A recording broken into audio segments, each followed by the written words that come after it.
Right now on Full Custom Garage, Master Metalman Ian Roussel takes on a lead sled challenge. A while back, I had this crazy idea. I wanted to take this old Packard and convert it into a lead sled for my friend Tom. Oh, man. It came out pretty cool, and then Victor saw it.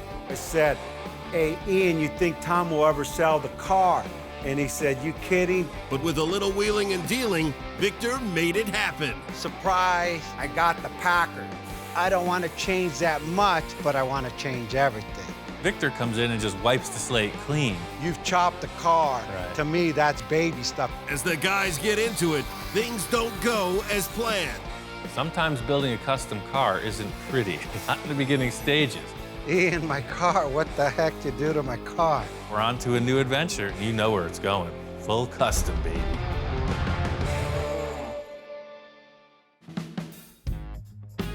Victor wanted me to come over, some kind of consultation. I'm walking down the driveway, and the Packard's already there. Surprise. Yeah, right.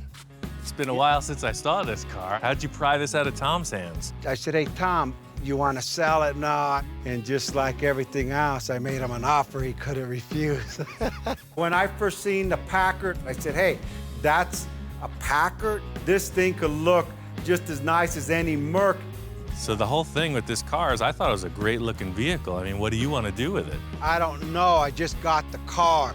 My goal is to let it compete with a Mercury. This, I want to be the new lead sled, so that's a Merc eater right there. If it's done right, we could give the Merc a run for its money all day long. First sentence in the conversation, Victor says, this is going to be the Merc killer. I'm thinking about his last Merc we did, and he cut the roof off it. And I'm like, oh, man, we're not cutting the roof off of this Packard. Whatever you're thinking, all I ask is don't mess with the roof line. That's my favorite, that's my pride in the whole project. Yeah, no, I love the way the chop came out. It's perfect. The rest of the lines, we could do a minor adjustment on it. I've seen your minor adjustments before. Well, you know that, but it's got to be crazy. Victor and I have built a lot of cars together. He likes to go from top to bottom with all his builds, so who knows what could happen with this one. You know, I'm into the crazy stuff, man. I always thought we could go way further with this, and the chop was a good starting point. The whole drivetrain has to be replaced to something modern, right. So yeah. Let's see what we could come up with, you know, kick it around. Victor's kind of vague. All I'm getting out of him is that he wants this thing to be a driver like the rest of his fleet. They're all road-worthy vehicles, and that's where this Packard's lacking. I want to have this thing on the freeway doing 70 miles an hour with no problem. Sure. So where do we start? Most straightforward ways is just get maybe a mid-70s Camaro or GM front subframe. That gives you the disc brakes, the power steering, and the mounts for a V8 engine. From what I can see, to make this thing a perfect driver is just put a modern front suspension clip under the hood, put in a new engine, and this thing's a runner. It's good to see that this car is going to get taken one step further. It's a great-looking machine. I think whatever you add to it's really going to make a big difference. I don't want to change that much, but I want to change everything, right? I mean, hey, if I can't utilize your ability, you've chopped the car. Right. To me, that's baby stuff. We're going into full body remodification. We're having a simple, or so I thought, simple conversation about putting a front clip under this thing, and then Victor's walking around the car. He's talking about adding this, doing that. Fortunately, he's not talking about the top, but he's talking about everything else. We just want to bring out them bulges, and we want to bring out the lines, and we want to layer on the ground. Whenever I'm around Ian, the lights turn on and all of this stuff comes out of my head on ideas. I mean, on the spot, it's like the switch is on. So we're talking about this Packard, and he's saying Merc killer. It's got to be better than the Merc, yada, yada, yada. So he pulls out his black Merc, the Misfit. We built that a few years ago. It's a great-looking car. He's looking to take it out with the styling of this Packard. I'll be darned if that doesn't look better than this, because you know every project we've done has always been over the top. I see the Packard being a Merc eater, and that people are going to be buying up Packards throughout the United States. So if you have any money, start buying Packards. So all we need to do is make something look better than your Mercury. No problem. But I spent a lot of time underneath that Merc. That's the thing. I know what's underneath the car, and it's really clean. It's a total freeway machine. There's 2 different classes in a car show. There's mild custom and full custom. That's what I do. This car left the shop as a mild custom.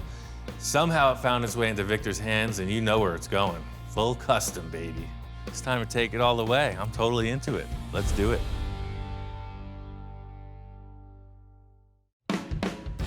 Victor's gonna come by today. He says he's got everything. He's got all the parts we need for the front suspension upgrade, and I'm just gonna work on getting this Packard ready for construction. This is like deja vu, like I'm viewing it all over again. It's amazing. The cool part about this project is the greasy, nasty part is done. Victor has a team of guys at his place, and they took out the engine and trans. He's got all the front sheet metal unbolted, and he's already talking about donor vehicles, so I think he's got everything pretty much sorted out. Pulling this nose apart, I know when it goes back together, it's not gonna be the same car. Victor has hinted at a few things. It's kind of an ugly nose on the car, so taking it off, just hopefully when it comes back together, it's way cooler.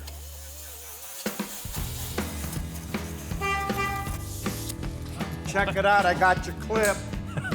You wanted a front clip. Oh yeah, perfect. What the heck is this thing? 1997 Grand Marquis. I know I went a little nuts You think so? instead of just cutting the clip off. Right. I cut the rest of the car off. Yeah. You forgot to tell him to stop cutting. That's the problem. Kind of surprised that he drove this thing over, all in all, but you could see it's a driving vehicle. I mean, the thing runs bitchin', the horn works, and you gotta take this thing for a drive. It's so smooth. I'm trying to laugh it off, like, all right, yeah, I can't wait to cut this thing apart. And Victor's like, no, man, you gotta drive it. This car is smooth.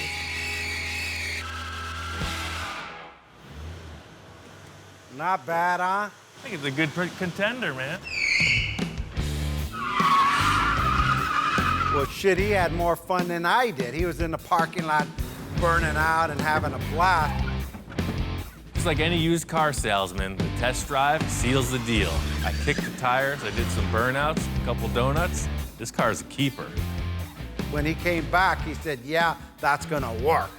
But little does Ian know, I have different plans.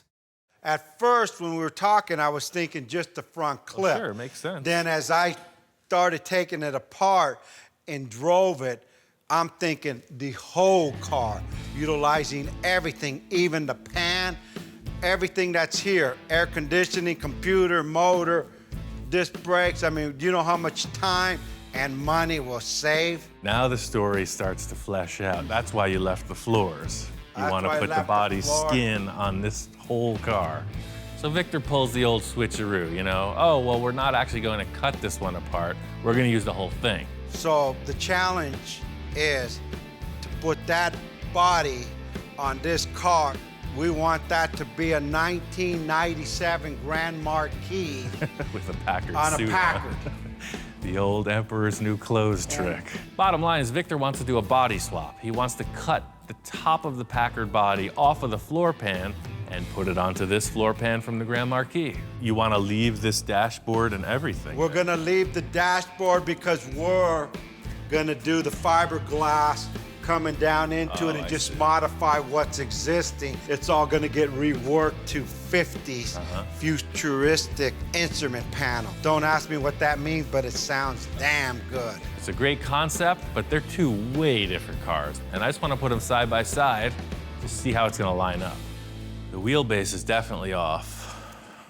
Did you even measure this? It looks like the proportions are pretty far off. What's the deal? You guys did some preliminary? My thumb, I looked at it like this and like this. No, I'm kidding. We got some measurement. Don't get me wrong, there's a couple inches here and there that need adjusting, but it's pretty close. It's really close. I could see they're less than a foot apart.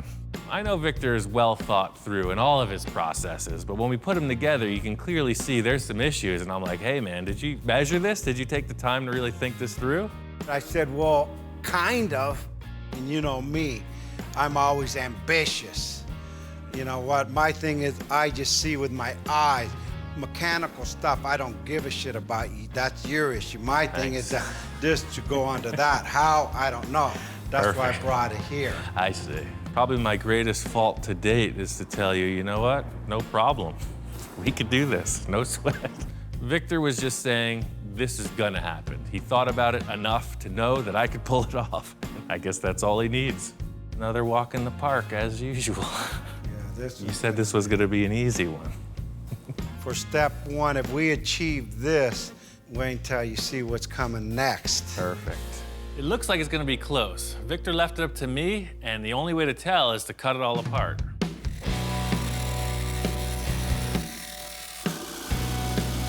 So you think about cutting a car, and it's pretty technical, but when I think about cutting a car, it's like taking the top off of a tin can, and that's exactly what we're doing here. You have this shape, and you have a lid. It doesn't even know it's a lid. We're gonna make it one and take it right off. Main thing I was excited about at the start of this project is a lot of the hard work is done. The whole demo of this Grand Marquis is done. Body's off, the Packard's pretty much stripped out. The big question is, will they fit together? Hey, that's my seat. Passenger side, thank you. Come on, let's take that car body off. Getting all this sheet metal separated was not that big a deal. So the harder part of it with the Packard is gonna be lifting this body so it doesn't distort. Just like everything else I do, simplest possible manner. I could have built a big structure and raised this thing. Instead, I stuck a forklift right through the window openings. This is called the old rag and welding glove trick. Added it so it wouldn't ruin the window channels and lifted it right up.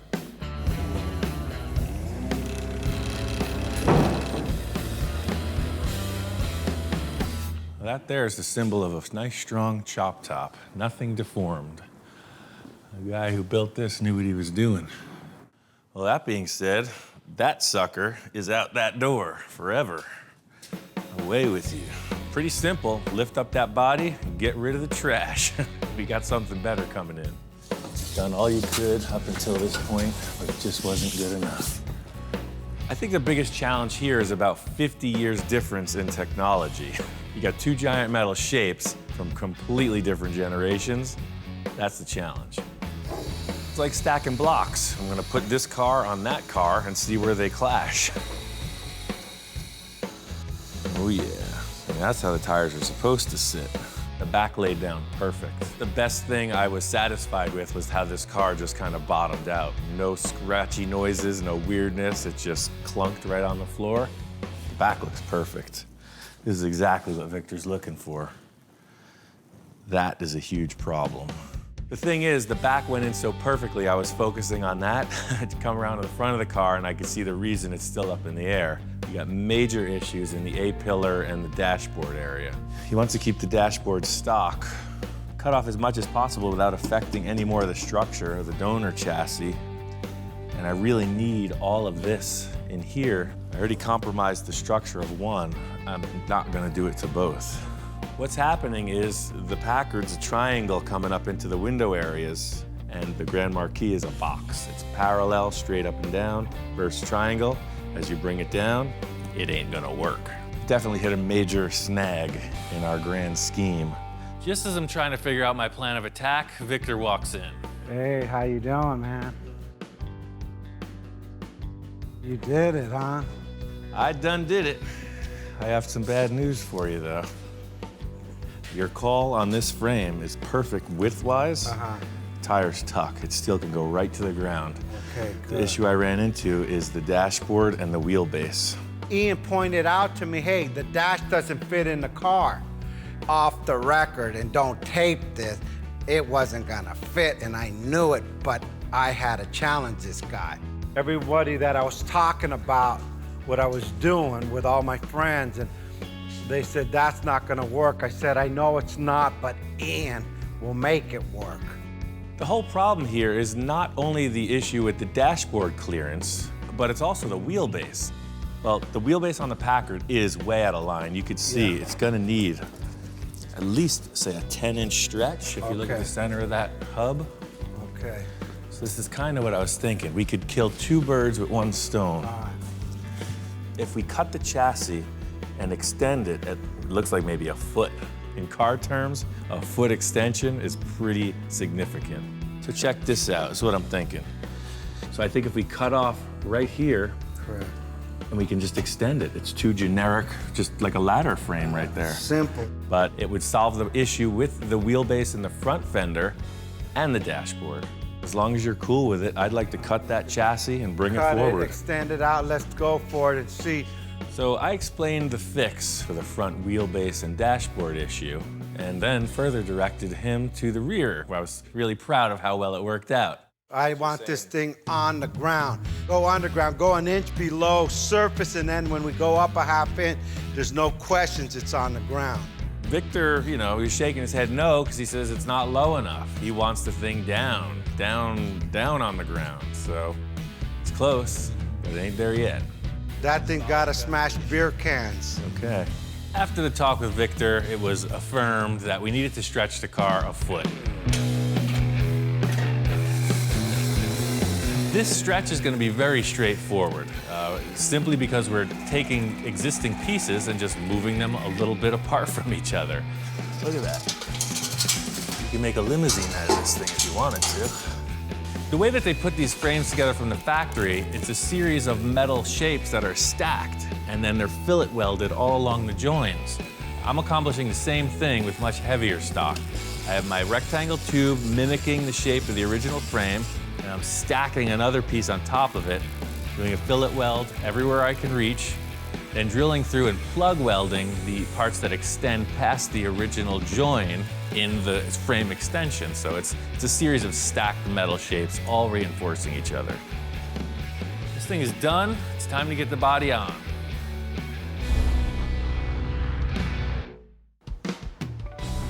Took a bit of doing, but I got the body on. I got it down low the way Victor was asking for. I had to change the tire and rim combo. The other ones were too wide. Right as I got him on, Victor shows up. Hey, Ian, what's going on? What's happening, man? Where'd the white walls come from? To get it to lay down, it needed some skinny, tall tires, so I just went with the 560/15 white walls. That has a stance, you got it down low, it sits evenly. When I walk in, I look at the car, and he nailed it again. He surprised me. Any problem with clearance in the back? Well, that's why I had to put the tires on, because those fat mag wheels were not letting it lay down. So I went with the skinny tires, it dropped right on the floor. How about up front? It looks like you took care of all this stuff here. Well, I had to do a lot of clearancing, and that's where the bad news starts. When you're looking at this car from the rear three-quarter view, it's sitting pretty. It's all good. The front end is a different story, and I gotta break the news. Let me show you how this fender lines up. Okay. It's close. In an effort to try to keep it as intact structurally as possible, I've just been picking away at it a couple inches at a time. And then the front. So what's stopping it from hitting that? Is it this corner? As you see here, it's the headlight bucket is right on that bolt. Okay, with this here, the solution, we're changing that anyway. That's all gonna get cut off, and this will sit up a few inches here where it actually comes up. It's going from here up and back down to flow. Right off the bat, Victor shows me the headlights he's planning on using, and they're a completely different orientation as the Packard units. And at the same time, we're coming off this level, and then we're coming here and up a little, and then back down. So it's got an enhancement. Victor comes in and just wipes the slate clean. He wants to restyle the entire front fender. In fact, the entire nose of the car, as it turns out. So if you're willing to just delete the front of both fenders, then it's a perfect lineup. We'll just build around the underlying structure. It's a 10-minute cut. I'll do that, and we can get this hood and fenders on. Awesome, I'm there, let's do it. I'm just going to eliminate everything that's in the way. I'm going to leave a small area representing the front where it meets the hood, and that's kind of it. The whole headlight and grille area is out of the fender. Well, now you can see you have plenty of clearance. That changes everything. It eliminates the ugly in the front of the Packard, and it helps me mount the fenders without an issue with the headlights at all. Hey, look, it fits. That's going to be all right. Damn, look at that thing. That's one long-ass front end. There's a million ways you can go about restyling a car, and I know Victor's got a plan. He's been thinking about it for a while, and it's not gonna be okay to just mock something up and have him check it out. I need to nail a few of the core lines with him here so that we can get it right. Probably a little bit more to your left. Yeah, the fender, the tire side. Before you do that, I want to do, like put something up so we got a little high point. Just like an artist is drawing a line, we're gonna do that same thing. We gotta figure out how to suspend a nice, graceful arc. First call is to try to just pull some tape across, and it looks terrible. It's all faceted, flat, straight lines. Just up like a quarter, half an inch, and then back down. Well, I have this round rod. All right. I got a pretty good idea on how materials work, so I got this 3/16 inch round rod, and I just hold that up on the same plane as the tape, and it just bows gracefully. Just the weight of it makes a perfect arch. Yeah, that's it right there. Shit, that's it. After he put the rebar on, he handed me a piece of cardboard. So, got the little envisioning board. Yeah, Try well, that check out. this out. Coming from this point, yeah, look at that. That's like perfect right there. So I get it, I fold it over gently so I got the contour of the car. I could literally see what I was thinking. As soon as he expresses this upper fender ridge, I can see where he's going with this late 40s caddy styling. They have a very pronounced upward curve in the fender, and it's just a super deluxe look. It flows right in, right off of this line to that line right there. I'm over here going, yeah, man, that's cool. Ian gets quiet again. That design's great, but that's a lot of metalwork. You got 6 foot on one side, 6 more makes 12 by 3 foot. It's like 30 square feet plus of metalwork. I hope you know somebody who can pull that off. Did I ever say it was gonna work or not? That's a question. He says, yeah, you're not the one cutting the car up. I go, yeah, that's why I come to you. I don't want to say it's above my skill level, but I haven't tried this yet. I've cut up a lot of cars, changed a lot of stuff, but I've never done 2 fenders like this.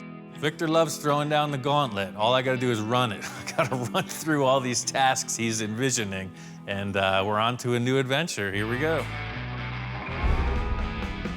I knew I could swap this body, no problem.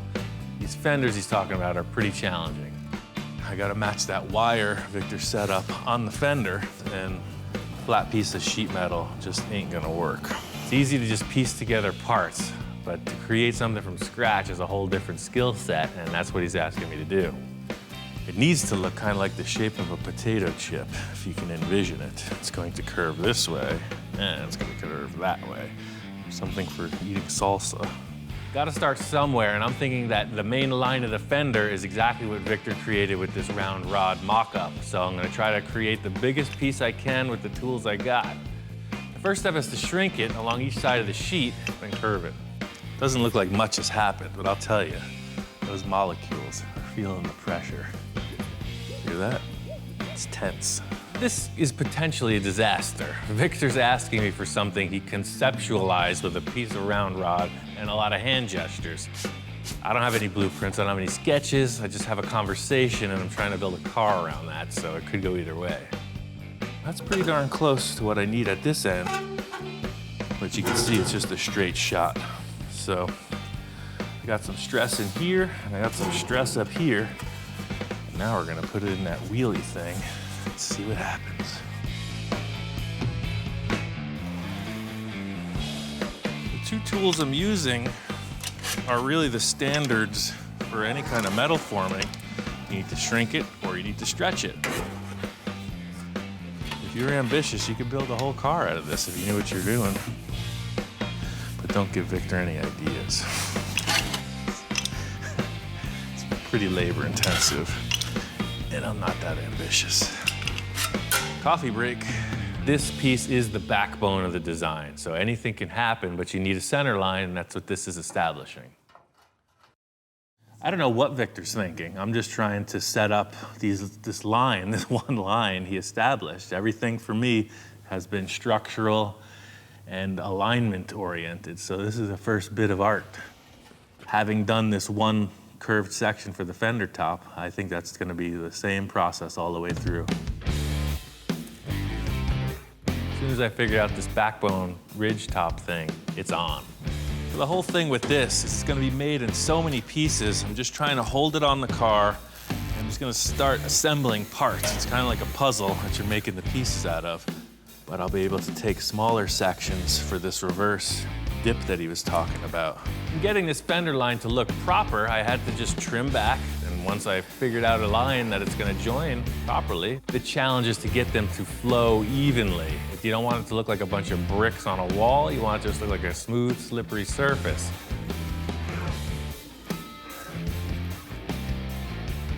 I never even receive an ounce of praise. I do this all day just to buy food. I even give you the bargain brand. This is an advanced mock-up. I mean, it might be a keeper, it might not, so I'm just trying to streamline it. I don't want to make it twice. I think this fender's a keeper. The whole thing is if Victor thinks this fender's a keeper. Ian, how you doing? Aha. Damn, that flow's bitchin'. That's it, man. The good thing is Victor walked in and right away you could see the gleam in his eye. The difference from this side, stock just straight down like nothing, to come in here by just raising this up and giving it an arc here, it give the whole fender like it's on steroids. No steroids, steroids. Right. It's in proportion, it flows, and it's gonna eat a Merc. Well, I was really stressing about the fender creation issue, but if you're happy with it, then the big challenge is what do we do about the grill? There's nothing going on there. I brought you surprise, so come on out and I'll show you what my idea is. All right, let's see what you got. Victor's got people. He's got people all around doing stuff. So he tells me he's got some of his guys dropped off a bunch of things in the driveway and I need to check it out. I've been thinking about this for a while too, like I think about everything else in my mind. And he's looking at me now, what the heck this guy gonna come out with? Whoa, a Mercury. What is that, 1950, just like your other ones? 1950 Mercury, it was another project. I figured I'd donate it to help you complete the front end on that other project. Crazy, man, you could sell this for a grip. There's people who want this part all over the place. This thing's in perfect shape. Yeah, no, perfect shape. Everybody wants to know where this came from, and the backstory I get is one of his friends somewhere down the line tried to chop the car, customize it, and made all the wrong moves. So apparently what Victor has is a dilapidated, half-rotted, half-assembled Mercury four-door. Fortunately, the guy didn't cut the nose, and that's what we need. Right here, we don't need the fenders. All I want is the opening in that grill. All the opening in that grill. Here's the original 1950 bumper, front, back. This is freaking cool, man. I was just stuck on that fender side thinking, what are we gonna do about the center? I'm gonna have to make something just the same, but if you're not attached to this, I'll just cut it up right here and we'll drag it in the shop. And he says, hey, Victor, you attached to this thing? I said, well, heck yeah, I'm attached to it. It's a 50 Merc front clip. I'm bringing you the front opening, the mouth. And he looks at me and says, I think I need a little bit more than the mouth. Doesn't matter if I'm attached or not, we gotta do it. Okay, there you All go. right, cool, let's do it. As soon as I saw him give me the look, I knew it was on, and I rushed to the shop to get the tools. I'm ready to cut this thing. He comes out with a grinder, and I'm going, wait a minute, you know, shit, that's a $3,000 front end, and he starts cutting the hell out of it. Sometimes building a custom car isn't pretty, not in the beginning stages. Everybody knew this had to happen, but going through the experience is somewhat traumatizing at times. And I was tripping out. I was like, wow. That finishes it, man. It's never going back to stock. Ian, my car, what the heck you do to my car? And then I turn around and see Ian's dog. Dude. He's concerned. And even the dog goes, that's a 50 Merc you just cut up. Look at his face, he's saddened. Dude, sorry. You'll be okay, you're going to good use. Let's take this Mercury inside and see what she's got.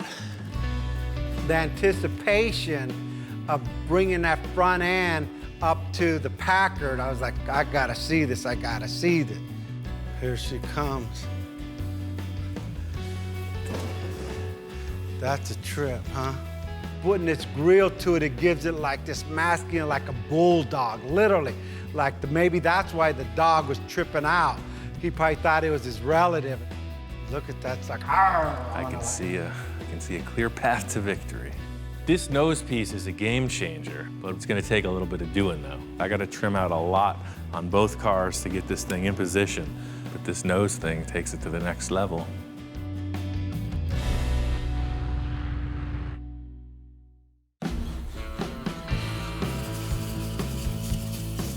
Getting this Merc front end ready for the Packard.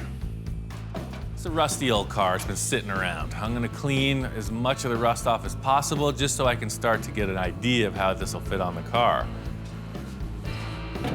Yeah, let's see. Yesterday this was way out.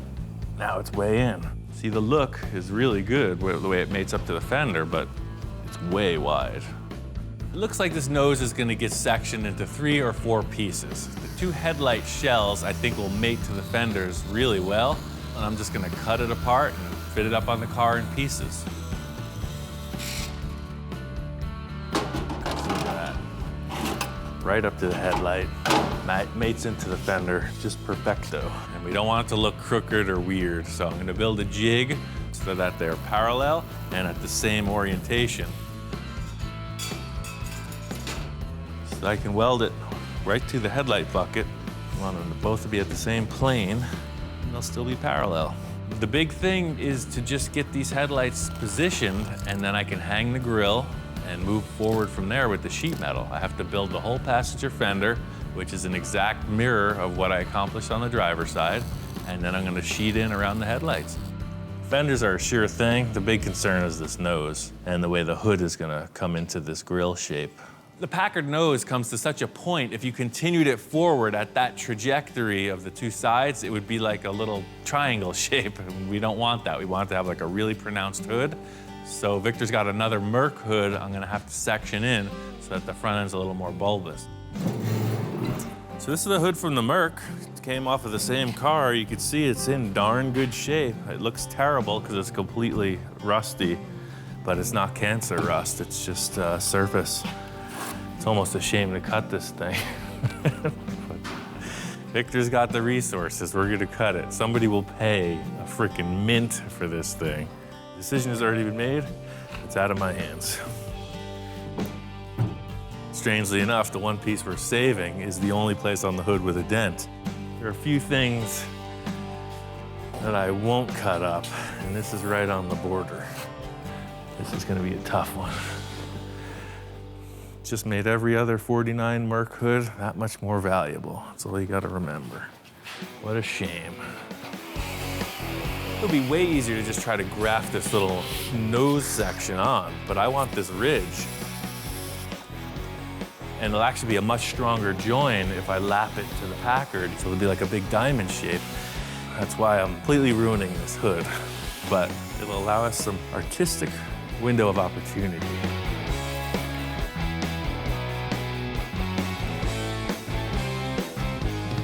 Oh, that actually don't look half bad. Sure switched up that ugly Packard. The Packard looked like a beak, a bird's beak. It was just way out and it's very thin. The Merc knew as a really wide, low car. And this really, it's a half and half. It's just, I can't believe it actually fit. Seeing that this Merc hood worked out was a relief. Now I just gotta figure out the lower portion. The cool factor about the Merc grille and the hood is it's got its factory latches in place. So by lowering this section, you'll see there's a structure in here that is designed to mate up against this. And since I need to lower this, I'm going to have to section it somewhere. So I'll section it right through the dent and then repair it, weld it back together. So it'll have a strip coming right through here. I've got a clear path to finish out this nose, and it's gonna be all right.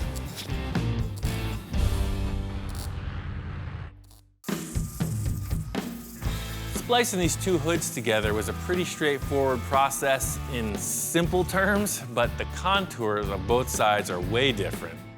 So this is now our surface height of the hood. So it's coming through. You see how it's lifting towards the bottom? It's coming right through here like so, until it blends in. So this transition here is gonna be very hard to make. It's another compound curve, but right where that wants to change, I was thinking if I put a scoop in there, like you see on the Mercs, then all of a sudden the contour wouldn't need to be made. It would turn into a scoop. I don't know where the idea first came from for these scoops in the side of the Merc hood, but you see it all the time. It's a really cool thing. It breaks up the side profile of the hood a little bit. And because we have a mismatch in contour, I think it might just be the perfect fix. A little action in it. See what we come up with now like this.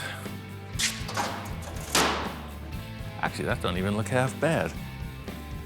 But it definitely handles that weird mismatch for sure. My first inclination was to put the scoop forward. Maybe not that forward, but somewhere between here and here. I know Victor likes that classic element though. I got a few ideas to make this happen. I just got to sell Victor on the idea. I'm working on getting the bottom corners of the hood rounded. You see that all the time on custom Mercs. And I'm gonna mock up this side profile that just may incorporate a scoop. I gotta show it to Victor.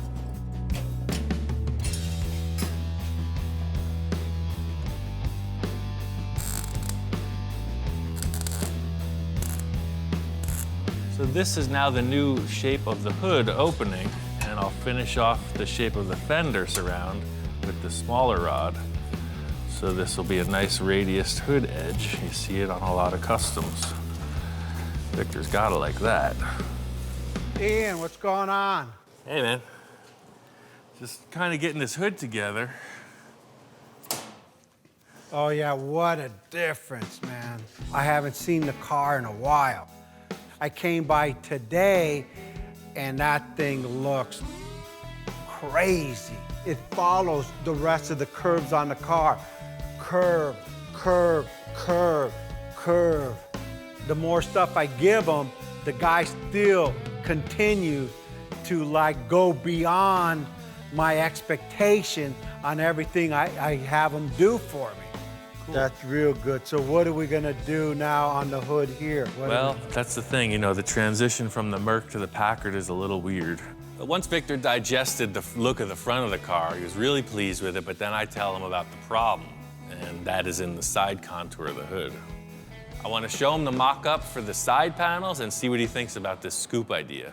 You know, I'm glad that the front worked out for you. I kind of just did that because I know you like the look of the other car, but the placement of the scoop is something I've been struggling with, whether it goes ahead of the axle line or behind. Yeah, so. Looking at it in proportion wise, I think it should be not quite half, just a little forward here. Let me see. Yeah, Wow. just whatever you like. Coming in, and it shouldn't really be that drastic. So that's kind of the opening. And then from here, I mean, I'm just gonna draw it. It kind of ends in no more than a 1/4 inch, just to come in, just so there's the scoop line there. Victor loved the idea. It was really just about placement. He wants it in proportion with the hood. He came up with a solution, and I was feeling really good about it, but Victor had other ideas. The modification isn't over yet, so don't do this until the bird sings. I just licked it, man. I Game was gonna over. say till the fat man sings, but I can't sing with the shit. I still got some tricks up my sleeve, which I haven't even told Ian about yet. The modification isn't over yet. Okay. I really want to get this thing to my house and just to like see it every night so I could kind of feel it and I want to look at it. Something, you know, once it's there, you know me, there'll be a slight modification. Right. Next time on Full Custom Garage, Master Metalman Ian Roussel continues the lead sled challenge. The main thing I knew bringing the car over to Victor's was that his head was going to be spinning with ideas. He looked at me and said, oh, that's a good idea, but I could see in his mind, I thought I was done. I'm feeling like the world-class mountain climber that just summited Everest, and Victor's in the back of the car with like a whole new battle plan. I want this sucker to bulge. But Victor's surprises don't stop there. I've been thinking about giving this car to Craig. Okay. The only thing is, his birthday's in a couple weeks. With the pressure on, Ian's got a plan to pull it off. There's nothing like hitting it when there's inspiration in the air. So I'm telling Victor, let's just cut it. You'll see what I'm talking about. When he was talking to me, I didn't quite understand what he was trying to tell me. Who cares how much effort it takes to get there? Wow, that's right on. It's the end result that counts.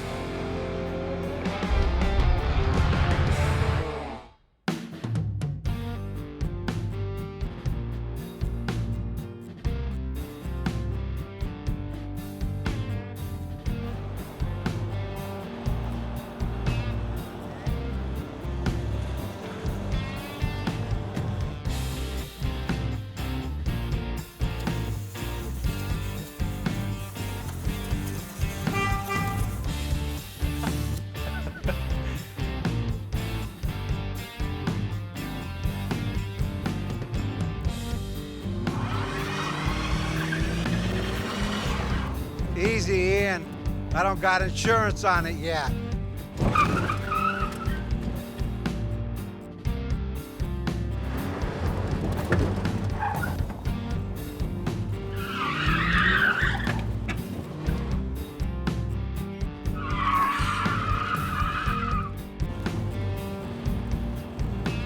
I think this is a keeper, man. Yeah, no, look good, but hey, you didn't have your seatbelts on.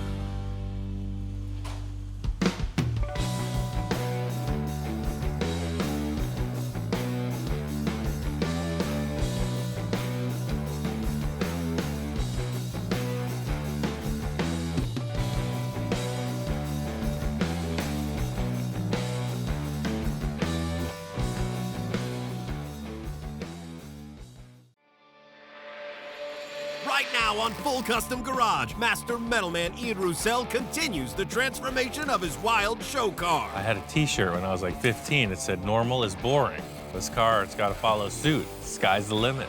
Ian gets some help from an old friend, and the ideas keep flowing. It started with Johnny Jalopy, continued with Eric, and now Mark's here. So it is all about the collaboration. I brought you some stuff. Cool.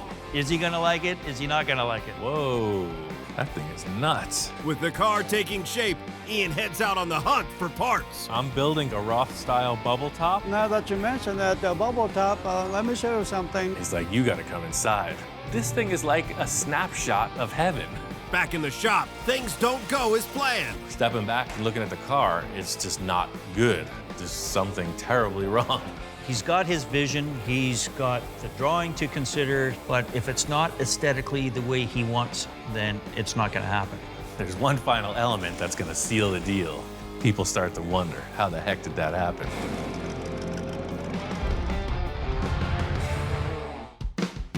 This thing all started when I decided to redesign my first show car, Space Junkie. I called in Johnny to help me with the new design. You're not satisfied with I'm not satisfied. It's got to be different. We based the concept off a few of the parts I had, and Johnny came up with a really killer sketch. That's what we're building. Awesome. With that as a guide, I called in my friend Eric to help with the fabrication. He had some really good ideas and helped me to modify the body to fit the drawing. After Eric left, I finished working on the rear fin details. I wanted them to be dimensional and carry the circular hole theme from the front right through to the back. Everything that Eric and I established with the sheet metal so far is cool, but we stopped on the rear portion. So in thinking about a radiator, I wanted something really exotic. I went to the local spaceship supply, and there was it was actually a crash-landed UFO. Some of the parts you could see were bent up in the impact. I'm telling the truth, this came from a store that has actual spaceships. It has satellites, rocket engines, the whole deal. When I saw this, I was thinking heat sink, like on anything like a radiator. The idea is air is blowing over some kind of fins to cool it. I definitely want to segment it, somehow fit it up to the rear of the car, but the first order of business is to cut it up. I got this whole assembly simply for these three shapes. You'll see it's like a flexible bellows shape, and I think stainless steel polished up to look real nice. I just got to figure out how I'm going to put them in the car. The whole thing with this is that it's a representation of a radiator. It's going to move coolant through it. I don't know how efficient it'll be, but the bottom line is it's gotta look really awesome. So I just wanna mock this up on the back of the car. It won't be tie wired in place in the end, but you can see, that's pretty groovy. It's already starting to look like a spaceship. The thing is, right now you're just seeing these 3 pieces, but there's gonna be a lot of cool tubes coming in and out of the thing. So something will be coming through here into that, then it's gonna turn the corner, it's gonna turn the corner, and then go back out of the car. So it's gonna be like a whole crazy straw thing going on. It's gonna be awesome. So I'll frame it out somehow, definitely put a fan in it. But I think I have to build this before I can finish the sheet metal on the back of the car. So that's the thing. I got these tubes on order. My friend Mark says he's on his way. Mark's a long-term client. He's a total car nut. He heard that I was making another of Johnny's drawings come to life, and he said he had to be a part of it. Yeah, Johnny sent me a photo, so I got it on my phone, and he told me you're building something else, so I had to come and see. Johnny Jalopy, Ian, and myself collaborated on a build. It all came from a drawing which I stumbled across on Facebook, and it was drawn by Johnny Jalopy. Fell in love with it, sent the drawing to Ian, basically said, would you be interested in building this? And of course, Ian's a man of few words. His response was, yep. So this is the next one, but I'm keeping this one. I guess, this is awesome. It's looking like the picture. Ian's done so much for me with my cars and my builds that I had to give back, right? It's car for Ian, and I want to be a part of it for him. So you can see, this goes on like so. Awesome. No, I like it. I like it. Johnny's been sneaking me pictures of what's going on with the build, and I gotta say, it's like anything that Ian builds. The pictures don't do it any justice. You have to see it. I mean, I heard you were building this thing, and you know, like I said, I came here to give you a hand on this, and I brought you some stuff. Cool. I was surprised Mark said he brought something, but I'm open to everybody contributing to the project. It's like a potluck dinner. Sure, Everybody brings put it some. in the pot, stir it up, and see what comes out. Exactly that. Well, I'll go get it for you. Mark said he brought a surprise to help with the build, so I was curious to see what it was. He starts rolling in this thing, and I uncover it. Oh, it's a small block Chevy. Ian was pleasantly surprised because it's a V8. I mean, granted, it's not the prettiest thing you've ever seen, you know, it's kind of black and a little grungy, whatever. I mean, all we did was kind of pressure wash it off, got the grease off of it, whatever. But it's a strong running motor. I mean, if you look at the drawing, it's got the exhaust stacks coming out both sides, so the car needs a V8. He's concerned. What are you so concerned about? Do I gotta give you the pep talk? Well, we do a bit of quality control here, and the dog is giving me kind of the eyes. So he gives it the sniff test, he's smelling the distributor, he's checking the oil, transmission. What do you think? It's gonna be all right? He approves. No? Uh-oh, hold on, something with the transmission. Uh-oh. Like, remember what happened last time? I'm like, I know. On the last project I worked with Mark, he brought down an engine that had some hidden issues. I'm a little leery about this one, so I wanted to take a look inside. You know what happened last time? I looked in the valve covers and... Don't look in there. Oh, look, it's nice. And it's super clean, so this was a well cared for engine. Okay, well, I got a new starter on it, so it was a running thing. They told me it was running, so It ran don't great. shoot the messenger. I'm just a delivery I guy. heard that before. I have to prove it to Ian that, yeah, this thing works. Otherwise, you know, I'm never gonna save face with him ever again. So we're gonna mock it up into the Space Junkie. Put it in the car, and I could tell this is what it needed. That's the look, man. I think you're all right. You definitely, you got an eye for this, man. Look at that. Huh? That's Oh, you freaking see, it had perfect. to have a V8. Yeah. It's got the look he wants, it's got the stance he wants, and Ian will paint it up, and it'll look like $1 million on the outside. I'm looking at the frame rails and the way that the exhaust ports are coming out. It's gonna look very much like the drawing, which is what we're going for. Straight 8 would have never gave us this look. I do have another piece that kind of tops it off. But wait, there's more. There's more. Yeah, I surprised him pretty good with the engine, but you know what? That's not the big piece that's really gonna surprise him. I brought something else along. Ian's the creative master, and this is just sort of what I've done for him, and I'm hoping that he likes it, you know, so I got a bit of butterflies in my stomach going, is he gonna like it? Is he not gonna like it, you know? Mark walks in with what looks like a pillow, I think, you know, what is this? He's got sea cushions or what? Gas tank? It was a gas tank, Oh. but now Whoa. this is your air cleaner. Oh yeah, just like his drawing, man. That thing is nuts. I guess it's a motorcycle gas tank that he has taken the time to modify to look like Johnny's artwork. It's a big shell that has this mohawk detail on it and a bunch of cool vents. I could see he spent some time. It's just what it needed. I'm glad you like it and you can use it. I really like the fact that Mark made this, and just like the rest of the car, it's gonna get refined and evolved as it progresses. Now it's starting to look like a spaceship. So you got your radiator thing, you have two mohawks, you have the air cleaner. I could see it already. The great thing about this project is it started with Johnny Jalopy, continued with Eric, and now Mark's here. So it is all about the collaboration, meeting of the minds. This thing's gonna be way better for it. So Mark's little V8 adventure got me thinking we needed a really cool exhaust. So I went and I got 8 of these megaphones, supply shop here in town, and they have the flanges for the V8 engine. So I'm working on figuring the exhaust out. Mark is doing the intake. Mark hasn't had the best track record with engines, so I'm anxious to hear this thing run. He's a little concerned, so yeah, he wants proof of the pudding here. Okay, you brought me this thing, that's great, I appreciate it, it's in the car, but does it run?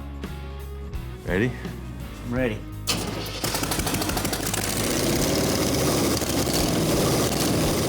This engine sounded good.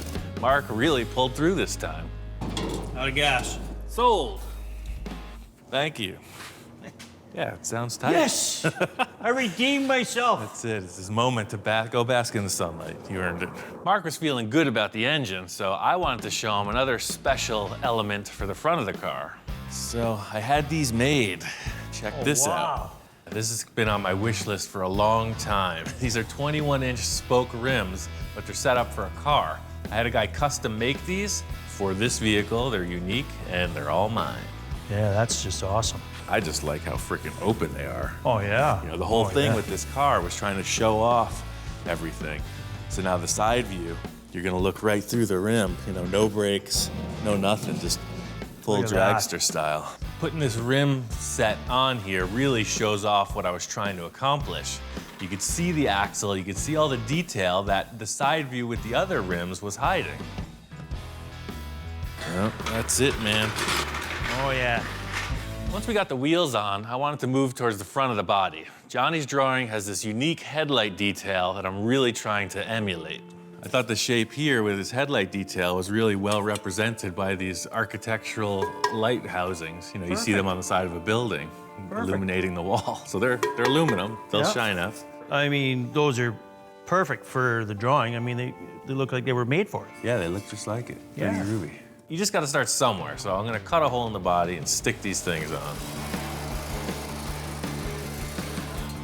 I need to hold these light housings on the car. They're aluminum, so I can't tack weld them to the car like I would typically do. I just make a little springy round thing out of sheet metal that'll hold it, and I tack that to the car. It's just like a placeholder. Throw a couple straight edges across the top of the body, plug them in. This is just a mock-up. I wanted to put them in place and see how I feel about it.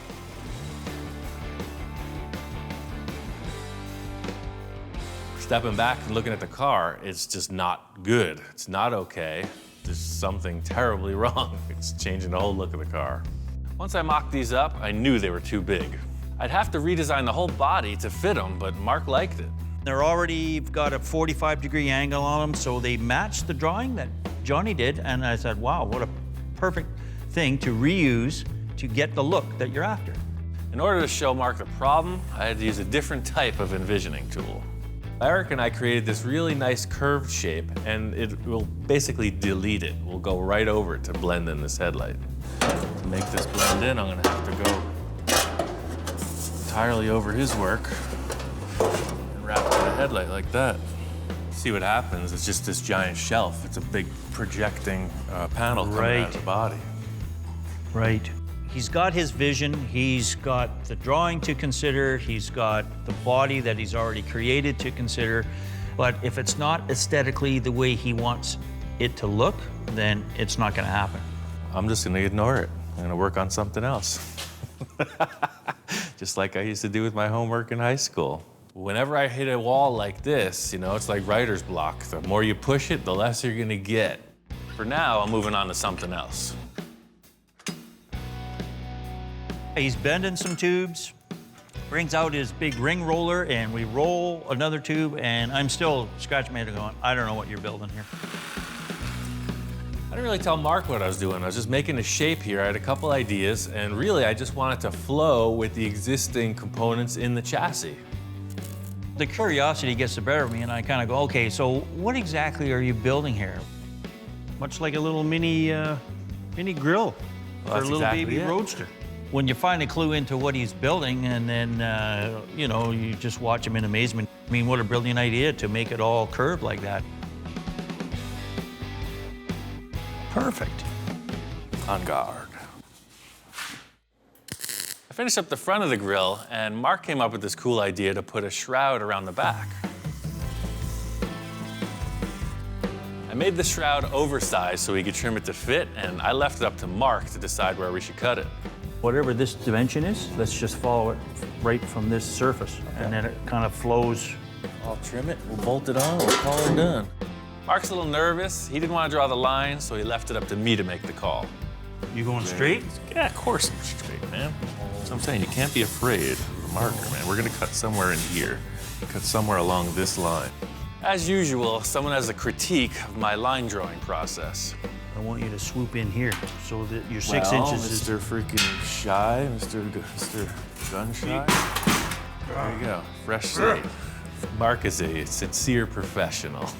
He needs detail. He's in there measuring down to the nearest umpteenth of an inch, getting a perfect trace line. He's not gonna have it cut until he's set. Now, my line, Ian's line. Which one would you follow? So the thing is, just to further complement his efforts, I just duplicated his original line, flipped it over to the other side of the shroud, and traced it.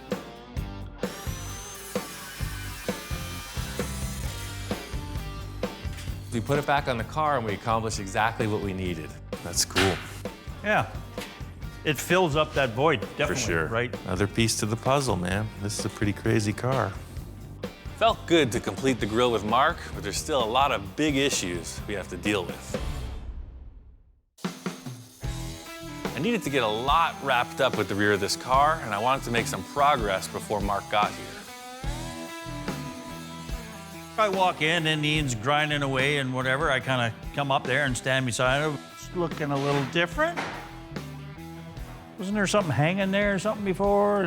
But now you got this odd shape going here. So the hole is for a fan. So see, this fan here is gonna go in here. Before Mark arrived, I finished up the radiator tubes. I got a bunch of mandrel bends, and I welded them in to finish the radiator design. He proceeded to pull out this radiator piece that he had construed together, So this is gonna go in this puzzle piece here.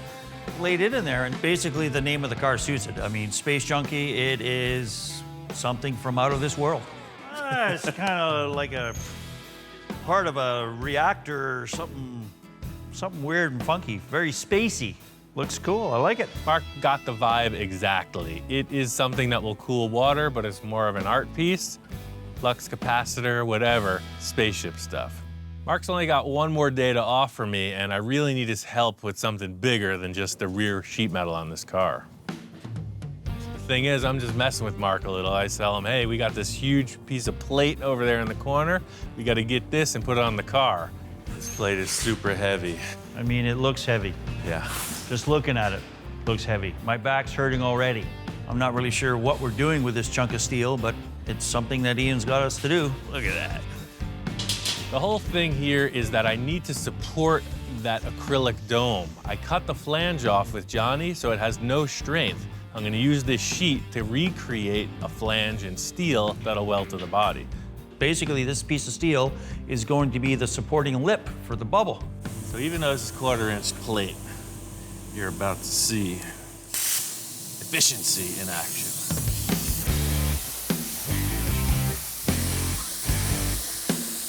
Cutting disc ain't gonna do it this time. I gotta use the plasma cutter. It's a treasured asset, so I only use it when I really need it. The sheet isn't big enough to do a full perimeter around the inside of the car, so we're gonna have to do it in 2 pieces, and you'll see we're pushing the sheet right to the limit. It's a big ring portion we're building, and we're gonna use the majority of the surface of the sheet.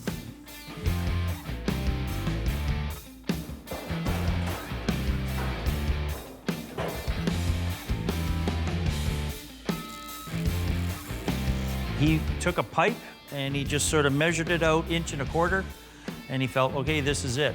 If we cut it wrong and if it's too short, we're starting from scratch again. Get a whole new piece of metal, and nobody's gonna be very happy. I've been kind of amped on this all day. I needed Mark's assistance. You see, it's a lot of heavy moving. We got it in place. I really want to see this bubble on the car. You ready, man? It's time for the test fit. I'm sure we did it perfect. So close. If I drop it, I'm running out the door. Very cool. Now she's looking like something. Yeah. That's cool, man. The whole thing was I haven't been able to see it until this point. I always had some piece of board in there, a couple braces. It's the first look at the vehicle, seeing through the interior. It's exactly what I hoped it would be. You know, it's looking more like the final end result here. Yeah, with the wood in there, you just didn't get the sense of it being such a cool thing. No, and to see through down into it and whatever, you know. Since I'm 15 years old, man, this is what I've been waiting for.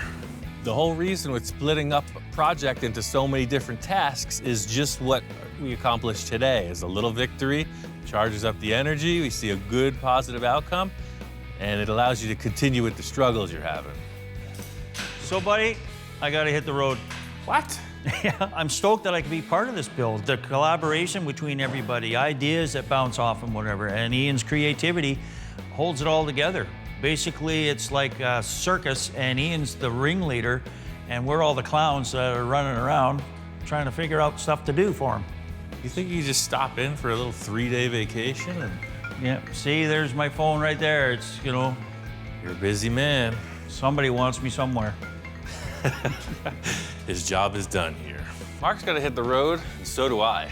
There's an old school shop that might have just what I need to take this to the next level. I'm at Moon Eyes, the makers of spun aluminum wheel discs and a lot of other cool stuff. I called up Chico and asked him if he could set me up with a custom pair of wheel covers. Hey, how's it going? How you doing? Good. Ian called me the other day and said that he's got some new projects going, and he wanted the moon disc. He's here today, and we're going to see what we can do for him. Walking into their shop, I see an old school dragster. I'm building something sort of similar to this. It's not a race car. Yeah. It's like a Roth style bubble top. Oh, okay. But it's Yeah. got the long wheelbase Yeah. and the spoked rims on the front. Well, now that you mentioned that bubble top, let me show you something. Chico starts scratching his chin. He's like, you gotta come inside, see what I got. Mark Moriarty built it. We got this thing, about 8-9 years ago, I think. But he built all the cars, Whoa. all this scale model, the cars that Ed Ross built. This thing is like a snapshot of heaven. It's like it's got all the Ed Roth cars, a whole bunch showcased right in the center of the room. It's got people walking around checking them out. There's another corner of his original shop where he's setting up the plaster mold for the original Outlaw body. It's a really cool, somebody took a huge amount of time to make this thing. Wow, this thing's incredible. Yeah. Maybe someday somebody will make one of these with my cars. It'll be all right. Be nice, huh? I almost forgot why I was here. I'm just geeking out on this model. It's amazing. Chico's like, maybe we should go into the machine shop and talk about your wheel covers. I grabbed the rim from the car and brought it in the shop. All right, let's set it over here and take a look. Whoa, look at that. Yeah, that's the discs we did for Tesla, a 19-inch Tesla wheel. Chico says that this is like some kind of a prototype special edition for a Tesla electric car. And I know right away I gotta have something at least that special. So this is a 19, but those That's are a 20s. 19, yeah. These are 20 wheel, and it measures 21 and a half. Right. And let me see what we got. He brought out the standard disc, and that's what I thought I was coming here for, just in a 20-inch diameter. Apparently, just like me, they're always experimenting with different designs and styles. This Off the disc here, we Whoa. did, this one we did for Dodge Magnum, 20-inch wheel. This is a Dodge truck spare tire. That's what these are. These are Dodge pickup truck spare It might tires. just pop right on there. Oh, man. Hey, perfect. That was almost too easy. Uh-huh. Fitting that disc on the rim, it's like, this is what I need, man. Whatever it takes to make this fit, I'm on board. This is what the car's gonna have. This is even more space age than those regular ones. Those are moon discs, but these are like outer space discs. Yeah, those are, we named it Saturn. That's what they're called? Yep. Okay, Saturns, perfect. That's it, that's the look of the car, man. Yeah. The coolest thing about the Moon Eyes facility is that they have a full machine shop. Let me show you here. This is Manny here. He's been working with Hey, us for how's it over going? 10 years now. This is Thanks, Ian. man. I always wondered how they do this. Everything starts out from a flat piece of aluminum. See, that's what it would look like if I made the wheel cover. That's why I came Yeah. here.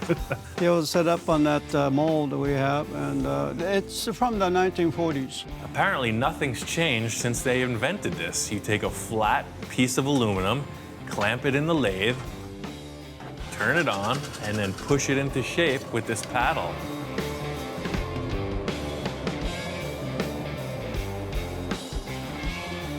It just goes to show that sometimes the primitive machinery yields exceptional results. This thing is super low tech, and it's really all in the operator's skill to make this thing happen. We go from here to a Sunray machine, and then we put our trademark Sunray finish on it. Oh, and that's how it gets all the different facets. I Right, guess. yes, it's a brush to finish. Just like any fabrication process, you rough it out and then you finish it. You pull the disc off of the lathe, put it in some kind of polishing machine, and it's pretty fancy. Right, here's a finished product with a Sunray on it. Wow, crazy. The difference, huh? It's perfect, man. That's the thing, I mean, literally, Yeah. That's the that start, to and this that. is the finished. that's pro. Seeing the process was pretty cool. It's a highly specialized thing, but mostly it's the old school dude doing something with his hands right there in front of you. Custom work is where I would really like something that's not available out there, and I want to be able to make them so that we can say, here, we did this. Thanks for coming by, Yeah. and we'll get your wheels disc done next week. Sounds good, All right. yeah. Whenever you get time, just give me a call. All right, Those great. are perfect, thanks. Very good. Right Thank on. you. Thanks for coming by. So it looks like these wheel discs are a go. He's gonna do a couple things to make them mount. I gotta get back to the shop and finish this car. I think I figured out this headlight issue. The whole thing was I loved those original headlight bucket shapes, so I just kind of modeled the new design after that, just a little bit smaller. I really dug this slash cut opening, but on the outside of the car, it was just too bulky. Took some round rod and I just framed out this opening. Took some sheet, I put a little curved half cylinder in there, and then I took some round tube and just made a recess in the body. I also still like the aesthetics of the original headlights, and I wanted to incorporate them as well. With this in place, there's another idea that I want to try out. I was making a lot of cast aluminum parts in the past. This is one of them. If you see like on lowriders on their fender skirts, a lot of times they'll have this shape. This is handmade. I had a foundry pour it for me, but I took an original trim part off of a car, mocked it up on a board, and then added an extra element of these deals and one more spear. So instead of 2, now you got 3. And it just so works out that we need 3 spears in the front of this car. Like everything else, I see a shape and I'm thinking it can be cut, segmented, modified, whatever, and that's exactly the course of action with these. I made them, I'm gonna cut them apart and remake them again. The whole thing I've been doing from the start is finding parts that I like the shapes of, wherever they may be, and modifying them. And now I'm starting to find the parts that I modified before and remodifying them to make something even weirder. So it's a whole vicious cycle. These pieces are going to be screwed on. I have to drill, tap, a whole bunch of other stuff. I just want to see them on the car. I know I could pull off a temporary tack weld, get these aluminum pieces fit up on the steel body, just enough to look at them and see if it's going to work. Right off the bat, standing and looking at this, it works. This is exactly the look I was hoping for. Sometimes you just gotta wait a couple days, you know? It just occurred to me that I had those spears, made a good call on not adding that other element with the headlight bucket in there. That's the look. I'm committing to that. The main thing on my mind right now is getting to one of the biggest fabrication elements on the car. Johnny drew this mohawk thing, and I really need to nail it. I think it's gonna set the car apart from all the other bubble tops. The main thing is trying to make it look like it belongs with the car. Well, the first step is figuring out how to draw a line in space so you can stand back and look at it. And got yet another envisioning tool. Yeah, bottom line is this is an engine hoist. You use it for lifting engines. I'm gonna use it to lift some tape. Keep your eye, just like focusing, aiming a weapon. Trajectory is dead on. The whole idea here is just trying to create a support structure that's adjustable. I want to stick the tape on the dome and just have something that raises it up in the back. The whole idea here is seeing what the angle of this aluminum fin's going to be. Try it right there. Yeah, see? That's all I needed. That's the thing, you use what you got. I knew I needed something adjustable in the back of the car. Engine hoist is exactly that. It ain't going to move, and it's completely adjustable, so problem solved. The angle looks perfect. I'm gonna grab some paper and make a template off of this line that the tape has created. My idea is that it's going to be an abbreviated version of what Johnny drew. Same flavor, just a little more dialed in for this car. I'm happy with the paper template. I'm gonna skip a couple steps and go right into the aluminum. I think I could fit this aluminum panel to the acrylic bubble and work that as the template. The whole key to this is just making it look like it flows. There's no other way to describe it. It should be like a nice swish, you know, something that looks fast and light. This is just another template. I'm going to cut a series of holes in this and then make a duplicate. So it's gonna be thick, welded, finished. It's gonna look sort of like the rear fins on the car, very dimensional, but all aluminum. The whole thing with a bare metal sculpture is you're seeing the work all the way through to the end. I gotta take my time, weld this perfectly, and finish it off. Got this aluminum mohawk fin thinger real close. The setup for welding on this is critical because I don't want to warp it. That being, I have to take a lot of preparation not to overheat the metal when I'm welding it, because it's only gonna be a metal finish. No filler, no nothing. You just see the work.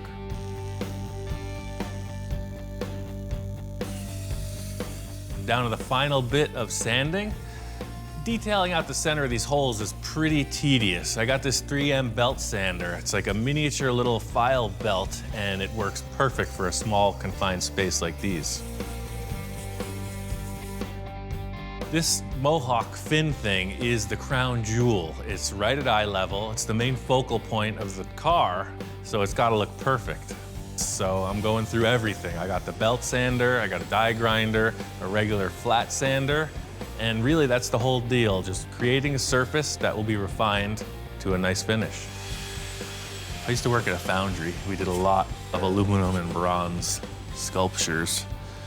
One of the guys that taught me is probably watching right now. So, hey Tom, pretty cool, huh? So here's the deal. It's still gonna get finished out. It's still pretty scratchy looking, but that's the gist of it. Once I got the mohawk built, I really wanted to focus on the bodywork. As I'm putting the filler on and refining all the surfaces, that is what tells the tale. How's this car gonna look? You want a mirror finish. I like the 3M Platinum Plus filler because it's super easy to work with. It's smooth. This car is such a sculpture.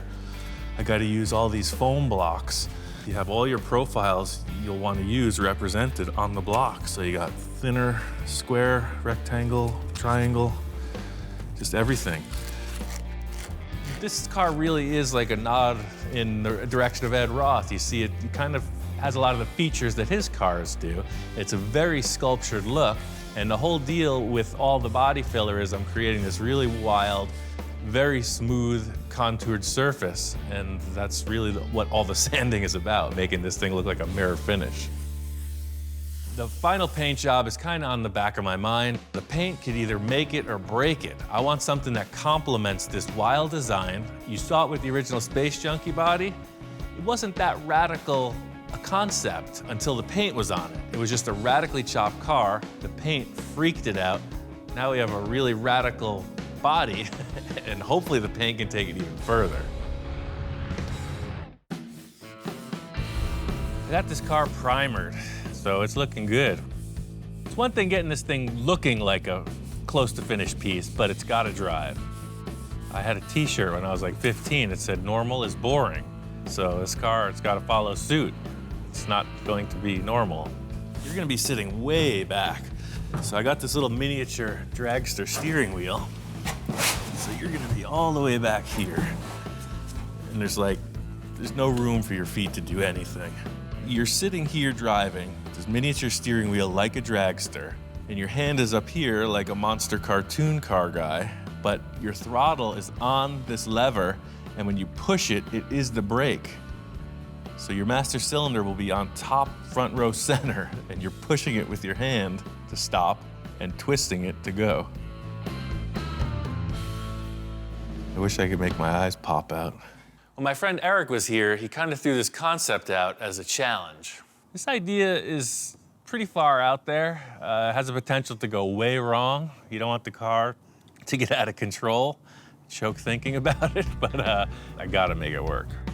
I wanted to look cool, so I started thinking about stuff, and I had this aluminum bowling pin. I started welding some plates to it. I thought it'd be a perfect brake cylinder holder. Ever since Eric left, I've been kind of thinking about it, like how does this happen and be safe? And the answer for me is to use an actual real master cylinder from a truck and a real throttle from a motorcycle. The master cylinder bolts right into those holes. It's half-inch aluminum plate, that's very strong, just like you'd see this thing mounted on the firewall or on the frame. So that is kind of started and mocked up. I got this piece of 7/8 solid aluminum rod. I picked 7/8 round because that's what a dirt bike handlebar is, diameter, and I just got a dirt bike throttle grip. And that goes right here. You dig?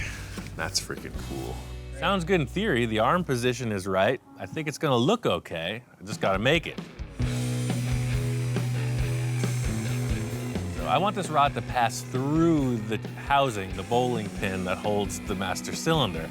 So I'm drilling a few holes in there to create a slot.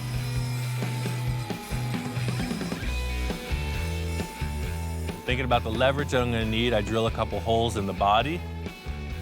The lever will mount below the floor of the car, and then the master cylinder will be bolted to the top panel. So everything's looking like it's kind of gonna work, but I want to cut this thing to size and just make sure it fits me before I build anything on it. Come on, you gotta check this out. This is gonna be epic. Quality control, I gotta just make sure everything is jiving with the higher powers, and I'm just gonna show them the idea. You understand? It's pretty simple, but it works. I could see the concern in his eyes. He's got two long drool strings coming out of his cheeks, and that automatically is a cause for concern. And then he's given the shifter in the eye. You're not impressed. You're concerned? It looks unsafe? Don't drool on the primer. Proof is in the pudding. It's seeing a project halfway through. You don't know where it's going, so I'm gonna prove it. Just need a little more time. He's just checking out the block sanding. He's not very impressed. It's gonna get better, man. It's all a process. I got a plan. I'm on a mission. The dog is gonna go do his thing. When he comes back, it's gonna be on. I'm gonna make a little shape here with a hole and a pin. Put it together. It's all about just getting a few tabs in place just to mock this up before I can really go forward with it. The whole thing with this is that it's aluminum. It's gonna be all finished and detailed in, similar to the Mohawk on the bubble. So just using the TIG welder, gonna fill in a lot of aluminum so that I can grind it back and it'll still be strong. Working with a client, there are parameters. There's always a budget concern, a time concern, and then their, whatever their idea is. I don't have any of those with this project. The sky's the limit. No, this is kind of the theory. It's gonna take a bunch more brackets underneath to make it function, but you can see it's very much like a brake pedal in your car. There'll be a pivot you push, and this rod, which will be adjustable, pushes on the master cylinder. I'm sold on the idea of this thing, but I gotta get underneath, get all the pivots in place, and then give it a test run. Got this brake lever mounted. I pulled the engine and transmission out of the way so I could get underneath and build a structure.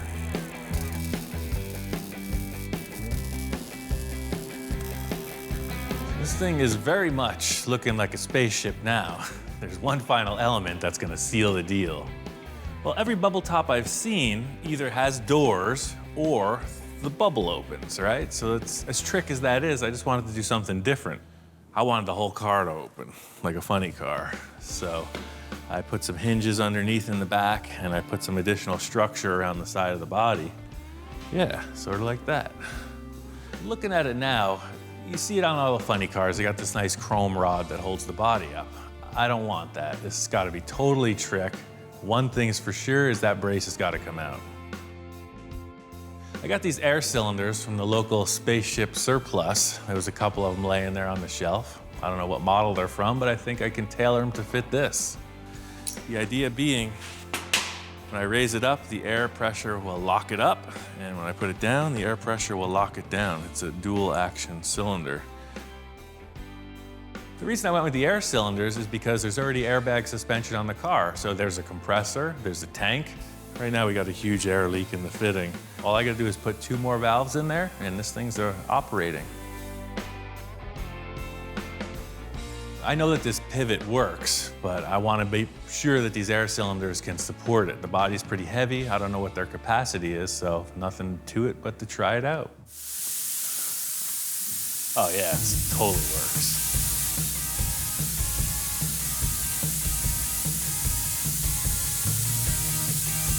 Yeah, see, it's almost neutral.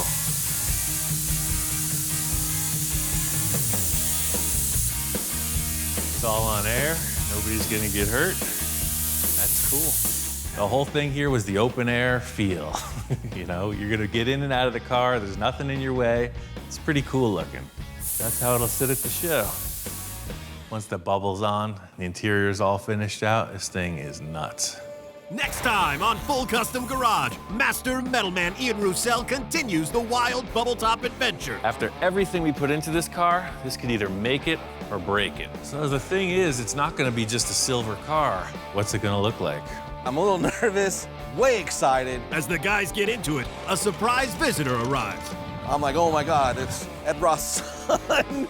Whoa, Check out what we're making. Man, this is sick. My first reaction was, are I not at Ross Studios in the 1960s? Because everything that Ian does has that flavor about it. And as the build progresses, Wow. Ian calls on the help of an old friend. Jack's an encyclopedia of classic ideas. What'd you do this time? I told you we were gonna change the look of the car a little bit. So we made a few subtle changes. I think so. He's getting crazier. Even Hellhound's responding. This is the stand back and check it out moment. This is what we've all been waiting for.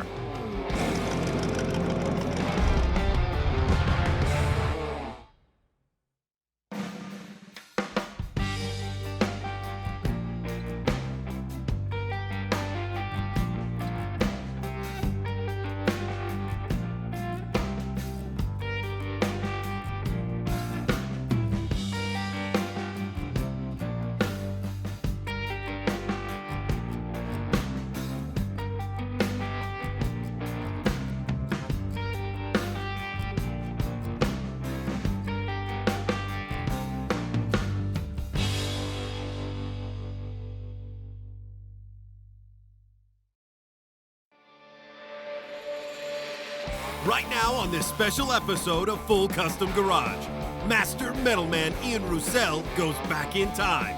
We're gonna go traditional on this, or at least as traditional as I can muster. Created in 2005, this film captures the rebirth of custom culture and features a classic build by Ian Roussel. My favorite thing is that you can take something that people will recognize and just warp it into something that they don't recognize. Also featuring a creative cast of characters. I can just keep learning. That's why I hang out with Ian, because he's just a maniac when it comes to this metal work. Plus the Burbank Choppers Car Club and many more. It's like a time machine in a lot of ways. Full Custom Garage presents Back from the Dead.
If this was 1955, the kids back then couldn't afford a $10,000 paint job just like we can't now, you know?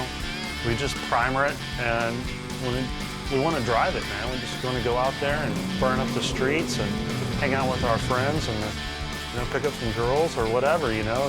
It's hot rodding. It's absolutely an affliction, you know? It's like drugs.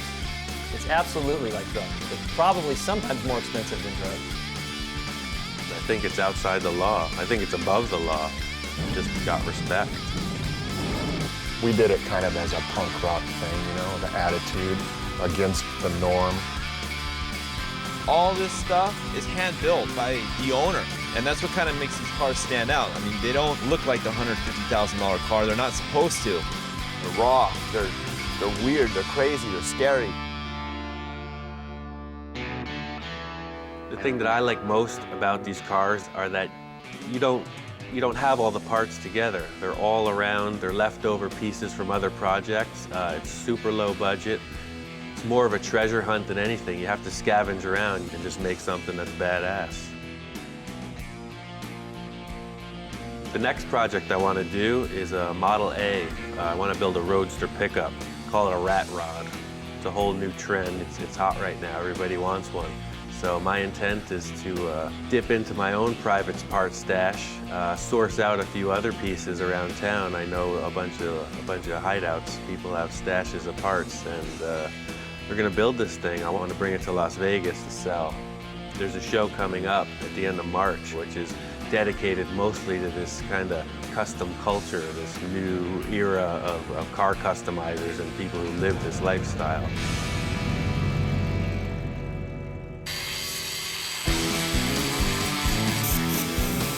The most important thing for me was to lay down the line of the car, and I want it to be utterly low. I want it to be so low it was almost undrivable, because I think that looks the best.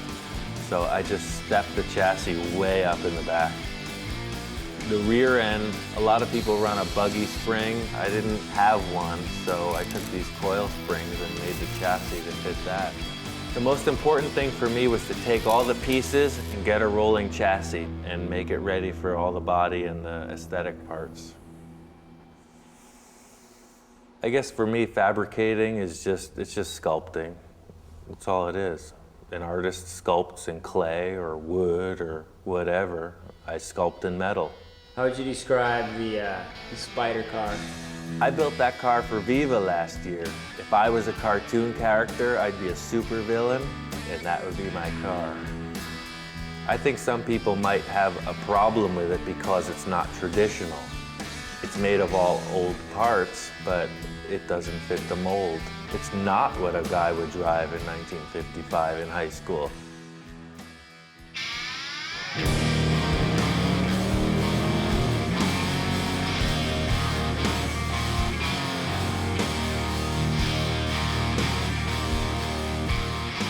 My name is Bill Wishart. I'm an auto tech teacher here at Fremont High School in Sunnyvale, California.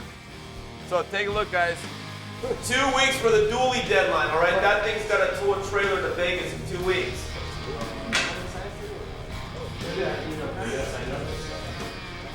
Okay. There.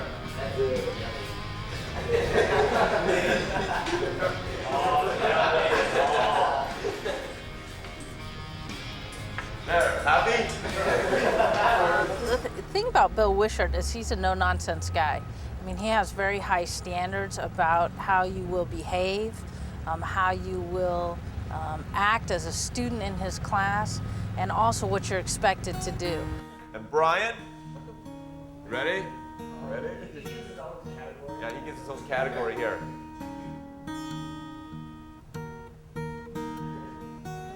Okay, so you get to wire the whole front of the truck. You guys ready? Yeah. All right, let's do it. Got in an accident over the summer and the work truck got smashed, so I've been out of a truck. So the kids, you know, have been able to put this whole truck back together, and it's going to Las Vegas in a couple weeks. We're having a big car show and band event called Viva Las Vegas. You know, they have enough pride that, you know, if I give them a project like this Chevy truck that we're building, you know, they'll be stoked if it made it clear to Las Vegas and back, you know, because they made it happen.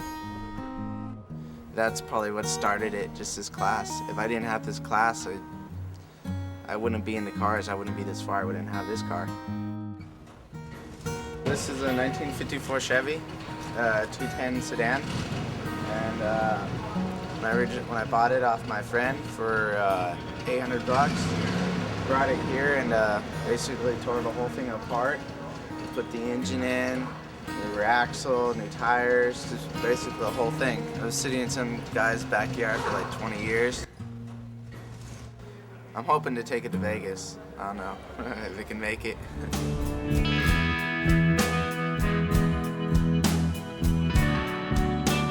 A lot of the guys you see striped, they draw it out, then they stripe it, you know? So I'm not really into doing anything twice.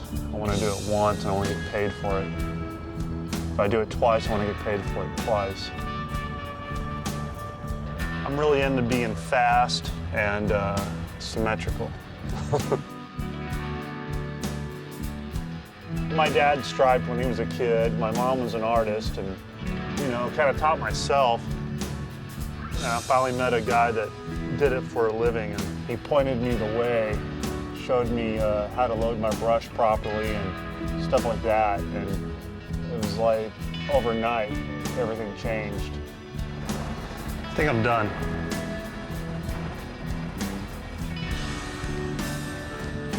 I'm just, you know, I've got to meet all these other people that know how to do everything else that, you know, so I can just keep learning, you know. That's why I hang out with Ian, because he sees stuff that I don't see, because he's an artist like no other. I mean, he's just a maniac when it comes to this metal work. Set up a couple of these gussets. We're gonna run it along the entire length of the arm here. The most important thing to me right now is to make sure that these things don't break. A lot of them have been sitting around for 30, 40, 50 years, not being used. I don't know how strong they are. My first idea was to make sure they were strong. As soon as I did that, I realized it has to look good. And I want it to look good and old, like it might have happened back in the day. I hope somebody with a lot of money really likes it. It's a fine pair of headers. I'm gonna ruin them by cutting them apart and putting some silly contraption on that I create.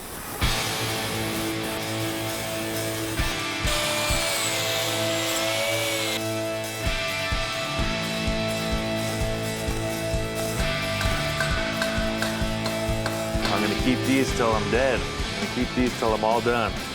So maybe I'll put a little bit of me into this and hopefully it'll stay there. Whoever wants the car can just unbolt them, but I don't think anyone that's traditional would really love what's going on here right now.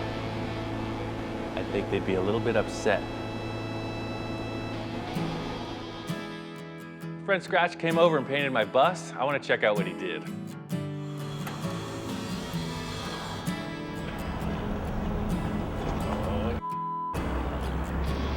wonder what this is gonna cost. It looks great. It said do what you want, but I didn't really need that. I just figured, you know, the front end, you know, has all the striping on it, and the back didn't have anything, so I don't know. I'm really into a traditional vehicle, you know, like find a period and just form the car around it, you know, have like a 5-year margin. This is kind of my pride right now. I know you can't tell, but it's going to be a car that was actually a painting of Keith Wiesner. You're asking me if my art's influenced by what I see here or the other way around, and it's both. It kind of just keeps going. Like I'll see something and it'll turn me on, and I'll go home and do a drawing of something like it, but it won't really be the same thing. And somebody else will see that, and they go, "Wow, that's neat. I'll build a car like that." And they take it a step further, and then it just keeps getting translated back and forth. So it's a 26T, tall T. I chopped it 12 inches, shortened it 4.5, and put a Model A cowl on it. You'll look up over the top of it when you drive it like a monster would. It'll be a car called Cherry Pie. This is my booth of wares here, and I got all my posters and shirts and stuff that we sell. Well, when I was a little kid, my dad had all these old Rod and Customs and different magazines, and that's what I used to look at when I was a little kid.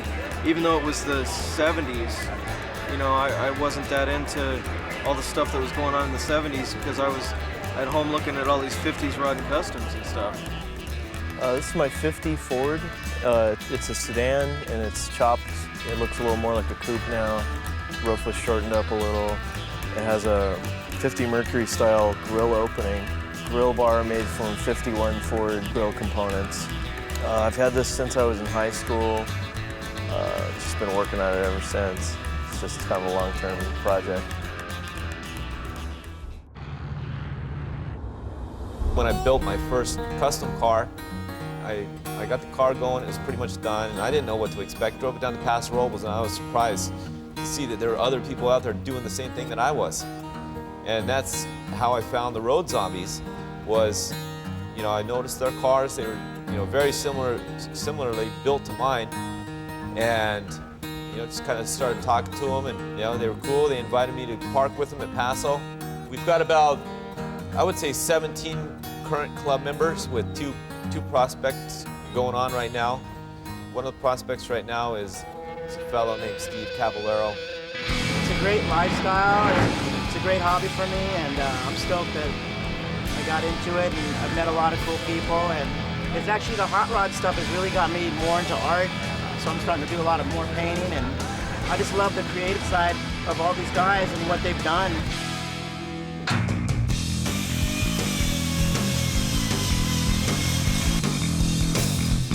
I really love this idea of just spot welding, make it look more like rivets, so I'm going to do all the arms like that, just about an inch apart, just big, nasty welds that look like rivets. Big rivets makes me think of tanks, planes, military stuff, super industrial, so I'm going to make it look that way.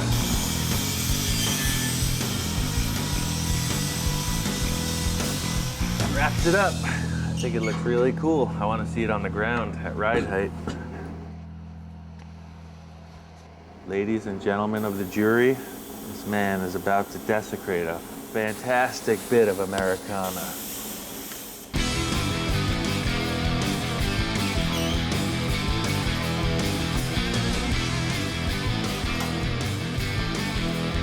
Like I said, I tend to get carried away cartoony.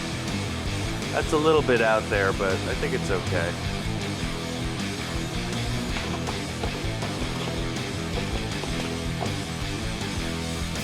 Okay. It's a 302, it's a small block Ford motor. I don't know where it came from, but it's all rebuilt and new.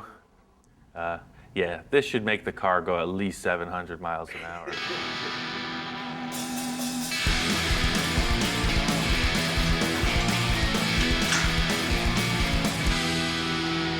all I want to do is make this car and go to Vegas. My whole life right now revolves around this deadline. It has to be done. Our whole goal as a car club is all of our cars, we just want them to be dead nuts on, as far as they want to be, it wants to be a time machine. None of these cars are by accident, and I think it's all by design. I immerse myself in it. I'm sitting reading catalogs from the 60s all day, I'm just, and magazines, and you just fill your brain with it, and then ultimately it's a no-brainer because you think, what am I going to do about valve covers on this? And you go, I've got this idea in my head, I've seen this, it's real neat, drag guys were doing it. That's the same for everybody in this club. Vern, if he's building a 40 style Lakes car.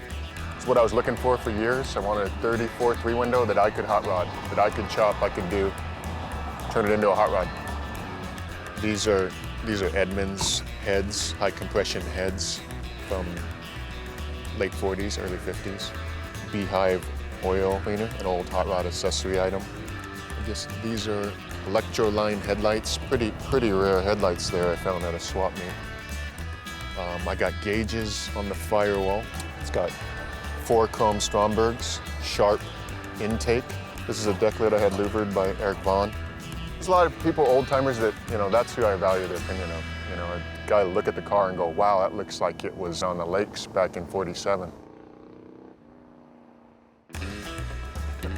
This is my 1932 Ford 5-window coupe. I've had it since 1988. I guess it was rebellious, but at the time I was just doing what I wanted to do. I chopped the car and it was all rough welds. The paint was all melted off of it. It didn't have any windshield or anything in it. And I drove it to Bob's, and I attracted more attention than any car there. But most of it was like, wow, you really wrecked this car. And a lot of people probably had never seen a car in the process of being chopped. And that, it was, sure, I did take a, really pristine 32 Ford and chopped it, but when I got the car, there was no question that's what I was going to do to it. It has a 54 Buick nailhead motor with a 37 Buick trans and a 39 Columbia rear end, a 2-speed rear end. It has a narrowed 44 dash, a 16-inch Ford wheels. It's chopped 4 inches. I guess what got me involved, I started looking at old photos like from the 40s, late 40s and early 50s. Even though it probably wasn't back then, it just seemed so mysterious and romantic and, so cool. Look at these boots, man. These are some working ass toes. And I think they're about ready to retire. So we're gonna do the ritual toe extraction. Everybody thinks that that's part of the boot, but really, if you just grip it just right, it's kind of like pulling a tooth. Look at that thing. It's ripe and ready to go. Just clip that on there. There it is. Look at that thing, man. We can use that in the car somewhere. It's a good piece of metal.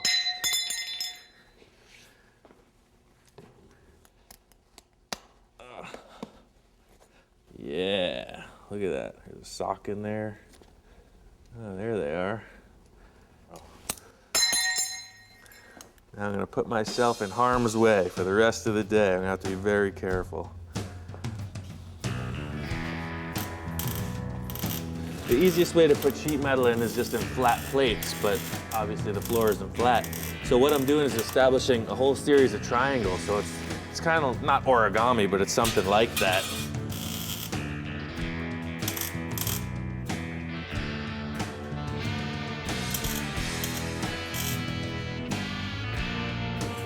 Thought I was gonna do this setup with the jagged, burned out stuff, but I don't like it.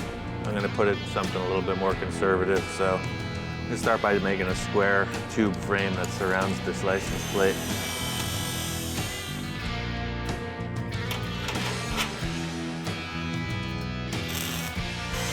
Weld it on and spot welds like you have the arms, and it's done. Clean, and it looks good. Yeah, this is sweet. It's clean. It's right. It's not my greatest vision, but it's right for this. How would you describe the dune buggy chick car?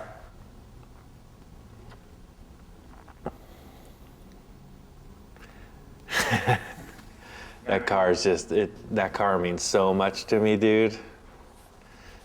It's,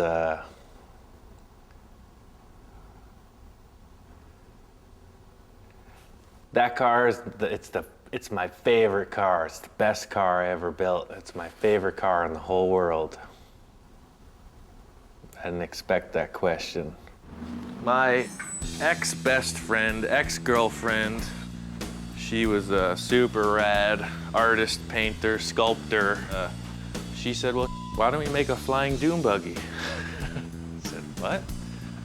Yeah, like if Amelia Earhart met Tank Girl, and they got together and made a dune buggy, this is what it would be. A lot of workmanship, a lot of skill, but you know, it ain't cool.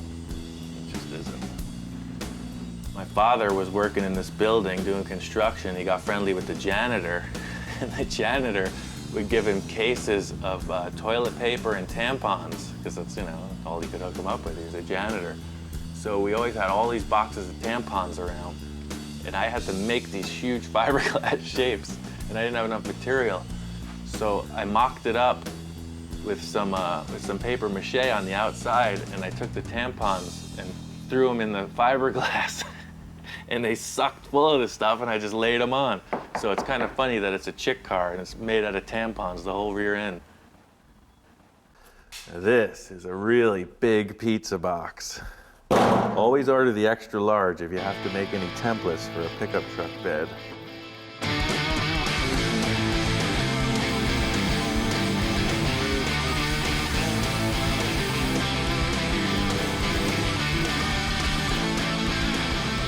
All in all, I think this is good for now. We'll trim it up later after we get all the folds put in it. This type of forming with the metal, it strengthens it. I'm designing so that it looks cool too, but it's mainly for strength because I want this lid to be able to hinge up and support itself. So these will really put a lot of strength in it. I guess again, back to the my car, their car thing. My car would have this.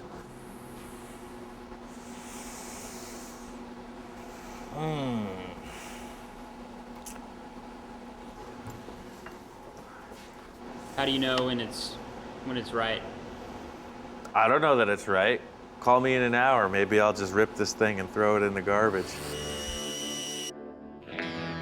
This window frame, I made it from an original 39 Auburn windshield. I modified it to fit this car. I want to use these two cool old gauges. I don't know where they came from, but got oil pressure and water temperature. I don't know what this ashtray is from, but it's pretty cool looking.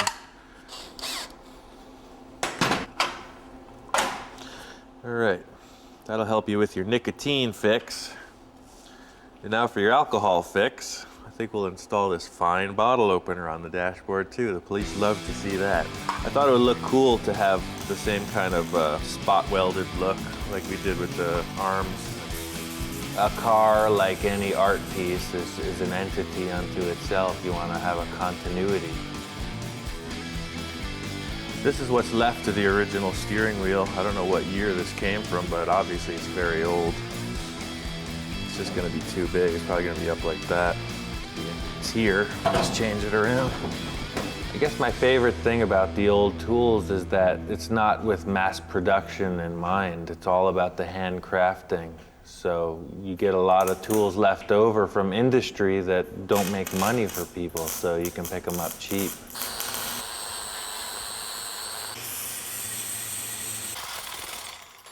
At first, I set up the steering column. I hooked up the original steering wheel, and it was too big. It didn't fit, so I just made a new hoop and made a smaller wheel.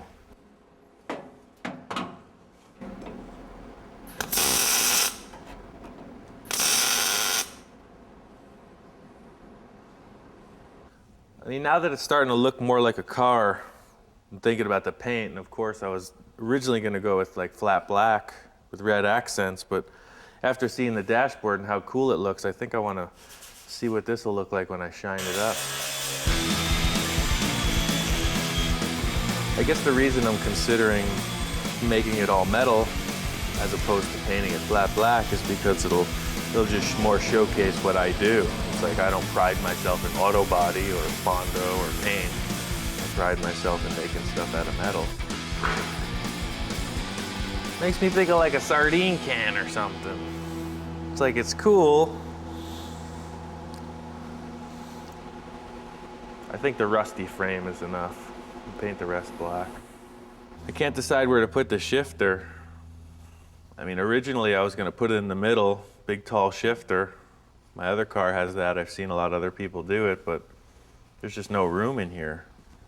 So I remembered I had this, this is an emergency brake for a Chevy truck, like a 66 or something. I think I wanna make a jockey shift, a suicide shift for this car. So when you're driving, you're out of the car, you're like, it's really tough. Come on!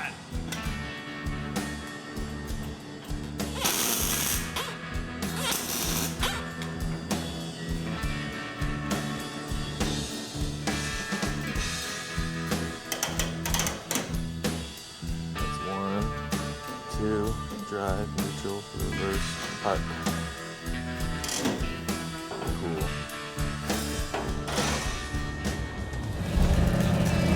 We pick a certain era of a hot rod or a custom and a time frame of when that car might have been built, and then we just basically adhere to that year or group of years and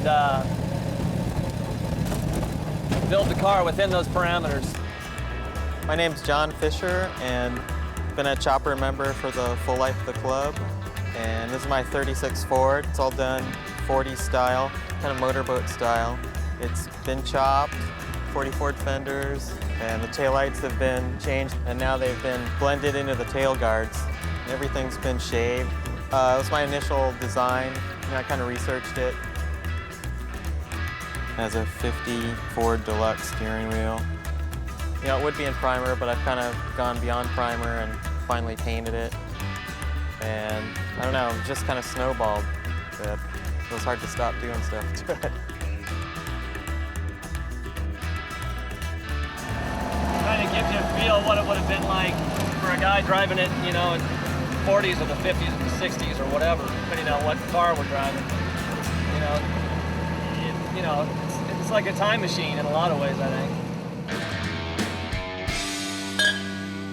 We had these guys on here. I'm gonna save them maybe for one of my own cars, but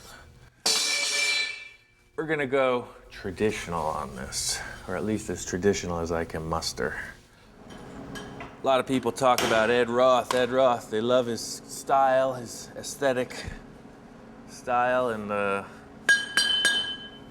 he does stuff that nobody even understands, or he did stuff that nobody understands. So that's what I want to do. People understand this. They can relate. Hopefully they'll pay a lot of money for it so I can do what I really want.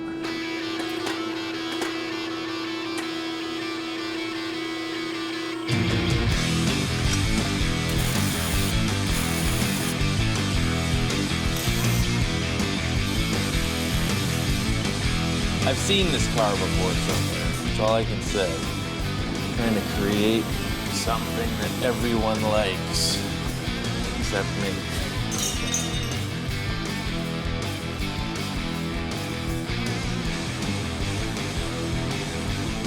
I think it's so done just like that. Yeah, I decided that these things suck. Change it.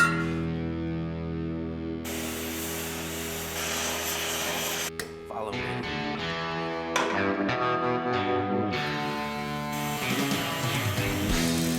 I think aspiring to a traditional build absolutely holds me back. I like the look of it, but I'm not concerned with the year, make, manufacturer. I'm just looking for an aesthetic. And that's what I love about this kind of approach, is that you're not really bound by $1 million paint job. You can change it every week if you want. And it still looks rad. I'm just gonna start painting it. It's gonna evolve into something fantastic. I thought it would look really cool if we left rust in a lot of spots and just put the only gloss paint on the whole car, which is high gloss clear, to just showcase all the old metal. I think that'll look really badass.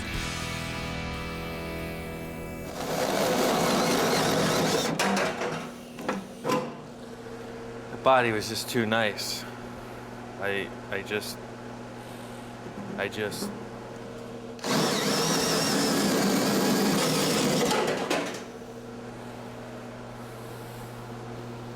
You thought I forgot about those steel toes, didn't you?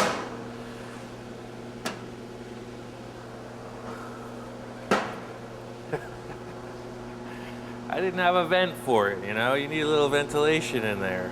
I think they're perfect. I just knew it would come to me. I knew those toes were gonna be worth something, man. They were too cool to just throw out.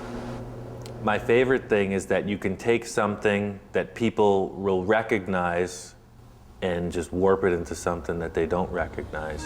That's my super project back there. Probably like in a year or so, I'm gonna start on that. It's a 50 olds. It's my 55. I had that up and running about probably 8 years ago now.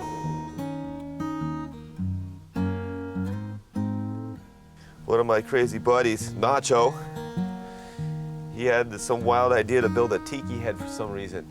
He didn't know what to do with it, so we brought it over here. But it was one of those things like, you know, who knows what the hell we're doing here with this thing, you know? So this is the workshop. This is where all the cars get built out of here. Maybe 6 to 10 cars within the last 3 years.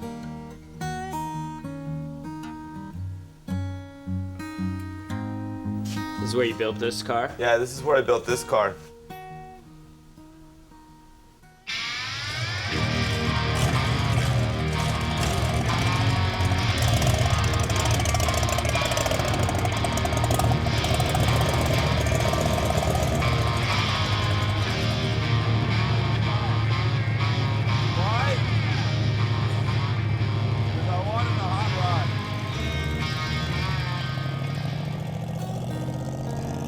The engine's a 57 392. The carburetion's 4 Webers. The frame I hand built. Only the front 2 feet are the original Model A frame, and the rest is 2x4 box tubing. 46 Ford steering column, 32 style dash. I chopped at 4 inches. It's got an old roll pan on the back from a 50s hot rod I found in an old man's garage. It was the only piece he saved from his high school hot rod that he had. We get our kicks off of trying to build it as traditional as we can, rather than just buying parts out of a catalog. We're just kind of bringing it back to the roots where it started.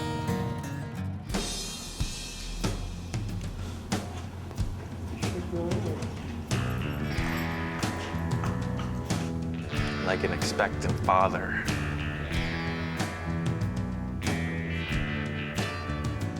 Nervous? Yes, nervous.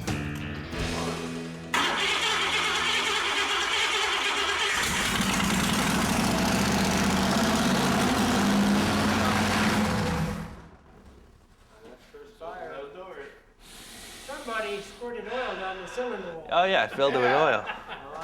It's the sweet smell of success. I think the artist's struggle is finding out how he wants to express himself, so one day it was black, the next day it was silver. That's all I can say. I was moved to sand the entire car just to see, and I think I like this. I finished off the tailgate here. Just took the remaining piece from this after I cut it, welded it across here, and just put a little bar on the back for a handle. I got some hinges that were just laying around and put them in there. Put some reinforcements and then just sprayed it with undercoat. I'm gonna spray a clear with a little gold flake in it, so it's just a little more dramatic when the sun's on it.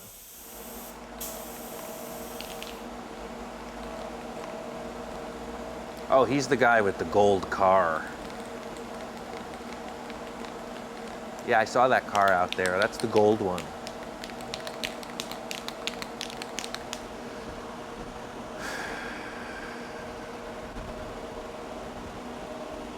We gotta go. It's almost time. We gotta go.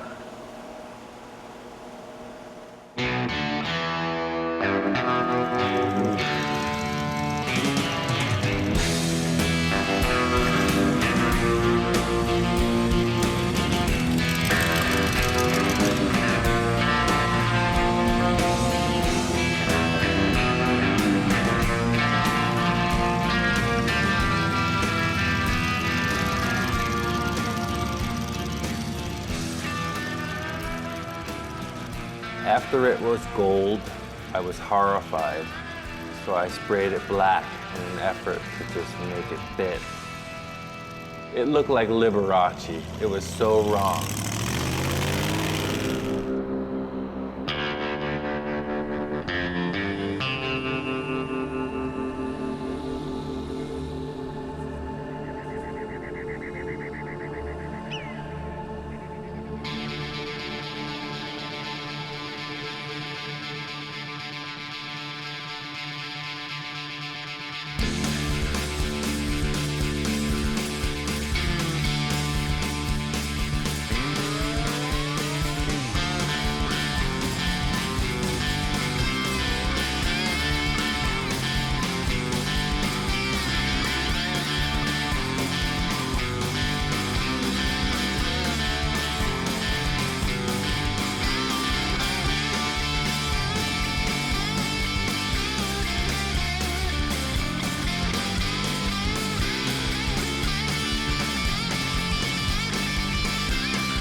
The car club, the Shifters from Southern California, throw a car show every year.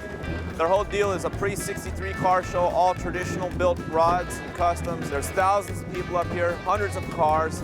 They turned away 200 cars at the gate this morning that didn't fit the criteria. It's all about the traditionally built custom and hot rod.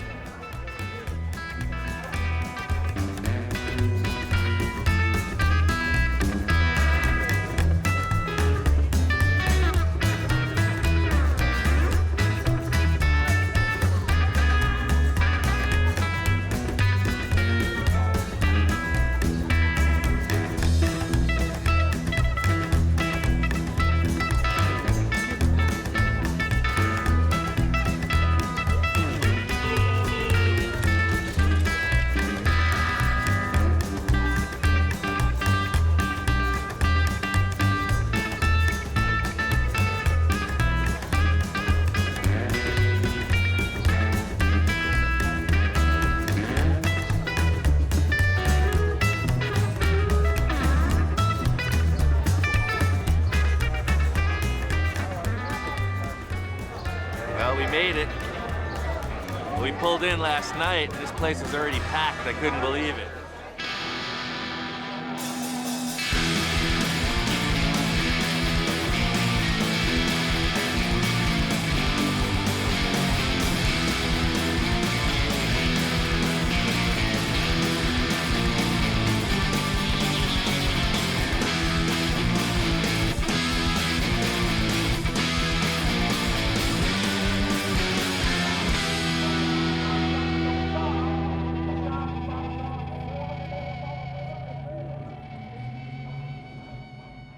Met the road zombies from up north and saw the giant tiki, and these dudes saved us a spot to park as well. And I guess they dug the car. I guess I was really concerned with that and the whole build, making sure that the people who were into the traditional stuff respected what I did.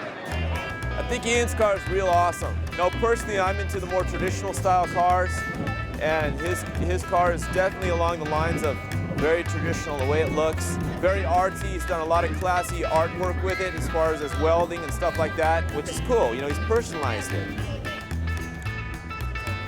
I was noticing the tie rod ends, how all the welds and stuff, all this like kind of little spot welds. It's cool. It looks like it came out pretty awesome.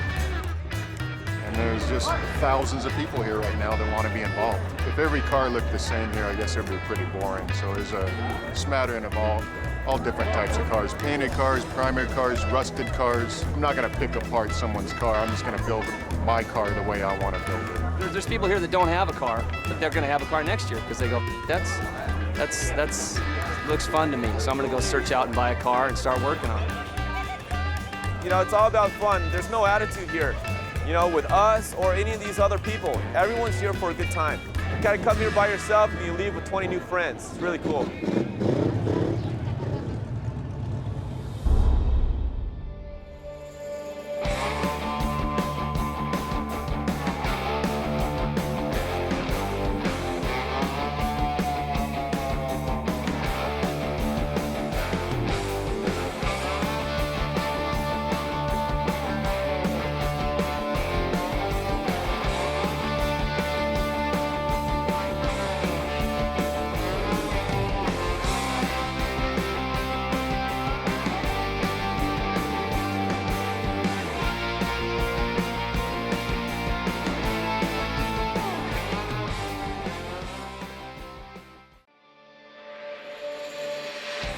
Right now on this special edition of Full Custom Garage, Master Metalman Ian Roussel continues his journey back in time. I always want my work to be evolving. Created in 2010, this film features another classic build. We got about a month to get this car done for Vegas. I gotta hit this with all guns blazing. Plus, an inside look at the world of 50s customs. See, everybody checks it out, man. Mercedes people pull up next to it, say how it's cool, and straight up homeless people on the street. With old school legends. I try to create things that have not been done before. And next generation builders. Try number 2. Full Custom Garage presents Back from the Dead 2.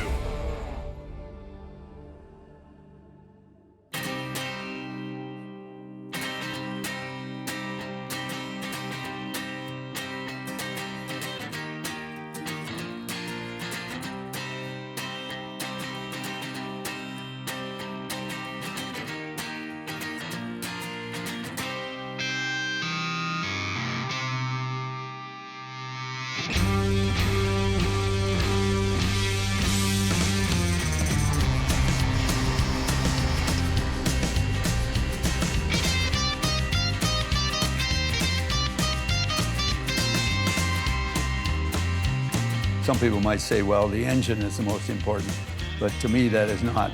It's more the look and the design.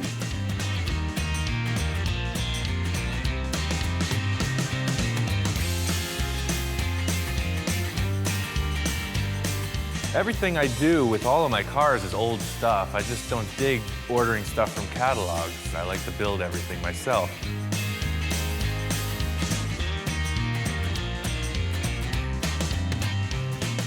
I'm not talking about a new car with a computer. I know nothing. I don't want to know nothing.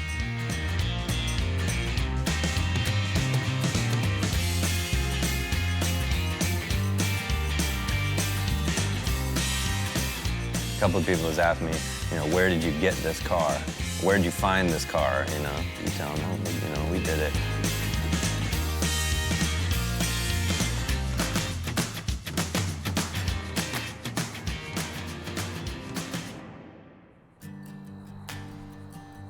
Doing a new project. I'm out here looking for a new car. I want to do a custom, something pre-1955, preferably a 2-door. And we're trying to get it to Vegas in 2 months. There's a big show going on, so I really like to just kind of go out in the world and see what the heck's available. I mean, I don't have my sights set on anything specifically. Just kind of hunting around, looking for something to start on and try to strike a good deal. Talk about an oddball. I've never seen one. I mean, it's not really like a custom, but if you laid this thing on the ground and just made it a total driver, this thing would steal the show. This thing is huge. It's not really the look I'm going for. This car's got potential, but it's not the one. This is more what I'm talking about. Another DeSoto, 40 something, 41, who knows? It's like cool features on all these different cars, but I don't know, I'm just not feeling it. I've been looking all around for a few days now. I've hit up like 5 different spots, and when I see it, I'm gonna know it. I'm just not finding it right here. My friend Roman, he's got a line on this 54 Chevy. It's over at his buddy's house, so I think we're gonna check it out.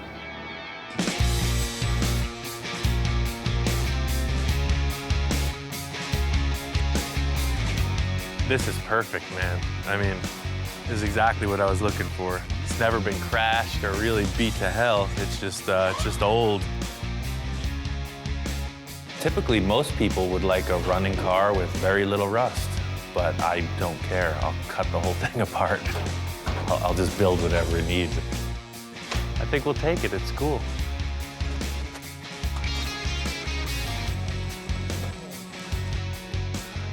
Thank you. On the 54, everything mechanically is junk, so I need to find a car that I can pull all the new stuff out.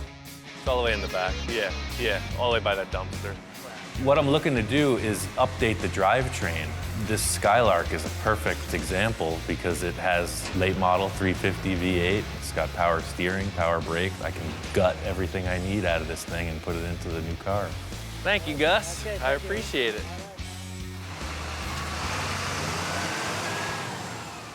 For this car, we're gonna do it in 2 months, no joke. We're just gonna hustle it out. There's no other way. I gotta hit this with all guns blazing. So my friends Roman and Trent are gonna help me out. The only thing I wanted to save from the 54 was the 2 pieces of glass, front and rear windows, and the body skin. We just got rid of everything. What I'm looking to do is update the drivetrain. It's typical to subframe a car, so that's what I'm gonna do with this.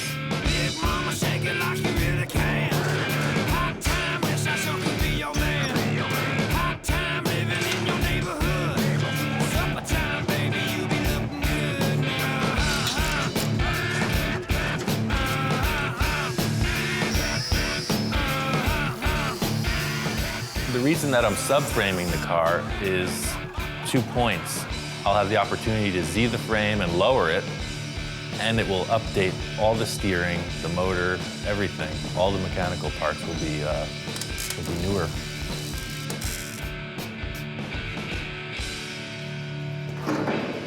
Yeah, it's cool. Now all that's left to do is everything. Let's see, I got 1, 2, 3, 4, 5, 6, 7, 8, 9, 10, 11, 12. I got 12 projects going on right now.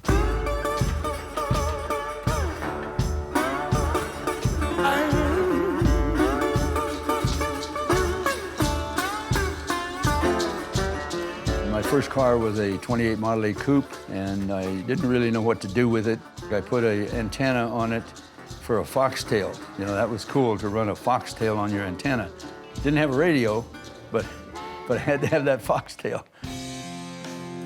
This is my spray booth. I started the blending of paint.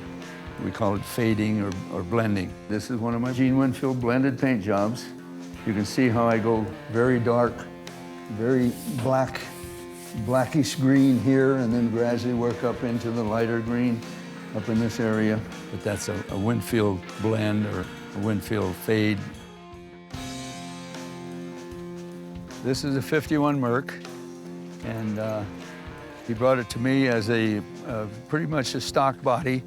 So we've chopped it, we slanted the post, rounded the corners, and molded off all the door handles. And we do a thing here where we weld the front fenders to the cowl, and I make this piece all in here with a drip rail and everything, all by hand to, to tie this together, and it makes a nice look.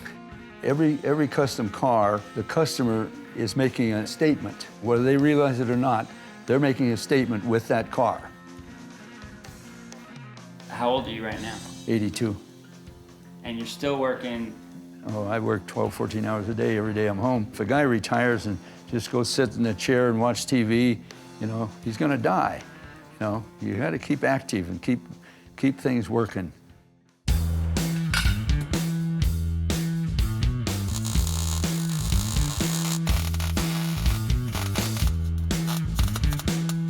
You can see here the old leaf spring used to mount right here. But what I'm doing with the ones from the Buick is I'm moving them inboard of the frame rail, and I'm putting it up into the floor of the car so you can see the difference. I mean, it's about 6 inches drop. I think that'll work out good. I had done a bunch of race car and street race car fabrication, and these guys were doing what they call a mini tub. Their idea was that it would give them more room for fatter tires. I saw it as a way to move the leaf springs inboard of the frame, effectively lowering it. I'm gonna have my 2 beautiful assistants prepare the axle for delivery, and I will shortly thereafter bolt it in.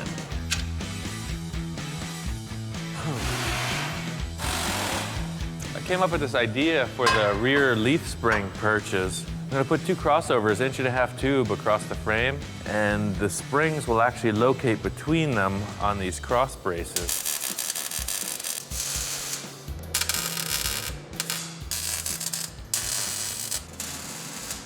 Now that I got this framework tacked in, the car will suspend itself. I'm gonna stop right here and I'm gonna chop it. I just wanna see how the ride height looks with the chop top because they have to look good together. It's kind of like building a house. I really just wanted to just start with a solid foundation, get the front clip, the rear suspension all established, and then work up from there.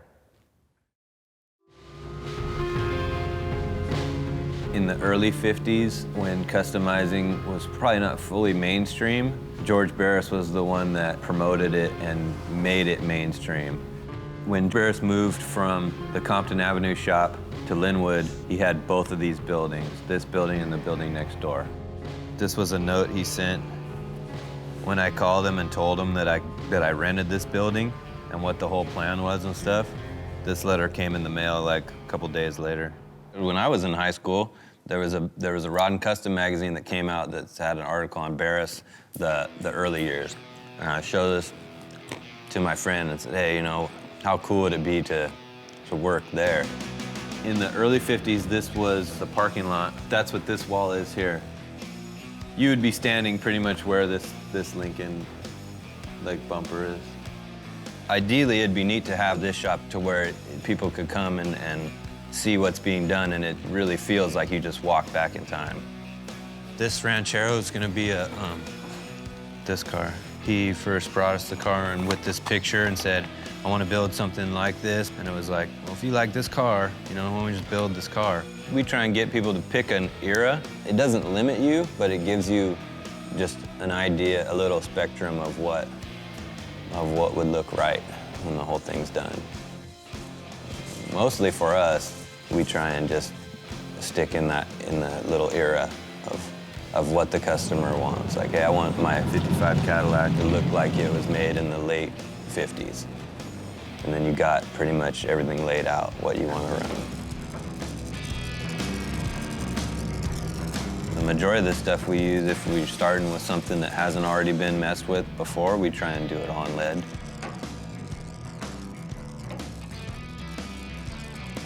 We don't have a lot of modern tools and stuff. So we thought, well, there's kind of our niche right there.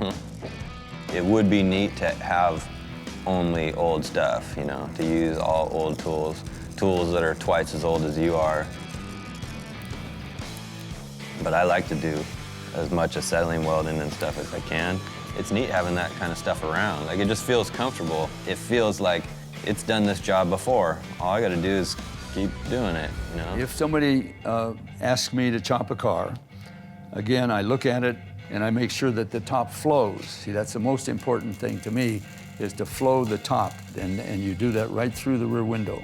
So the whole rear window and everything flows with that roof. So that's important, is the flowing of the top.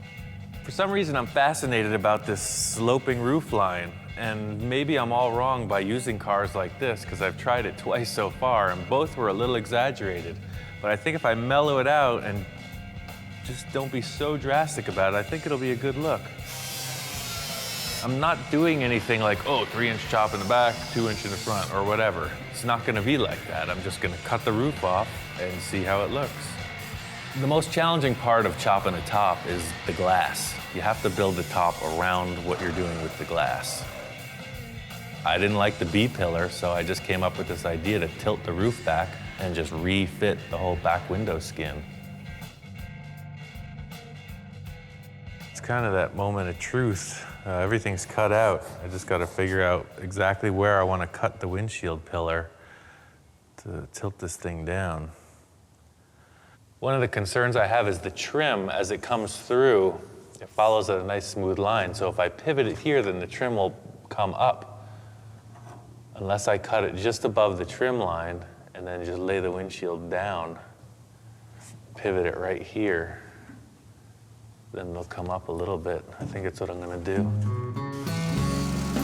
So I decided I wanted to just keep the stock size front and rear window. I don't want any of my cars to look really mellow. I want them to look kind of freaky, kind of different. I think by leaving the stock height front glass and just sloping it, it'll give it a cool look. I think I nailed it. I don't know what to say besides that. It's gonna work perfectly. I got it. It's cut, it's it's down, that's the line. Still kind of developing maybe what this signature flavor might be, but I always want my work to be evolving.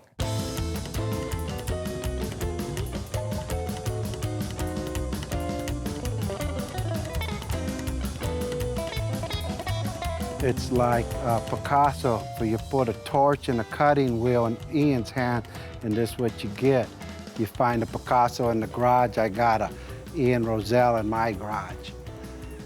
I'd say Victor's been my greatest supporter out of anyone since I've opened the shop. I couldn't find anybody that could bring my thoughts into reality till I met Ian.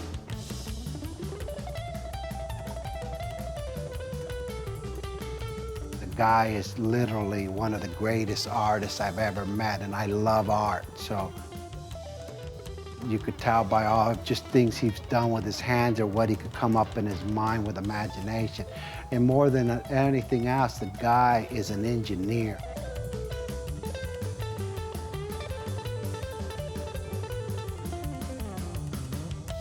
Well, the best thing about the way we work together is it's his vision, and he just lets me run with it. He comes in and critiques it, and it's really just it's a great exchange. My main concern with this window is the way that the chrome strip is gonna fit. I'd love to reuse the stock chrome that comes around here, but because the windshield and the rear window are on different angles in relation to the body, the chrome just might not work out, I'm not sure. I keep using the word convincing in a lot of the stuff I've been building lately because that's what separates the guys who know what they're doing from the guys who don't. You see a little mismatch in the way the trim's gonna fit, and it's not convincing.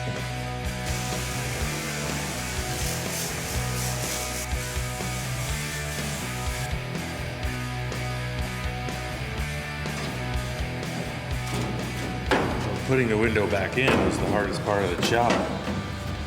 That's all it takes is one wrong move, lose the whole thing. I'm stoked with the way this window fits. I'm just gonna take my time, weld it nice so I don't warp the roof skin. It's on. I mean, we're there. It's just a matter of following through.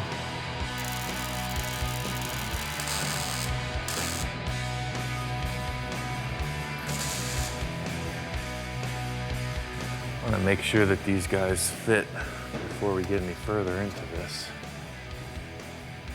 Yeah, that's cool. Just trying to verify whether or not this roof skin distorted with the pillars, but it's cool, it's right on. We got about a month to get this car done for Vegas. I think we got it.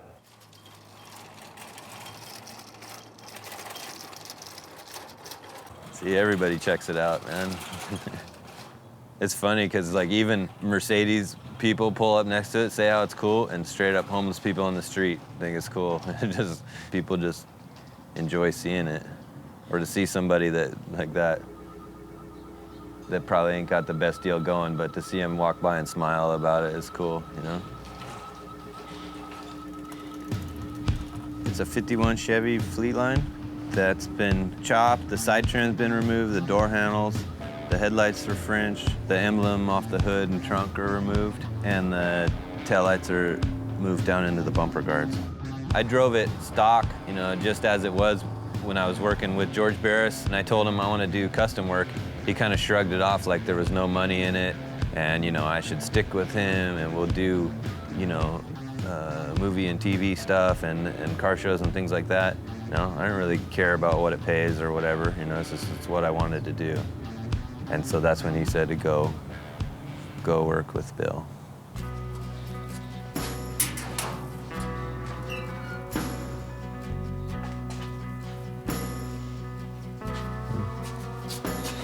I don't know where he is. I don't know what I want to say about him, really. I mean, he's just like, I don't know. It's hard to explain it, to explain his deal. He does what he likes to do. That's the coolest thing about it. He's got the experience that just is unmatched by anybody. I'm not a teacher. All I do is point out mistakes. Somebody makes a mistake, I know what to do with it. I had to figure out all my mistakes. Nobody helped me with mine. It was like going to college in a way. You know, just the way he works with things, his patience, and he never once yelled at me or got frustrated at me. George would yell, you know, all the time. It was a totally different vibe. We did this car in the afternoons and maybe one day a week when I was working over there. Bill, he had it figured out. After I looked at it a little bit, I knew what to do. I just did it. With the experience and a lot of German talent, it was easy to put together. I don't have a blueprint, I don't have a pencil mark. It all comes out of my head.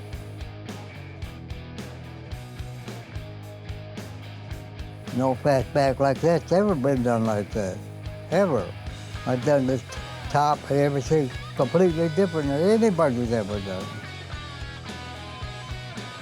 The first car we chopped in here, I brought Bill over to look at it, you know, and he looks at it and he studies it all over and he goes, yeah, it looks like I did it. He takes pride in his own stuff, and for him to say it looks like he did it, that's the best compliment you're gonna get out of him.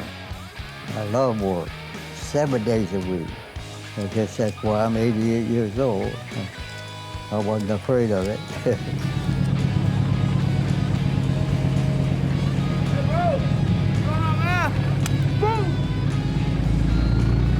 He likes this car. I always wanted a fastback, and plus the fact that me and Bill worked on it together, it's like, I wouldn't even want to get rid of it, really. You know? I don't want to use the stock 54 tail lamps. They're just typical. When you look at the car, it identifies it right away. So I had this idea about cutting and rounding the back of the fender so it doesn't stick out. Something about the way the roof line flows, this is bugging me, how it just sticks out like a thing. I don't know. This is so rusty in the rear of it. I'm gonna change the bumper, and I gotta cut this whole portion out anyway. So I'm thinking I'll just hack it off and section this piece of tube in there and just join the fender to it. I think it'll work. And I think this matches it pretty good. I think I'll just splice in right about here.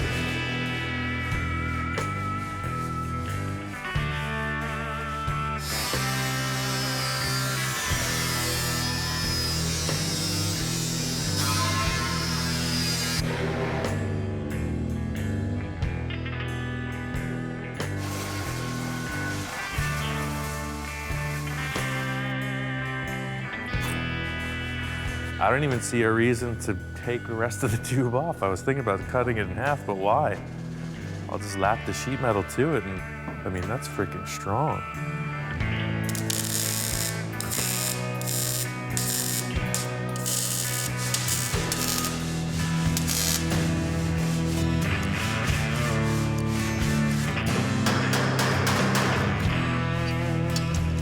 Kind of weird to put a big tube in the quarter panel of the car, but it's what I need. It looks great. We're on a strict deadline. I could spend 2 months making a quarter panel.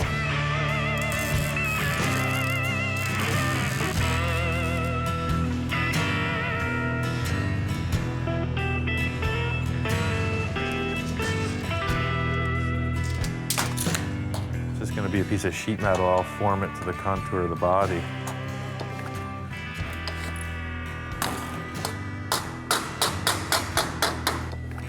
This fender's kind of a funky shape. It's a compound curve in a few different ways. I'm just gonna tack it in place and then hammer it with a dolly. I think it'll follow through fine.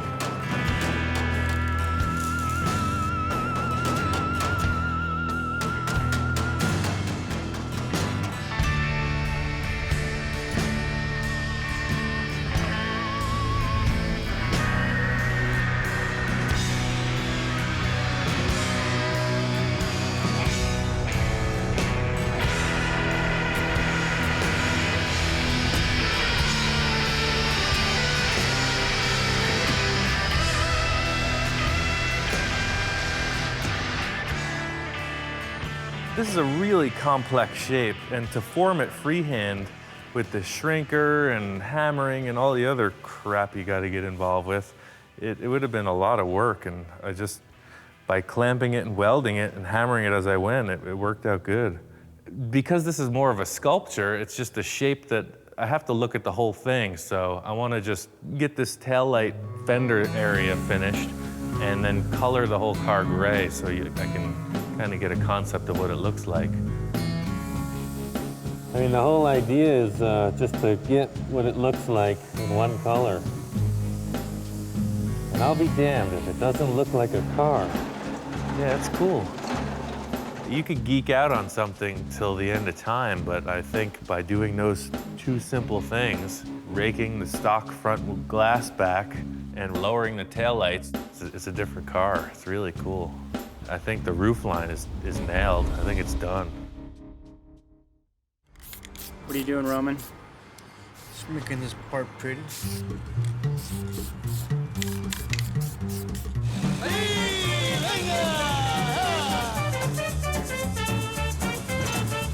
We're in San Fernando. Basically, right now, what we're doing is we're gonna go meet up with the rest of the homies to go to cruise night every Wednesday down here in the valley. My background with cars, I started off when I was a little kid where I used to live. And like I said, every Friday, you see the Broms just ripping their pipes and with all the nice hyenas and everything. It looks nice. That's basically, I got stuck in that little moment. And my style would be, most people would consider it Chicano style. I don't like to modify anything at all on my cars. I like to keep it stock. He just came here one day, said he wanted to learn. He's learned some and he's taught me some too. He has different points of views when it comes to cars, and I have mine. We balance each other out.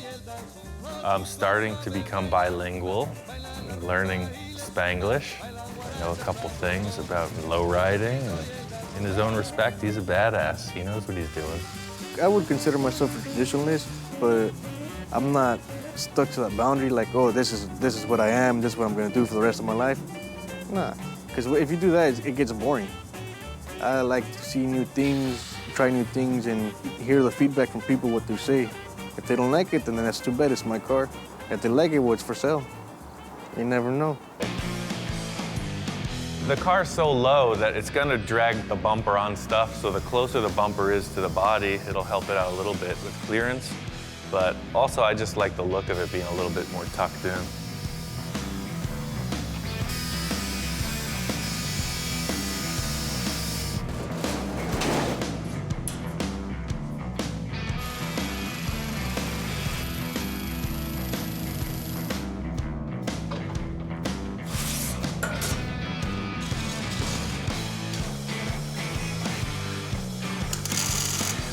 Welded on that rear pan, so I'm just trying to get a placement for the notches for the bumper bracket to come through. I made the pan lower than the brackets just for aesthetics, just so when you look at it, it looks a little bit cleaner.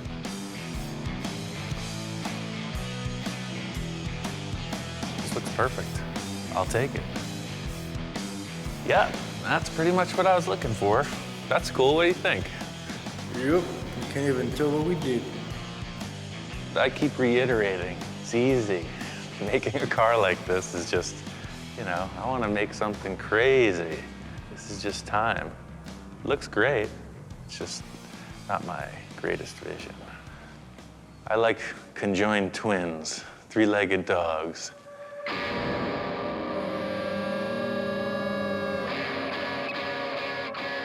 Here it is, a Space Junkie. 5 years of toil. It's a 1931 Chevy. I call it the Space Junkie. We just won Best of Show at the show here at the Hard Rock. This is more artwork than it is standard car stuff. Something I always wanted to see was just a crazy Hot Wheels kind of freaky car and show car.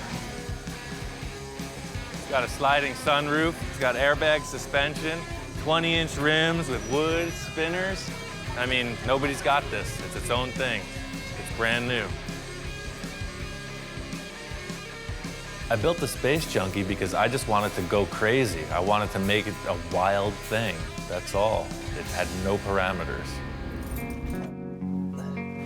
This dude's leg was fully ripped off. This whole f***ing leg was just hanging off. It was just a bone and like muscles. And Mike was like, hey, there's this cat in the backyard. Like it it got run over or something. It's like about to die. I was like, all right, well, let me give it like its last meal, you know?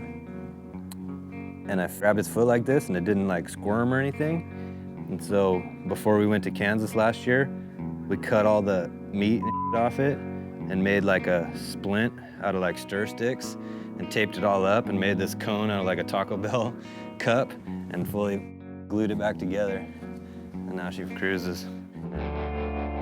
When I look at a grill or an opening for a grill in a car, what I do is I study it for a while and then I come up with maybe some rough sketches and I try to create things that have not been done before.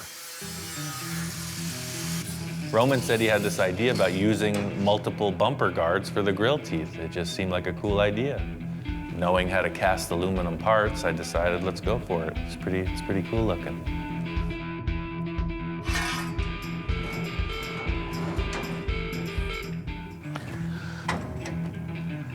That's one more.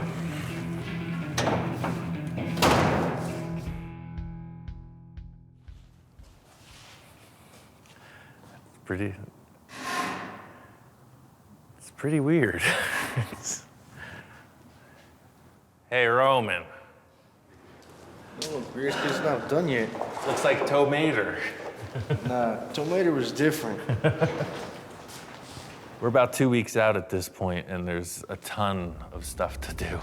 I took the rear taillights out, so I want to put them in the rear bumper guards. I found these cool little lenses at the Trucker's Mart. The problem I was having is they're just sitting there. They needed a way to be retained, held in place. What I came up with was I was thinking, what's super lightweight, aesthetically appropriate?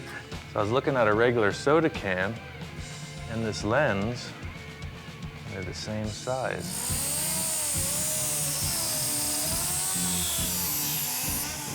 There's no catalog I found that has the part that I need for this. It's a very delicate aluminum stamped shape that would be very hard to recreate otherwise. It's just, why not? Some people have a real problem with it. As of late, in mainstream custom culture car building, those two things, using junk and building cars, are at complete opposite polarities. But none of those guys are gonna have a trim ring like this, I guarantee you. Most of the people who have responded to the work that I do really dig the fact that I just take stuff and manipulate it to achieve my goals. Come on, that's freaking golden. We're about a week out, and I gotta call in all the help I can. It's time to get this thing nailed. We're on our way to Burbank Airport to pick up Big Bob Gore, or as someone has put it, hardcore Bob Gore. Bob is an eccentric who stalks me on cyberspace, and he's come by the shop a bunch of times and helped me out with my cars.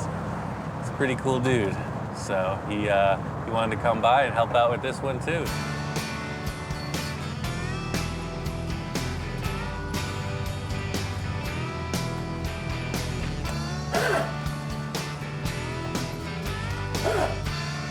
Hop on in.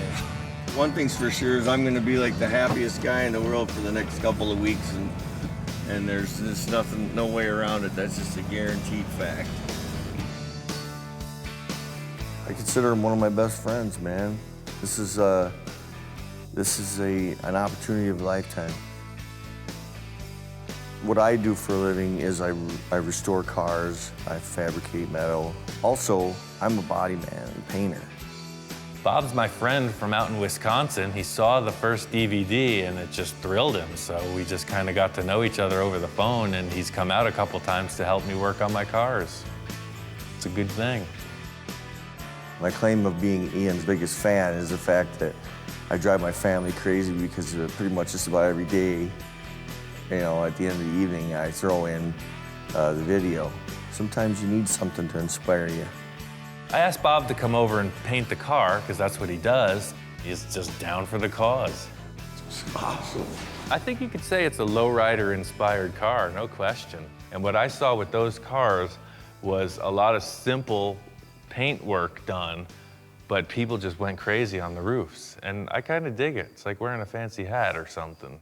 The idea of having a finished roof on a car that was in primer doesn't work for me. I think it's the wrong choice because it's almost like wearing one shoe on one foot and going barefoot on the other. Michelangelo painted the Sistine Chapel. The Pope was telling him how to paint it, when in all actuality he knew that Michelangelo knew that it should be this way. So that's me, man. I'm in that position. Yep, you're the Pope and I'm Michelangelo. I didn't see what he was seeing. I felt it was the wrong way to go. I'm used to painting a whole car at once, not just one section of it. And we'll get used to it, man. This isn't a dealership. We had a disagreement about how the car should be painted. The bottom line is we need to get through this paint job so we can finish the rest. So I just let him go with it. It was the first time he and I ever butted heads. It's frustrating in this time frame was psycho. I mean, it's crazy, especially if you want perfection. I walk in on the car and the first impression makes it, and the car just imploded. It just sucked all the light out of the shop. It was not palatable. I didn't like it at all. After the events and everything, you know, obviously we're behind schedule, et cetera. I honestly don't see the car going to Vegas.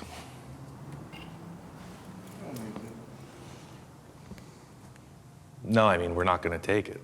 Oh. It's going to take a lot more time to finish everything. It just is what it is. To show an unfinished piece at the car show of this caliber, there's a lot of pressure on it, you know? We're trying to do something cool where it's a really finished, nice thing, and it can't happen in 2 or 3 more days. Okay. And what I was trying to do, I think I made statements from the start of this, has been kind of pigeonholed for these rusty, sloppy cars, because I built a couple and they're super fun. But the most criticism that I've gotten so far is that, you know, the rat rods, everything that I've done, and it's just not the case. And, you know, with the other car that I've done, the past 2 cars have been finished and nice. And I just want this one to represent, you know, a better level of finish. I was massively depressed that, and then it was just like when we conflicted with the paint job scheme, I felt the same way. If I could stretch it out any longer, I would stick back and redo, you know, paint the car the way Ian wants it done, and show people that what I can do,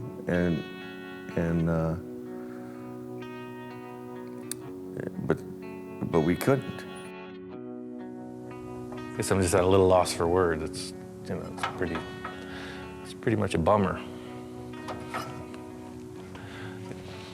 I mean, it really freaking pains me to call it off. You know, everybody was hoping for it. Everybody was planning on it, you know. It's my call, and, you know, I gotta kind of bust these guys' bubble. I don't know, man, that's the stark reality of things. People like to make this out to be rock star stuff, but it's really not. Bottom line is, this is my mark. And I'm not gonna do it halfway.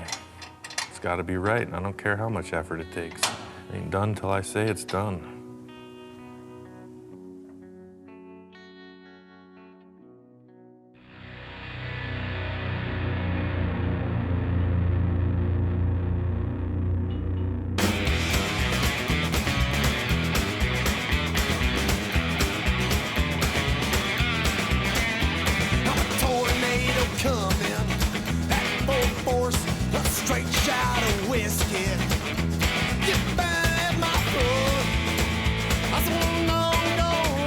We got everything done on the car I wanted to. Paint looks good. We put the upholstery in and just took it up to this show in Ventura. It's finished. I'm your fool. When you bring me sorrow, you bring me pain. Baby, baby. We made it. We motored out on the freeway and it's all good. made it here, and the show's on.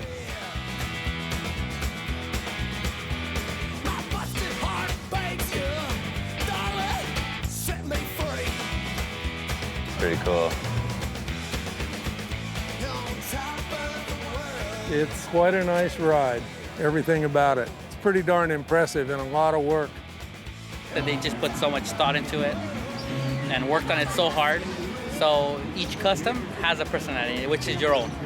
Your ideas, your thoughts, it all goes to your car. So that makes a custom right there.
Right now on Full Custom Garage, Master Metalman Ian Roussel looks back on the best builds of Season 2. The second season was all about pushing the builds further. I thought it was going to be good, but it's spectacular. Wow, I was blown away. I really wanted to do stuff I had never done before, you know, venture into the great unknown. He got in deep with this project. I was thinking of, hey, I'm gonna throw a wrench in the fire on this guy. It's just a pile of parts. Well, that's why you're the man for this project. Going into this bold-faced and fearless.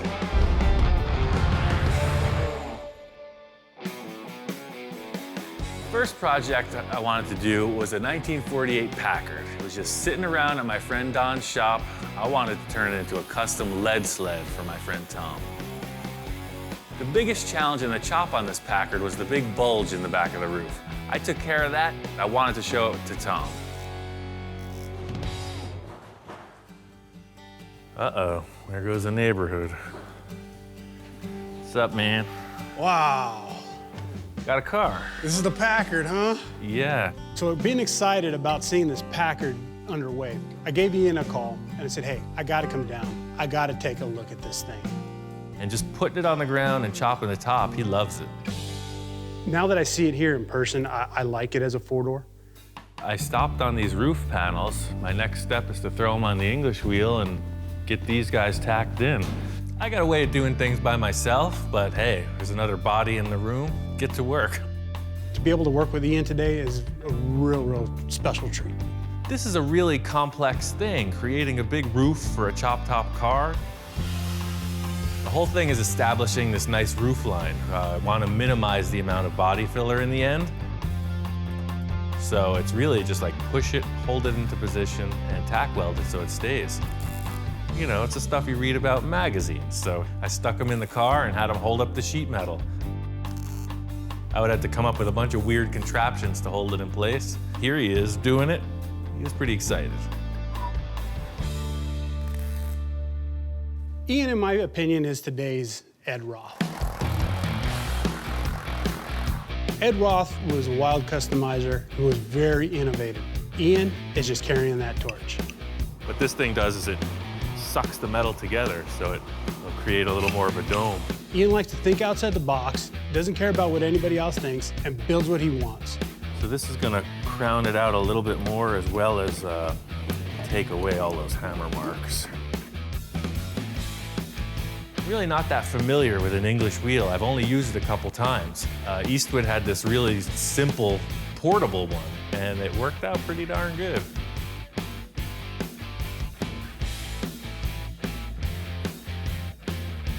Pretty good. Yeah. Getting the sheet metal tacked in place, that's it. That's the car.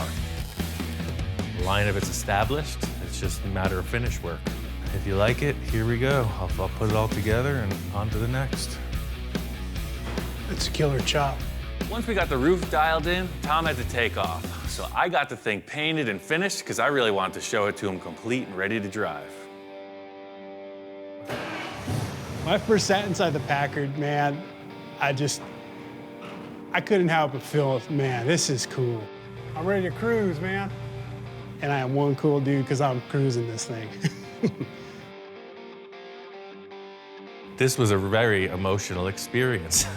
We took that car out of the carport and I was angry. I was just thinking we were going in a bad direction. I pulled through. It's really indescribable. I can't talk about how grateful I am because there's no words to express it. I mean, other than getting in there and cruising down the boulevard with a big grin on my face, there's no real way to express how just excited I am. It's a cool car and I cannot wait to show it off. Tom has helped me out with a lot of stuff in the past. So going through all this extra effort made it worthwhile. He's really happy with the end result. This Packard was not just finished and delivered. This thing is an evolving project. I have it in the shop now. We're developing it into a whole new thing. The next project was for my friend Victor, and who knows what's coming through the door. He's always got a lot of wild ideas. So Victor comes in with a set of blueprints, and he's talking 100 miles an hour. The other night I was thinking of a project that I need. I got a retail plant rental company. I need for my nursery to have like a little car, spectacle, something that, just something like people would see like, what the heck is this thing? If Victor wants a spectacle, he came to the right place. Victor wanted to build this VW kit car. It's called a Boonie Bug. He found these old plans. Remember, like everything we do, this means nothing. This means someone has built something like this, so ours cannot be like this. I think we're gonna take these plans and funkify them. We're gonna go full disco. I think it's gonna be cool. First thing I needed to do was build a framework for the body. It rides on an existing shortened bus chassis, but there's no structure for the whole kit part of it. The whole thing with this vehicle is like a triple threat, right? It's driving around, it's looking so cool. When it's parked, it's doing the same thing. And then the sides fold up, and it still drives around. So it's a quadruple threat. It does 4 things really good.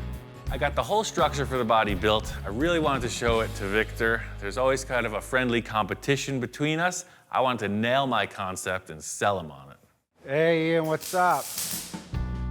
When I first walked in, as usual, more was done than I expected. I love the way you angle that thing. I've been thinking and dreaming about this too since I left. I said, I want to put, you know, kick the angle down. I didn't know it was going to be forward or backward, but you're reading my mind. Instead of the doors like the plan showed, the whole wall is open like that, both of them. That's and then amazing, it says yeah. ultra green, so that when you park it.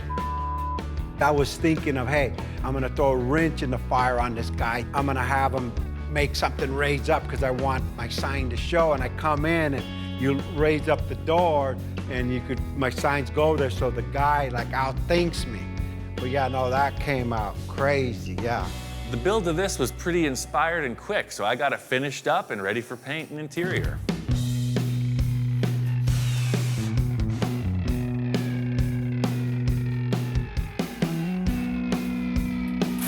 We had no idea what this thing was gonna come out to be.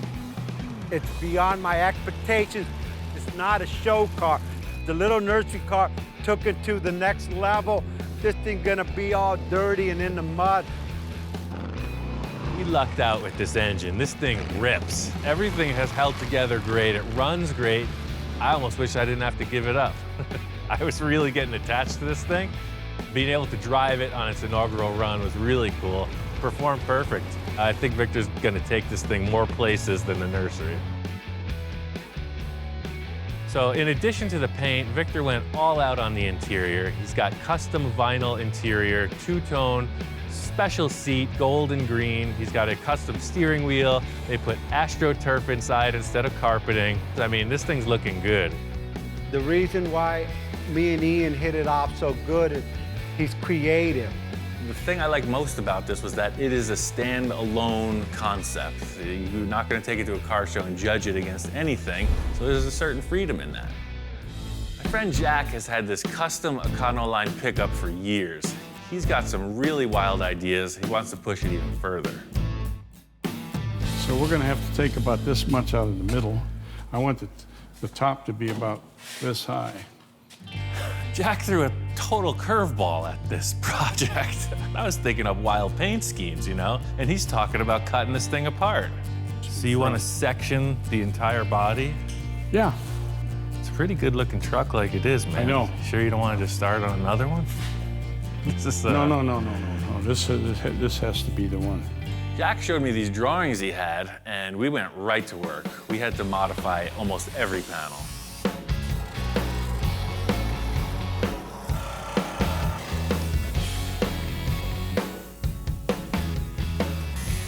Usually I'm the guy standing back assessing the whole thing, and that's the nice thing about having another professional in the room is you got 4 eyes instead of 2. Still has to come down more, just a hair. Well, 1/8 inch. I don't have any hair. That's good, that's better. A great thing about the way Jack thinks on a project is he's not really wishy-washy about things. He says yes or no very efficiently, and that's really what I'm all about. Make a decision, stick it, and move on. Once we got into the back rear window, Jack left the entire thing up to me. Just work through it, make it good. That was a challenge, to say the least.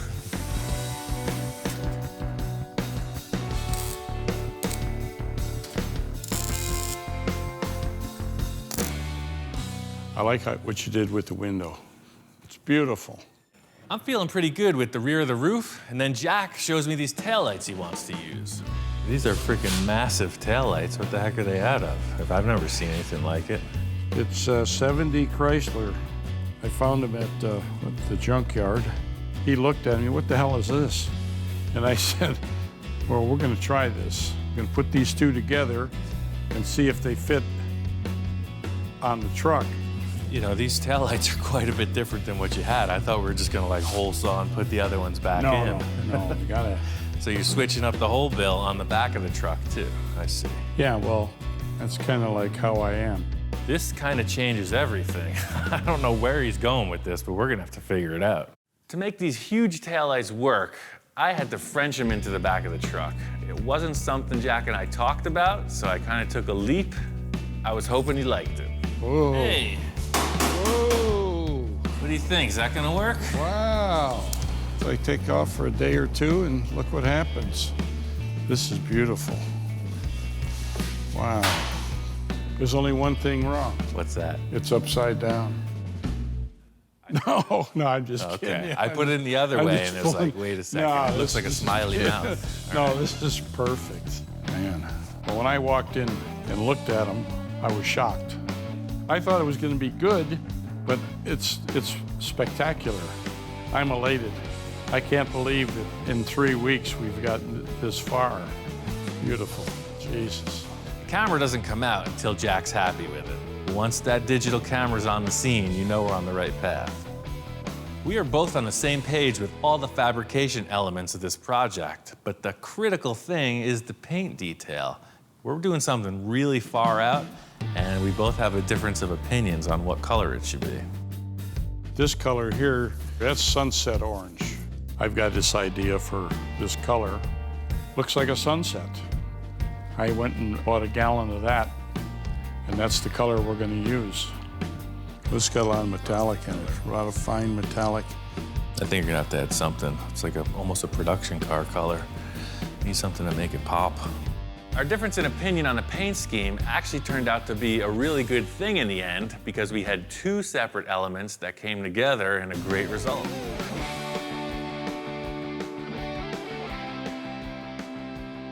Gene Winfield really inspired the paint job on this. I'm not saying it rivals any of his fades, but it's pretty mellow. It's just the red gradually fades to black right into the rocker panels. Ian wanted to surprise me with that fadeaway, and let me tell you, he sure did. It really looks good. Jack was digging it.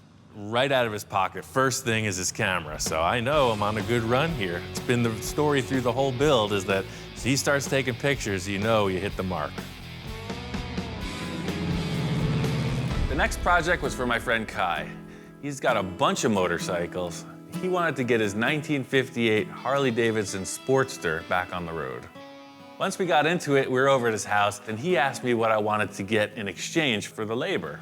I want that. You want that? Yeah. That. You want that? Yeah.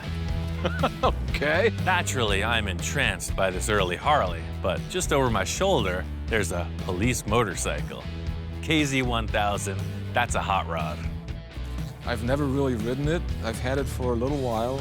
Apparently Kai got this in a trade or something. I guess his buddy picked up a few of them at the auction. It's a typical scenario. These police bikes get decommissioned after a certain mileage, and somehow Kai ended up with one.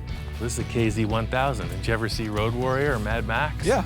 Well, that's what's going on underneath here. Right. I'm just not a big Kawasaki guy, you know? I'm not a big Kawasaki guy either, but look at that engine. When Ian said that he was also interested in the Kawasaki, I was a little surprised. Yeah, you want it? I see this thing as a stripped-down race bike. This thing is cool. Well, I'll tell you what. You build that Sportster, you can keep that. I'll do that. I'll trade you for labor. Yeah, for sure. Okay. This kind of turned into a battle of the bikes. I was going really radical on the police motorcycle. Kai's bike was pretty straight ahead, but it's exactly what he wanted. Huh. This is pretty damn cool. It's gonna be all right. Yep, I think so. You know, I'd say it's a close runner-up to the motorcycle that I'm building. It's a good-looking machine. You're definitely gonna take second place. You think so? Well, things got heated a little earlier in the day, you know, so I don't hold grudges, but I like to stab it back a little once in a while. So Kai's sitting there admiring the machine, and I'm thinking, you ain't seen nothing yet. Just look at that thing over there. You got your fiberglass drooling off the rear fender. I mean, that's got a look. It's kind of Sigmund and the Sea Monsters right now. It's pretty groovy. Well, the way it looks right now, I don't think it's going to compete anywhere. I have seen nicer bikes, though, in my life. I can't say I've seen uglier ones. Thanks. You're welcome. After Kai kind of jabbed me, I wanted to play a joke on him with his bike. There was a whole parts stash I got from my friend Gary, and there was just so much potential on Gary's shelves, I wanted to see it on this bike. I put him on the bike, and it's on. This is a 70s style deal. Nothing says commitment like all the details. See what I'm talking about? Not everybody is hip to the trip. Just needs like 10-foot long forks. And you're there.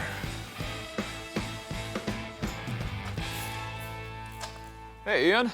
How's it going? Good, man. Got your bike just about ready to start. Oh, man, check it out. Did a little restyling. Holy moly. Look at this thing. Fishtails and everything. This is terrific, man. I love this. This is great. When I walked in, I was really surprised at how the bike had changed. Yeah, he may have meant it as a joke, but I was digging it. I was loving it. Man, this is awesome. The joke was on me. He walked in and loved it. I thought you were gonna hate it. I guess you're into it. I love it. I love the fishtails. I love the sissy bar. This weird prank actually resulted in a pretty darn good-looking bike. So it was sort of a debate between Kai and I. In the end, he really just wanted to go with something a lot mellower. So I put the exhaust I built on Kai's bike, but I was really itching to show him the progress on mine. So you remember my Sigmund the Sea Monster rear fender? That changed a little bit. Looks nice, man. Yeah. Wow, this is smooth. I took a look at the Kawasaki, and I was actually really surprised at what he'd done. Man, this is it's getting close. It's nice. In the end, I got my bike wrapped up. It's exactly what I was hoping for. It's just a good, reliable, powerful, fun-to-ride machine.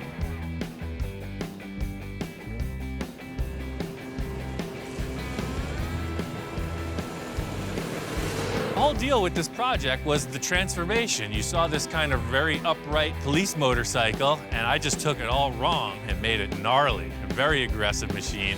I knew what was inside of it, and I just let it out.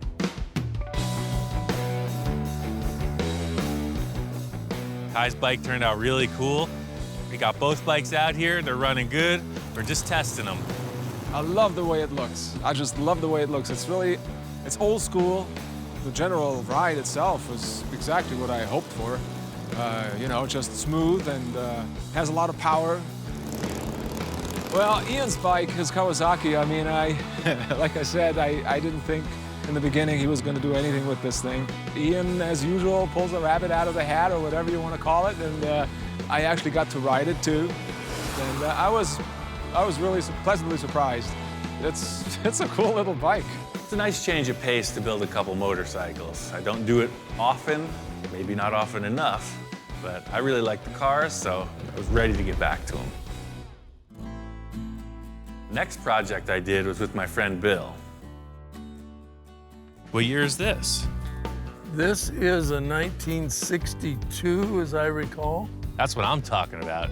I guess it's an early 60s Ford Falcon window van. It's a short wheelbase. Looks like it was maybe from a utility company or something. It's bare bones inside, but it's a pretty cool looking ride. I talked Bill into working on the van as a concept to sell to fund another of his projects, and it just turned out to be way more work than either of us considered. I got a couple good ideas on how to get this thing back in action. The question is, how bad is it? All right, so I'm gonna start off on the front, because to me, it looks like it's hiding some secrets. Pull off the front bumper, turn signals, you know, trim stuff. Start sanding it. And that's where the story begins. There's a ton of filler in this thing. I'm doing the excavation here, you know, this is down and dirty. I thought I could sand it off, but it just got thicker and thicker. I ended up just cracking it off as brutally as I could. Yeah, it's all pushed in right there.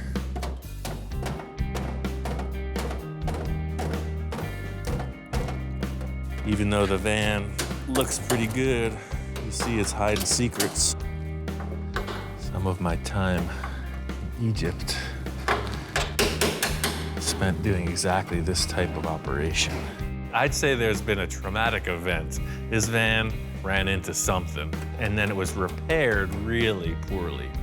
The easiest solution would be to get a replacement panel, but I think I can just take this thing, reformulate it, and put it back into place.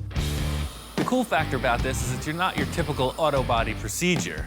I'm gonna fire up this torch and get medieval on it. This metal piece was created in a certain shape. The only thing that changed was the collision made it into a different shape. I want to bring it back to the way it was, and that's just done by a series of heating and hammering.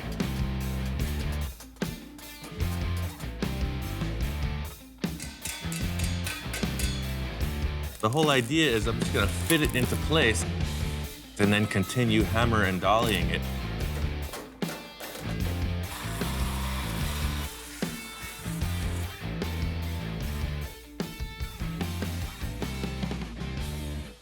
The van came out really cool. We got it all finished up, and it was ready to show to a potential client. Bill had somebody interested in buying.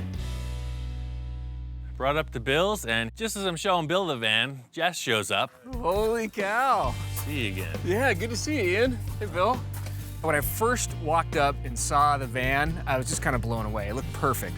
It looks like a plain white van on the outside, but the interior is all fitted out. It's deluxe. So we put curtain rods in there. Holy cow. Yeah.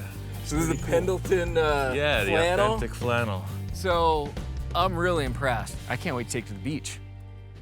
Let's drive it. Good, let's do it. Let's close the doors up and jump in there and fire it up. Oh, and we're off. So looking at the van from the outside and the inside and kind of being a spectator is great. The aesthetic is totally there. It's everything that I want. But it's not the feel of driving it. And so once you drive it, I was sold.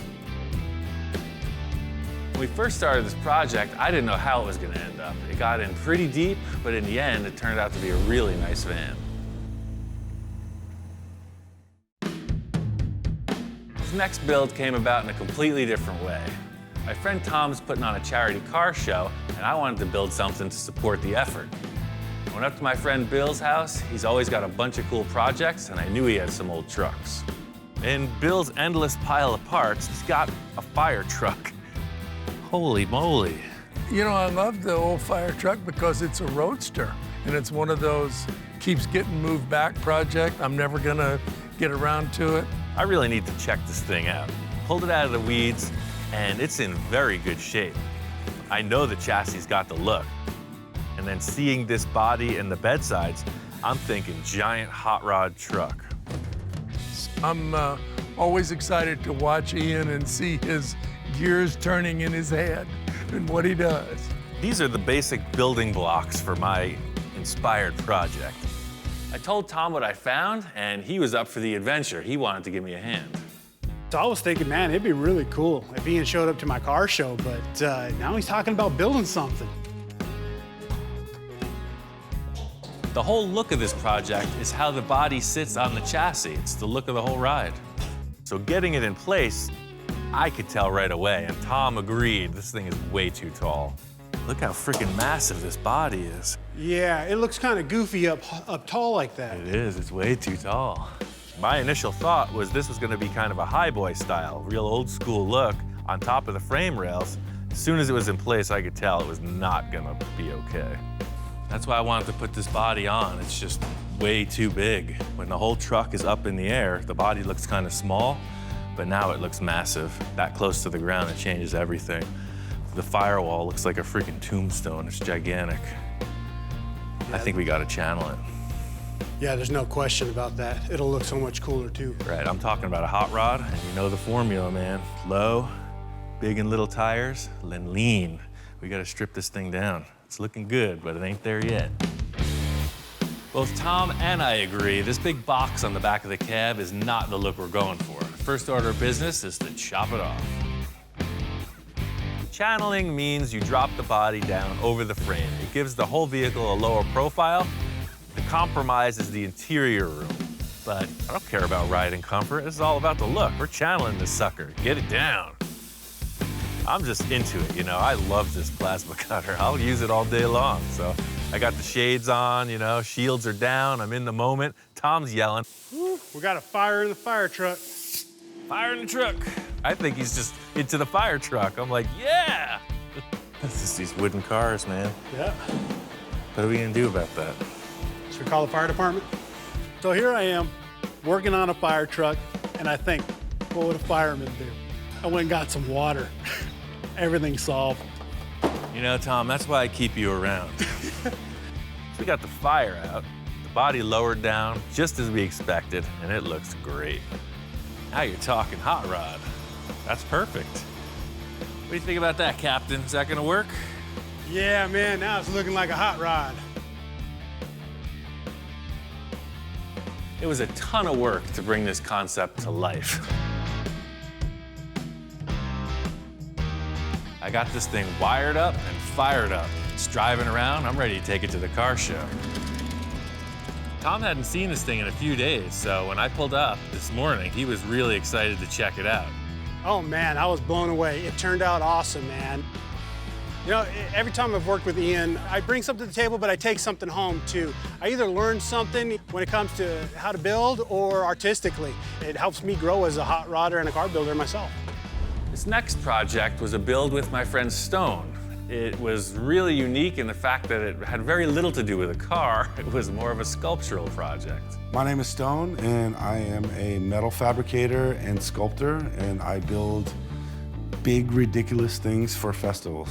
The initial concept is a series of sculptures that Stone did. It's called the One-Eyed Monster. You know, the original state of the One-Eyed Monster was these small little sculptures that I used to hand make out of steel, and they were just little sculptures that I just kept showing in galleries.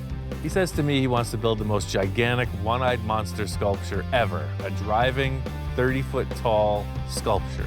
Because I'm gonna tell you right now, I know Ian and I know myself, like if there's any kind of thought in our head and it was like, oh, that would be cool, literally the next morning we will be not drawing it out, we will start building it.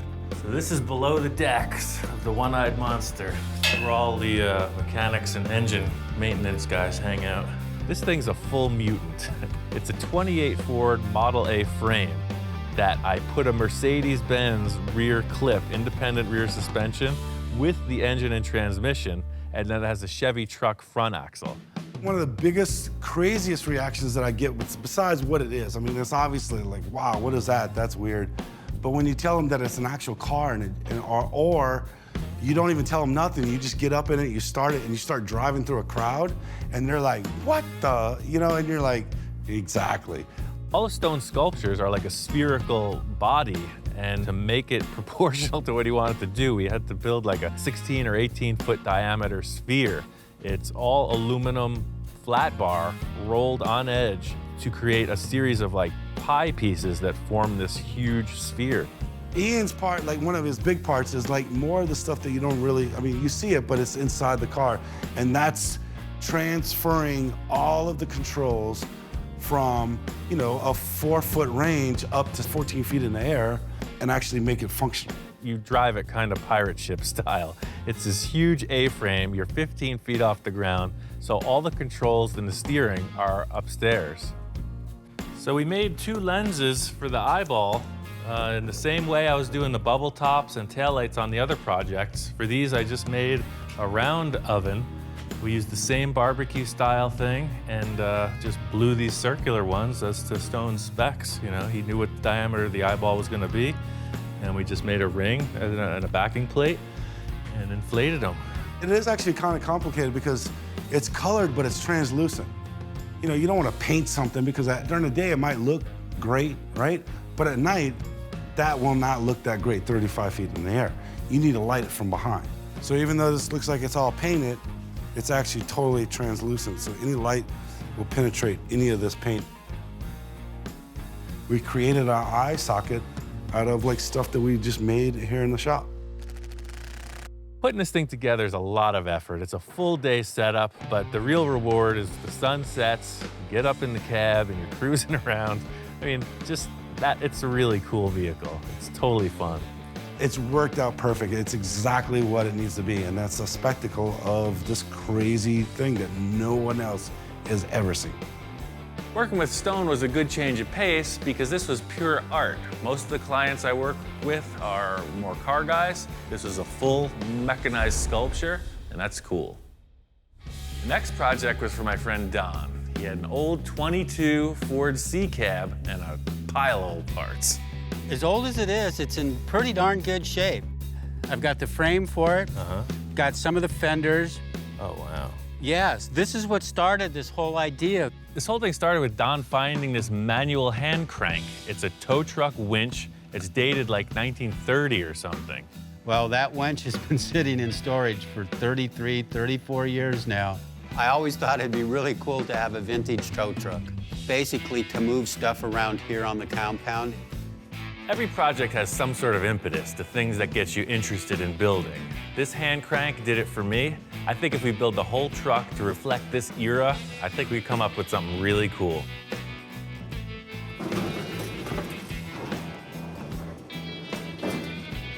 Look at that, just like a glove, Ian. We've got parts from like 4 different decades, and there's a lot of space to fill. There's so many different parts here, it could go in a million different directions. Ultimately, this is going to be a functioning tow truck, so I started working on the rear. I was building the boom, and then Don shows me this gas tank he wants to use. The tank Don showed me is just kind of generic. It looks like something that should be under the bed. This truck's got one lacking area between the bed and the cab, and I think building a custom gas tank is going to set it off. Ian has his own ideas on how this is going to look, and I have my own ideas too, so I'm a little concerned about it.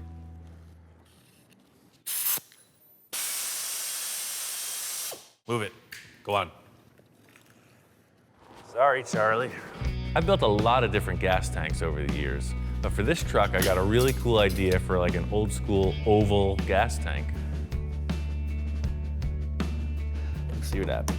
From the start of my interest in metalworking, I was really trying to build stuff from scratch, you know, by myself.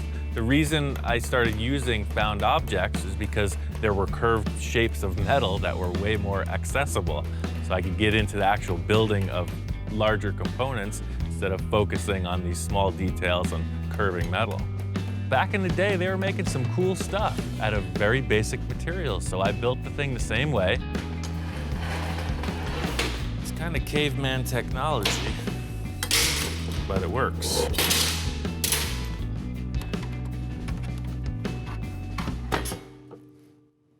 It's a stamped steel cap.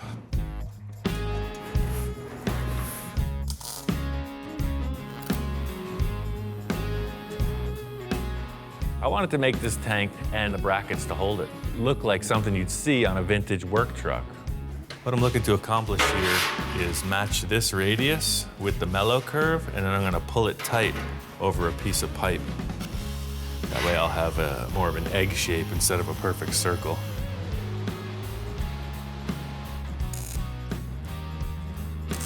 It just depends what you have to work with, but it was just easier to start from scratch because we had it custom built in proportion to this vehicle. That's what we got, dog. It's interesting the way that ties in between the cab and the bed of the truck to have that space taken up by a fuel tank. It looks absolutely perfect and vintage for that vehicle, too. It's little steps like this that can convert a man like that to the creative process. It's a small victory in this grand war. And in the end, the truck came together really cool. Ian nailed this thing. It's unbelievable. The stuff that I gave him to work with, he knocked it out of the park. I mean, look at that truck. It is just absolutely beautiful. There's stuff from the 40s. There's stuff from the 30s. There's stuff from the 20s. And then the drivetrain and frame is from the 60s. Working with Ian on this project really opened my mind to a lot of things, and this project came out killer. I mean, it came out way better than I expected it. Next project was for my friend Mark. He shows up with this trailer full of parts, so I wasn't sure what he wanted to do. You know, I'm very fortunate to be one of Ian's clientele. I like Ian just to let his creativity take over the project because however radical it becomes, the better it is. Love your weather down here, man. This is gorgeous. Came down from Canada, and he's into the wild stuff. Definitely not into the restoration aspect of things, and that's right up my alley. I can show you this before we actually show you the project to be. Originally, this whole idea came about by a drawing, and he's the only one that I can think of that could actually pull this one off. He said it was a Volkswagen. It's a Volkswagen. Shows me this drawing of this pretty wild cartoon hot rod. I'm all on board. So it's like a front engine Volkswagen bus hot rod thing. Just like the Ed Roth monster cars, this is right in that vein. It's just a new style on it. And I think pushing it forward is always really cool. So I was excited to see what Mark had in the trailer. This isn't like the last thing I brought you. Okay. It's in a little more disrepair. That's a mighty short Volkswagen you got there. It was not what I expected.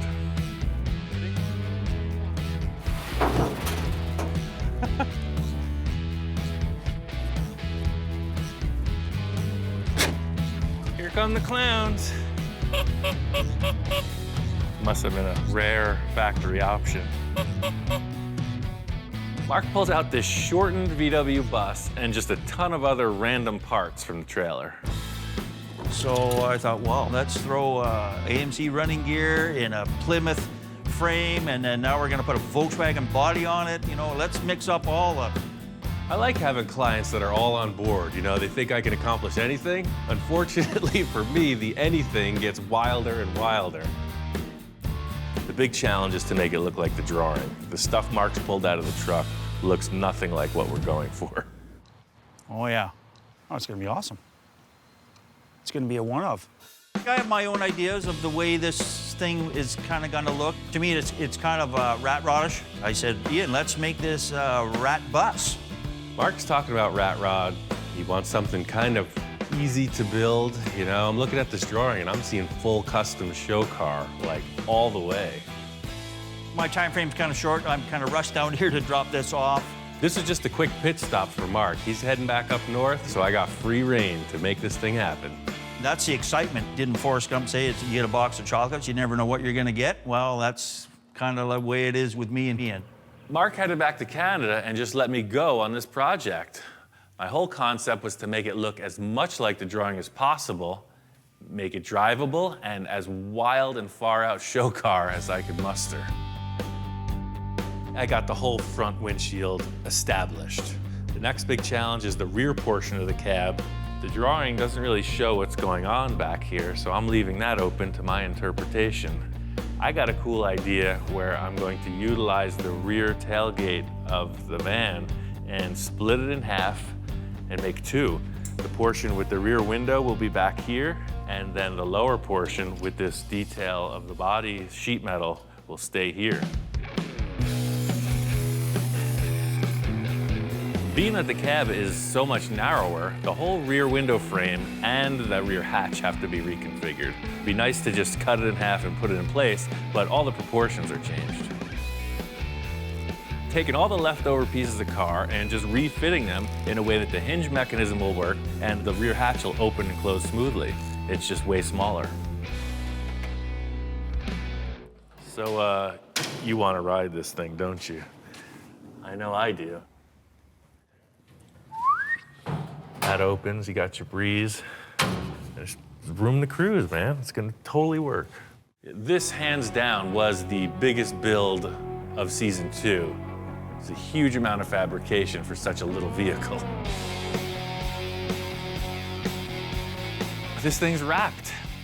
This is a toy come to life. Mark is out of his mind. Johnny is totally charged up about this. It's the coolest thing I ever seen.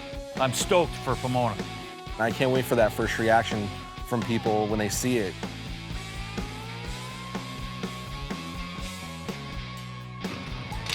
Up to this point, it's been a static piece. Johnny drew it, it's been sitting in the shop, but it's an actual car, it drives around. It's time to take it to the car show. We're out here at Pomona. It's a swap meet car show, biggest one in the world. Shaka, good job. Pomona, man, beautiful swap meet. I've been cruising around there this morning. Reaction on the car is all thumbs up. Probably the coolest car at the swap meet today. It's cool. It's way different. You know, I love it. I had never seen it outside the shop until today. So the windows absolutely glow in the sunlight, and it was like a beacon. People were hypnotized, they were drawn to it, and everybody was digging it. Well, I would think that's probably one of the most unique hot rods I've seen out here in the 30 years I've come out here. There's lots of different things out here, but that one's truly unique. It's the cartoon driving experience that, you know, if you own this, you'll have that, you'll achieve that. It's wonderful, man. This is kind of a step in a new direction for me because it's the wildest design I've ever worked on, and it was dictated by an artist. So it really makes me want to do more. Season 2 really expanded the role of my shop inspector. What do you think, Hellhound? Do you have anything to say? You don't even care. This is a breakthrough. It's really involved in the process. Wait a second. I think we're just gonna trade out somebody's water bowl. He's even offered up a few possessions of his own on occasion. Don't look so concerned, man. I'll get you another one. It's made everything that much better. Well, are we ready for delivery? No response. I'm getting a chimp, that's it. You're not holding up your end of the bargain. No, I'm gonna go get a small monkey. It's gonna be way more durable. No, I'm sorry. Right now on Full Custom Garage, Master Metalman Ian Roussel continues the Lead Sled Challenge. The main thing I knew bringing the car over to Victor's was that his head was gonna be spinning with ideas. He looked at me and said, oh, that's a good idea, but I could see in his mind, I thought I was done. I'm feeling like the world-class mountain climber that just summited Everest, and Victor's in the back of the car with like a whole new battle plan. I want this sucker to bulge. But Victor's surprises don't stop there. I've been thinking about giving this car to Craig. Okay. The only thing is, his birthday's in a couple weeks. With the pressure on, Ian's got a plan to pull it off. And there's nothing like hitting it when there's inspiration in the air. So I'm telling Victor, let's just cut it, you'll see what I'm talking about. When he was talking to me, I didn't quite understand what he was trying to tell me. Who cares how much effort it takes to get there? Wow, that's right on. It's the end result that counts.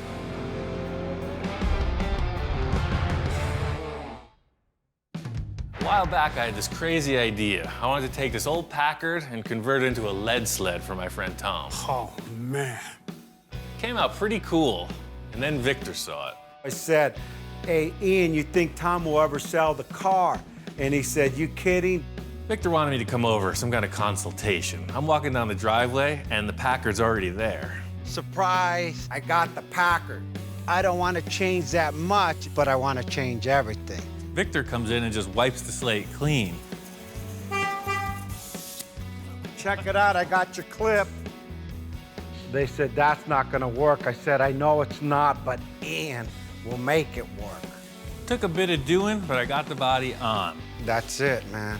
I brought you surprise, so come on out and I'll show you what my idea is. Victor says he's got something out in the driveway. 1950 Mercury, it was another project. This nose piece is a game changer, but it's gonna take a little bit of doing though. The modification isn't over yet. Okay.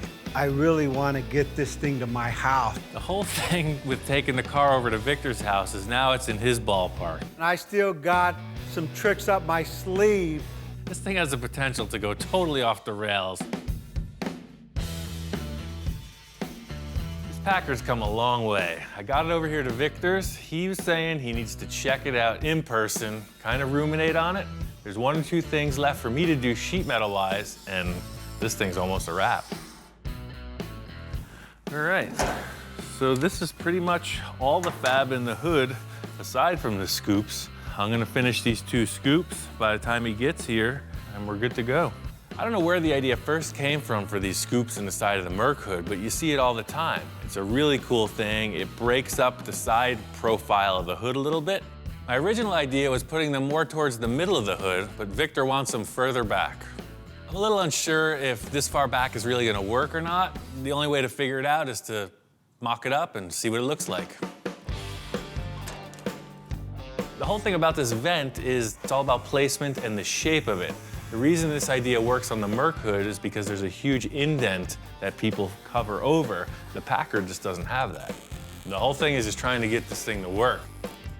The process here is pretty simple. Just make this piece of sheet metal fit the hood and put a curve in it. The whole thing about this location change is I don't have the shop set up the way I typically would, so it's all about improvisation. The thing about this is it's a section of a cone, so I'll try to just push it. So I got a piece of pipe I found. Victor has a sheet metal brake. It's pretty basic, but I think I could pull it off. If you ask Gene Winfield, for instance, how they did it back in the 50s, he might say this was the same technique. It's as old as history. I got both these pieces formed. They look good. Tacking this thing on, and Victor comes in. Ian, how you doing? Hey, man. All right, you got the scoop, huh? Yeah, I did all the detailing on the hood, and I just wanted you to check out the scoop before we finalize it. They're kind of mocked up. I really can't tell. Can we drop the car on the ground? Yeah, I just jacked it up. Yeah, we'll be able to see how it looks in proportion to the size of the hood. I walked in and Ian finished the scoops. I wasn't really sure how they were gonna come out because I had placed them more towards the back, and then they look kind of funky. For sure, it doesn't need to go back. A little forward, just to see. I just wasn't feeling this first vent and its location, so I was telling Victor, stand back, let me move it around, tell me what you think. 4 eyes are better than 2. Yeah, that looks more in proportion. Yeah, I think about right there, that's it. By moving this vent around, you know, you hit a sweet spot. I tacked it in place and then stood back, and I concur. This thing is looking good. That's it right there. Actually makes it look meaner. Yeah, it just breaks that up. Now, the hood, instead of being 20 foot long, now it's only 10 foot long. Right. Well, if you're cool with the placement of those scoops, I'll just finish welding them in. That's a no-brainer. There's a lot to do on this front grille, so I don't know where you're going with that.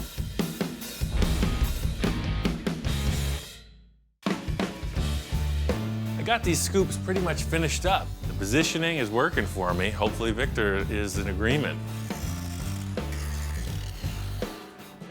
How's it going? Good, man. I just finished grinding all this stuff down. You got a couple scoops. This looks good. I mean, what a difference. So the scoops took a little while to weld, so I didn't warp everything. I took the stock Merc bumper and I narrowed it because we narrowed the nose underneath the headlights, remember? In the first glance, it looked like nothing was done to it until I really looked and said, hey, them bumpers aren't too long anymore. Yeah, so where did you cut the bumper from? I narrowed the overrider on each side so it doesn't even mess with the chrome plating. And then I narrowed it right behind the license plate so it looks like it's a factory bumper, just a little bit narrower. Perfect, yeah. Clean cut. Actually, it looks factory done. I think the whole goal that we're going for here is this subtle kind of makeover. You're not seeing any real hard lines of modification. It all just kind of flows, and I guess that's really the end result Victor's looking for. Yeah, the bumper looks great. Before we could commit to the grille, I want to commit to the headlight covers. Victor pulls out these headlight bezels for the front end restyle. We've been using them the whole time, but he tells me he's been thinking. Last night when I got up at like 4 in the morning, I mocked these up. Then I remember I had another set and I actually put the light bulbs in it. So I got one more set. I've already stuck the light bulb in there. Victor has these aftermarket pieces you see on custom Mercs all the time. It's like a Frenched universal headlight. And it fits right in, no extra modification, nothing. They work perfect. They got brand new fancy bulbs inside, and it really gives the car a really face-forward appearance. Now it's been cut, sectioned, chopped, straightened, length, and now it's Frenched. I think this is perfect. So we just weld those surrounds right to the fender, and that's it, done. So we're committed now, let's get into the grill. That's another story. I asked Victor what grill he was using, and he comes over with a wagon full of parts, you know, the swap meet thing. I even modified the wagon to carry my equipment. This is my candy store right here. You know, I go to the swap meet here in California, Pomona, and just collect things. And I had a whole collection of grill over probably 10, 15 years worth of grill. That's option number one, a floating grill like off of a shoebox. This grill works perfectly if you're building a shoebox. You can see the orientation of the headlights and the bumper, make it look just like that car.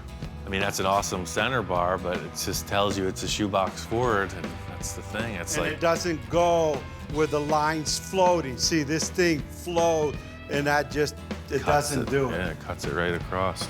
Victor's really looking for my opinion in a lot of ways. Option one, nada. Nada. But still, it's not easy to put these parts on a Packard, so it's got to work out somehow.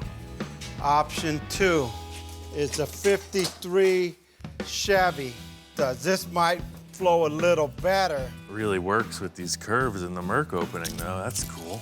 Second thing up is this grill from, say, a 53 or 54 Chevy. It's a good-looking piece also. That fits it and it flows. The only problem I see is, what do you see behind it? You see nothing but the radiator and all the lines of the modification we've done behind it. It doesn't work with the overrider either. Yeah, you have to run just a blade bumper.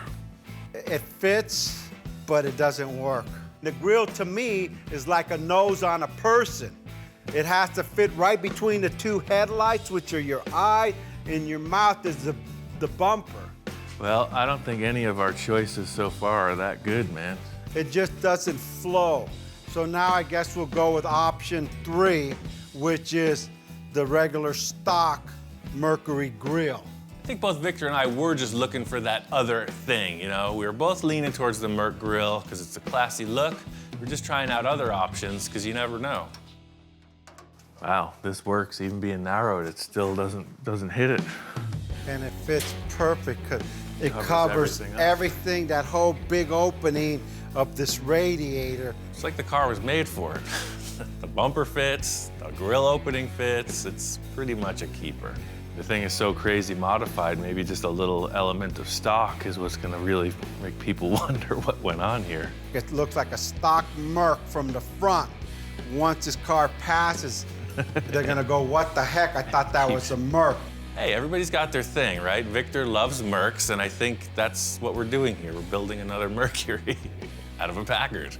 If we're using the stock grill, then it's a pretty simple fix to the side of this fender then. I'll cut off all this ridge here where the old turn signal action used to happen, and I'll just follow it around right into the wheel arch or the piece of sheet metal. You can see how far out this is sticking, but now we have this curve here dictating the curve of the fender. So the sheet metal, you can see, will just turn the corner. It'll go right around, and then the pan will connect through there. See, so this, I mean, obviously I'm covering up the wheel, but you see that's gonna follow this bumper right through. Pull that cardboard back for me. I want to see something. I'm just thinking about, let's finish this whole problem. Let's just get the fender put back together and move forward. Victor's like, hold on, I got a whole new idea. Can we turn the cardboard on the other side? Let's see, I want to see something. So if it's coming in. Yeah, right there. So it's gonna kind of end there, right? Can we open up that whole wheel well with a radius there? Oh yeah, for sure. That way it'll steer when it's low, because it's not gonna steer now. Victor's idea here is to radius the wheel opening. He wants to see the tire, because the car sits so low, the tire totally disappears. He loves the look of the white wall, but more importantly, for me, the idea is that it gives the tires the opportunity to steer. It looks awesome, sure, but to create this very complex shape, as well as filling in a hole, it's a pretty big deal. It's the problem with these custom cars, and with Victor, is, you know, sky's the limit. There is unlimited potential here. Every time we solve one problem, he's got more ideas to create problems with.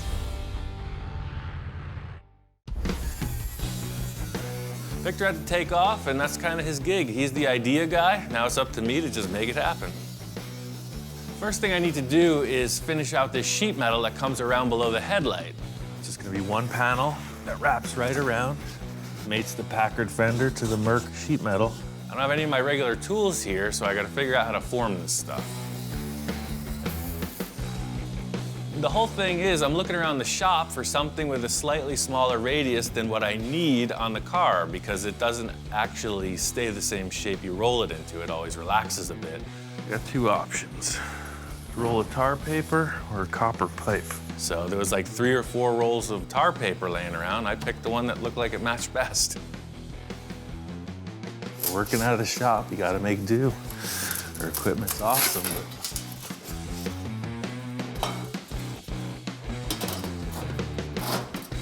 there it is.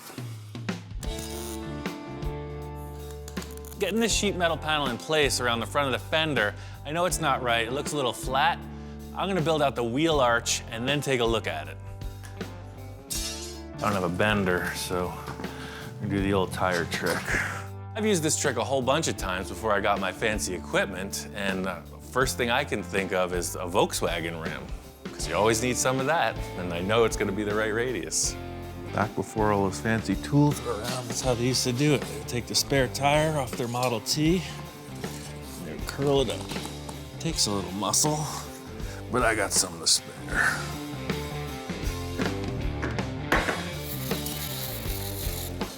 I really just figured that radius was gonna be the right one. I mean, did you see me do any measuring? Look at the outtakes. I did that to that. It's when you know you're on the right life path. Things just fall into place.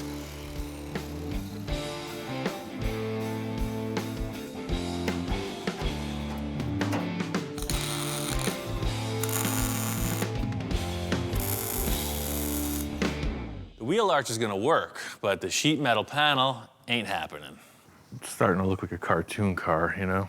The whole thing with this simple forming is that all it yields is a very flat shape. I'm gonna go look around. I know Victor's got a ton of parts around here. We gotta make the fender look right, and I'm just looking for other options. Back here in Victor's storage yard, I know he's had this Merc back here for a while that we've been using as the donor parts car. And yeah, now that it's revealed, I think we all understand exactly why this is a parts car. Somebody really screwed it up. Looking over the car, I could see why it was abandoned. I mean, whoever started the chop, they cut it apart pretty good. They just didn't know how to put it back together again, and that's what ruined it. I've seen some pretty rough work, but nothing quite compares to this chop top. So the parts I came over looking for aren't on it. So what I was thinking is I could maybe use this section of the fender, take this and flip it around backwards to the other side. They're both very strong. And the curvature matches the part of the Merc fender we're using. I think maybe these fenders are enough for me.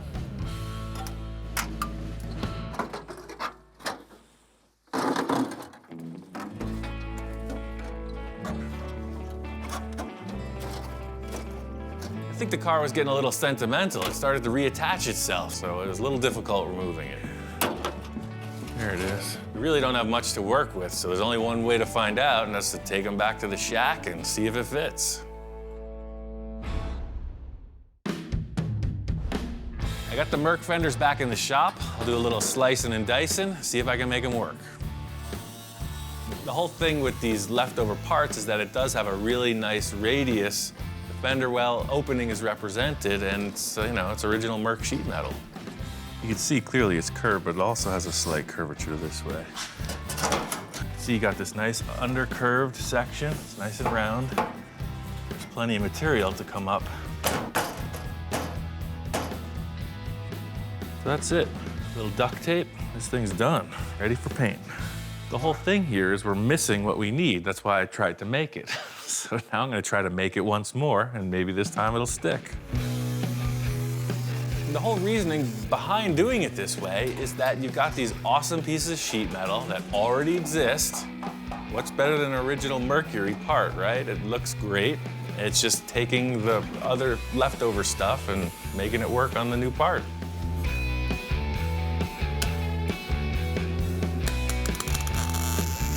I got the piece of Merc sheet metal fit on the car. It's welded up. It looks like it's gonna work perfect, but I need to cut out the wheel opening so that the tire will steer. I started the fender opening with this round tube, so I need to continue that detail right through to the bumper. So I'm gonna continue at the radius on top and then gradually angle it forward and then turn really sharp right into the bumper.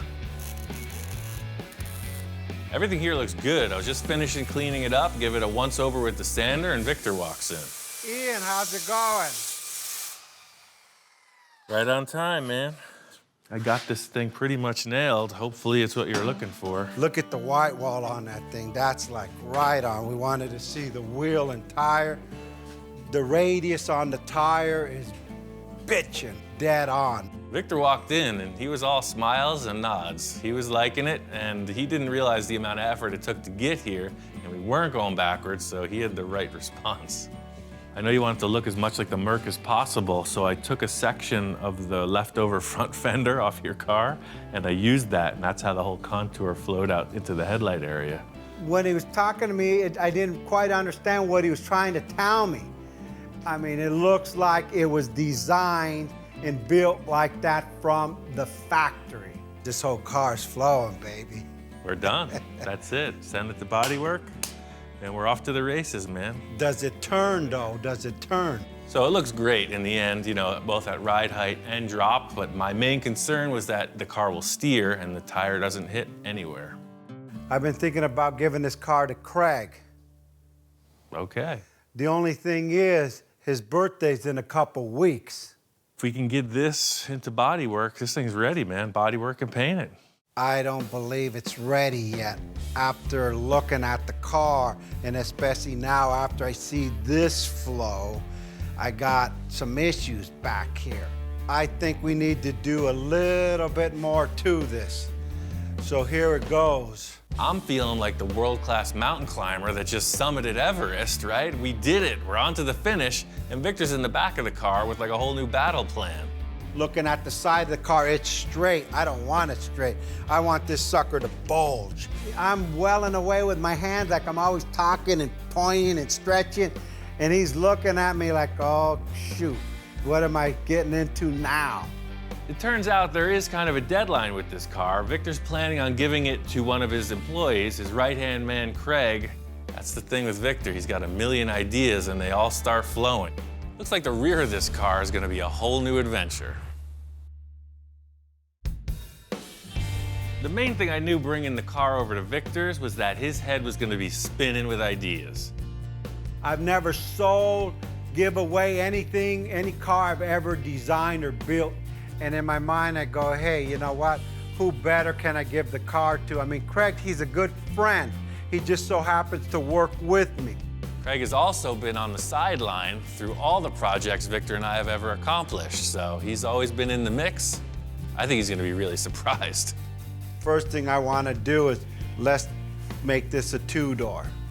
The main idea that I brought up to Ian, number one, this is a four-door. That's unacceptable. We're gonna make this thing a two-door. But the front door's long enough so we don't have to extend it. Well, that's certainly a lot easier. The thing with that is if we do weld up the back doors, look how massive the B-pillar is gonna be. Typically you would lengthen the front doors if that was the look you're going for. It's Victor's idea to seal up the rear doors, and I'm all good with that. That makes perfect sense, but what happens is when you're looking at the B-pillar, it becomes this massive panel. You know, what if we just made it a hardtop? What if we just came and this was your window opening? I agree, and that'll go with the whole flow of this car. Long hood, long side window, almost like looking at a limousine. I mean, if you want to just commit to it, I can cut that off and we can get the look right now. But then it'll take me a couple of days to weld it all up. I'm anxious now. Let's start cutting that sucker. There's nothing like hitting it when there's inspiration in the air. So I'm telling Victor, this car is super strong. I got braces underneath. Let's just cut it. You'll see what I'm talking about. I've done this on a few cars in the past, and I know what this is gonna do. It's gonna give it this immense open air feeling. The side of this car is really closed off by the B-pillar and the window frames. As soon as I cut it, watch.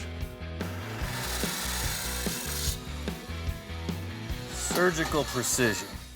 I kind of knew what this was gonna accomplish, but it was really good to see that Victor was on board with it. He left it up to me to make it happen. Much like when I'm chopping a top, I'm thinking about the contour of the sheet metal and how I can reuse it to make it look perfectly factory. Just like when you do a chop top, you want to save all the contours because they're factory stampings. So this deal matches. I'm just gonna put it down there. You'll see, I'm gonna repurpose these old junk and make a custom car out of it.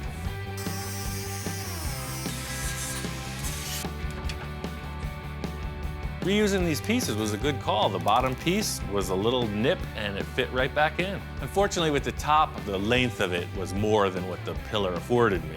As it turns out, this piece is just too small. See, I just got away with it on the bottom. And on the top, this contour changes a little bit right here, and we just don't have the material. See, it's been welded and fixed in the other chop. It's a pretty simple piece of sheet metal. It's just a straight shot with a curve in it. So it's not gonna be that hard to duplicate. It's just a time saver to reuse the old stuff. It's just gonna take a sheet metal brake and just kind of creep it in there and just pull a gentle bend in the sheet metal. So you could see, it's absolutely perfect. The thing is, once these weird issues are resolved with the way the B-pillar used to come out of the door, you could see it's a really straight, clean line. It's a big window, 6 foot long. I think the look is nailed. There's just a lot of detail stuff that needs to go into finishing it. I'm gonna finish the driver's side, do up the passenger side in the same way, and then it's ready to show to Victor. Two-door conversion looks great. I'm just kind of messing around, putting the tires back on. Victor comes in. Ian. Hey, man. Hey, what's going on? I got these, all the windows and everything wrapped up for the two-door swap. Yeah, that's wow. That's right on. Victor walks in and he's all about it. I could see he's doing the pace, you know, he's walking around, doing the manager stare. He's got nothing but good stuff to say. I guess it's good. Day and night, I mean, with the pillars gone, it makes this thing just flow. I mean, the hood, the back, it's like, wow. Two-door conversion, hey, that was a natural, but to take the post off and make it, you know, a hard top, changed the whole look of this car. I mean, it's like the hood, this thing goes on for days. I got this two-door conversion nailed. In looking over the rest of the project, I think we got a bigger issue in the rear fender wells. The front, we've been working on so diligently, everything's worked out good. The airbag suspension, everything worked out fine, but what it added up to was the rear fender well. I can't get that tire back on. Victor's guys have done a considerable upgrade on the air suspension under here. It made the car incredibly low, but as I'm looking at it, there's no way this tire is gonna go back on. There's just no room for it. The whole deal is, you know, when this skirt used to be on here, you take it off to be able to change the tire, but the axle will be down here somewhere. But now, even with this tire, I deflated it. There's no way I can get it through here. It's just... So the tire's deflated now? That's what I'm saying. Why would you change a flat with a flat? We didn't really notice there was a problem with the tires till we put the air suspension on it.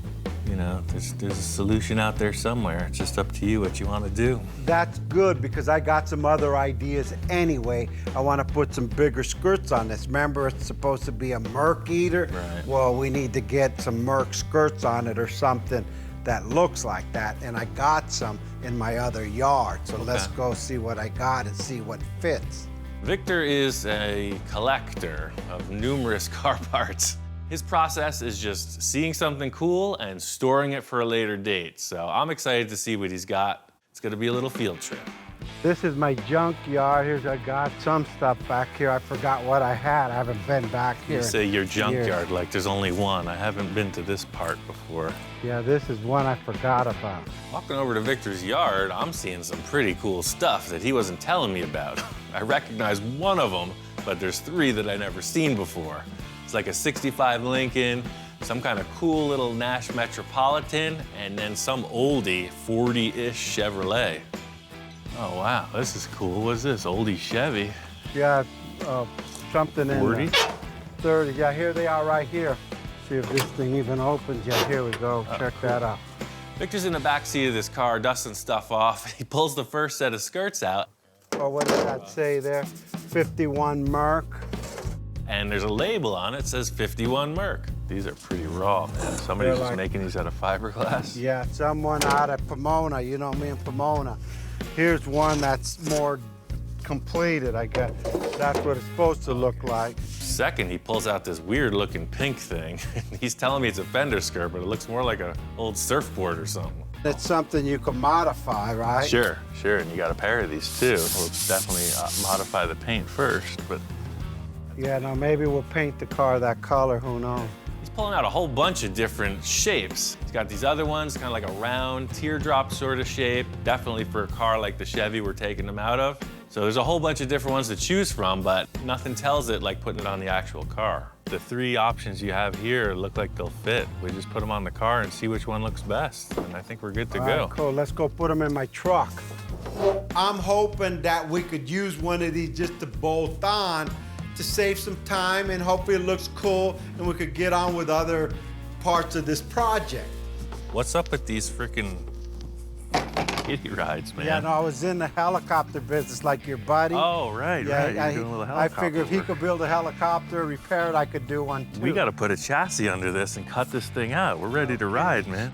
I'm always a sucker for the interesting stuff. You know, I've seen a million cars, but he's got these little, you know, coin-operated toys you see in front of the supermarket. He's got a helicopter and an airplane. Like you're 5 years old all over again. Whoa, it's a bucking Bronco.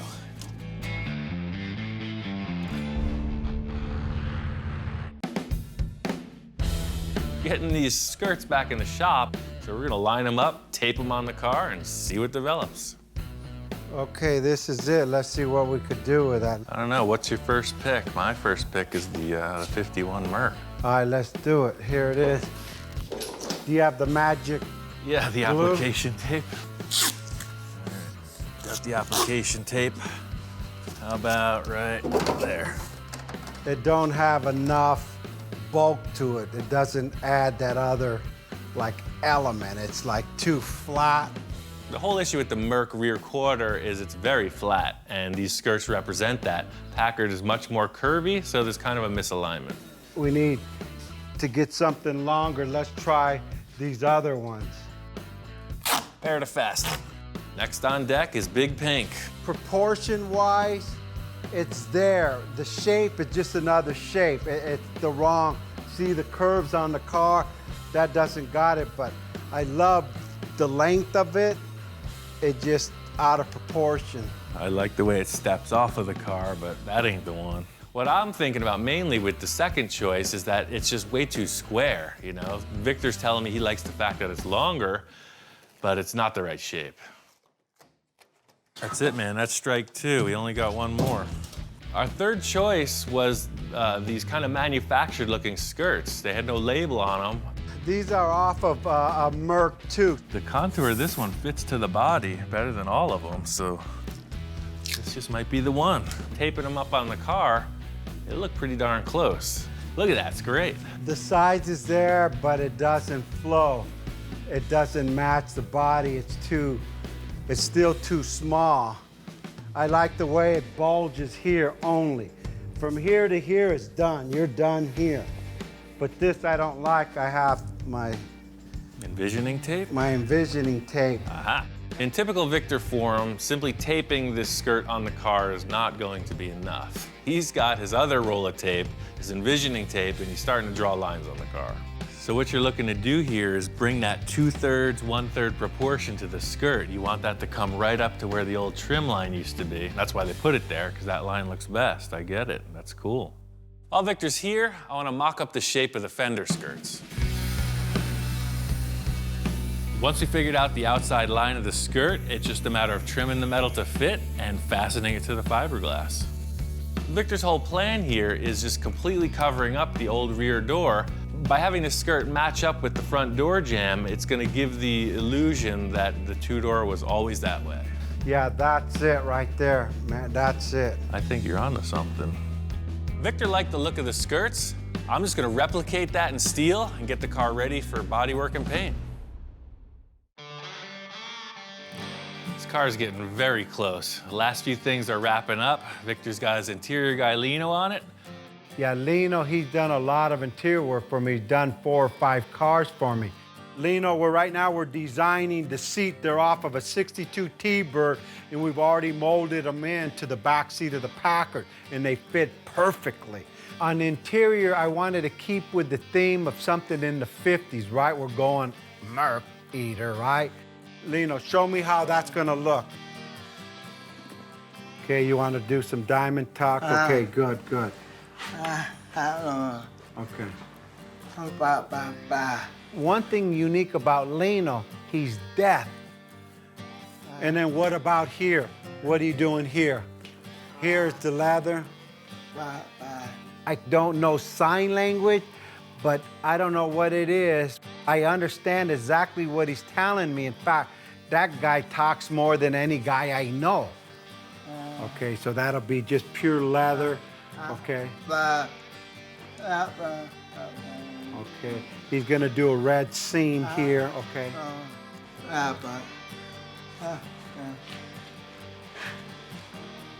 Okay, so it'll all match together. Okay. Victor and Lino are kind of like the odd couple. I'm not sure how they communicate, but somehow they make it work. With Lino, he's the type of guys like Ian. The concept he was gonna do with my idea of the diamond tuck, and then he started showing me what he was gonna do on the outside and how he's gonna tuck it in, where the seams are gonna go. The guy goes to the next level. I said, you nailed it, go for it. Good, all right, that's good then, perfect. Now what are we gonna do with the front seats? The typical mode with Victor is use what you have, and he's got these seats. Okay, this seat is out of a 2004 Lexus Coupe. I've been through this before. When you convert a 4-door into a 2-door, you can't use the same seats. In a 2-door, they need to flip forward, otherwise nobody's going back there. This one, when you push the button, the backrest comes forward and the seat goes forward so people could get into the back seat because we closed up the back doors. Now, Lino, what are we gonna do here? Okay, first we're gonna cut off the old headrest because this doesn't go with the nostalgia of the old 50s car, so it's gonna be rounded off. Now, let me see what he's doing here. Okay, same thing in the middle. He's gonna do diamond tuck in the middle, and he made it proportionate to the seat. Most people will do big old diamond tucks. This guy put everything into proportion with the car. Look at how that's gonna look. The guy is good. He's just slow. When is this gonna be finished? I need this finished. We have such time constraints on this project just because it's Craig's birthday and I wanted to give it to him for his birthday, not after. 1 day, 2 day. You hope?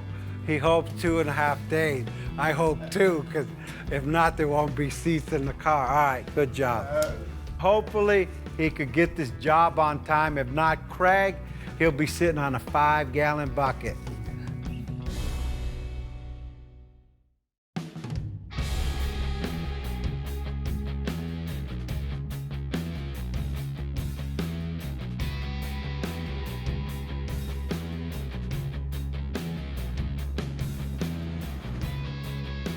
Car's done. It's a wrap. Victor's guys got it all dialed in. My favorite thing about this car is that it looks 100 miles long. It's like that cartoon you saw with the big giant gangster car. It's exactly what this thing is. It's really stretched out. It's low, it's lean, it's mean. That car looks great. I knew once I give it away, that's it, it's not my car.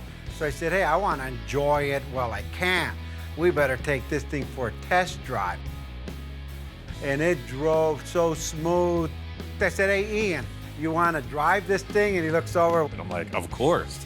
It's what I came here for. Chassis swap was an awesome call. This thing drives like a new car. The gloss paint job makes it very classy. We're driving. I said, pull over. I want to see this thing. When I stepped out and, I seen the car driving and looked at it in a wide open space, it was like, wow. I mean, this thing looks mean. I mean, like really, really mean. I could tell from Victor's response, his expression as I'm cruising by, it's exactly what he wanted to see. He's a happy camper. I looked, I said, hey, Ian, get out of the car and look at this thing. Let me drive by. I mean, look at it. I was always sold on the rear view of this. I did the chop to my preference. Victor kept that in place. The thing that really turned me on about the whole thing was the nose, the way that the Merc was modified, just a little bit. Car coming straight at you looks good. I see him with his thumbs up, and I seen the guy smile. I didn't think the guy could smile. He's like, whoa, I see teeth. After the test drive, we take it back to Victor's shop. We pull it in next to his Mercs. Let it down, parked it right next to my other 2 Mercs in the garage, and she fit right in. Lino finished up the interior. It looks great. Leather upholstery, totally pro. Victor was able to get an original Packard steering wheel, and Lino modified the wheel to fit and the dashboard to cover all the existing late model stuff. It looks old, acts like new. I'm so charged up right now. I can't believe Craig is gonna get this thing. He's gonna flip out. Yeah, I called him, he's due any minute, and I told him, hey, come down, check out my new car. I just completed it. Yeah, he has no idea what's gonna happen here. It's a heck of a bonus.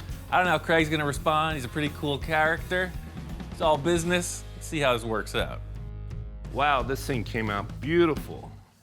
Didn't that come out really cool? Check it out, man. What do you think?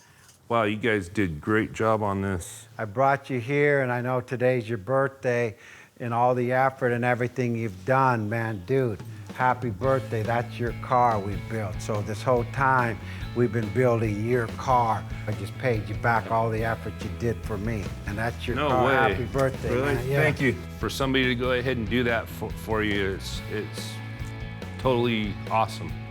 Sit in it, turn your car on, drive it. It took some time to go ahead and sink in that the car actually belongs to me. Still as I'm talking right now, I'm not believing it. Craig, man, you look good in that thing. Let me see, close the door. Are you sure this is mine? It's yours, I already told you, man. You just need the shades and you got it, man. Look at that face.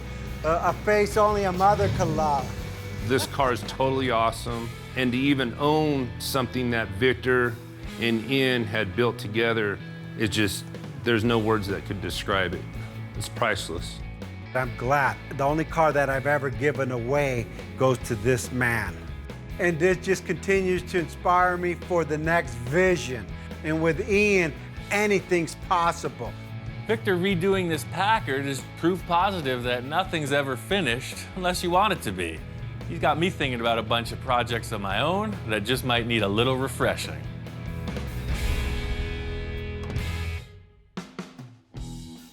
If it's done right, we could give the Merc a run for its money all day long.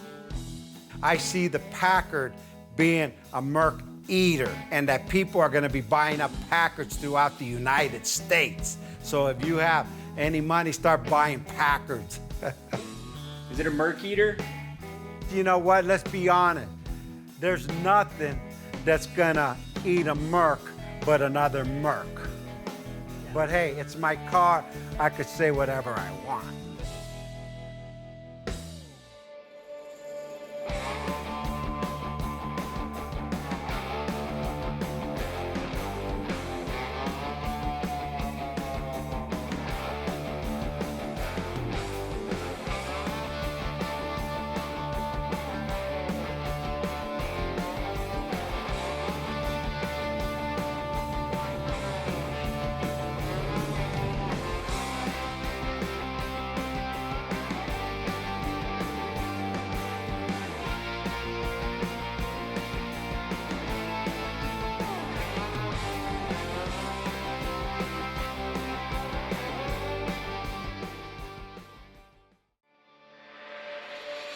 Right now on Full Custom Garage. It's this guy over here. Master Metalman Ian Roussel looks back on the best builds of Season 1. When we first started the show, I didn't know what I was getting into.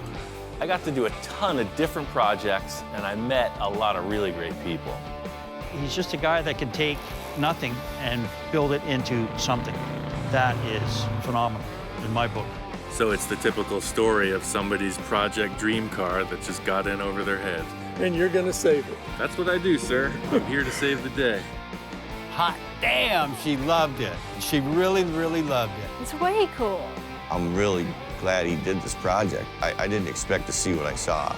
With every project, I'm always trying to do some crazy stuff, you know, really push the envelope. Sometimes that gets me into trouble, but that's the fun part.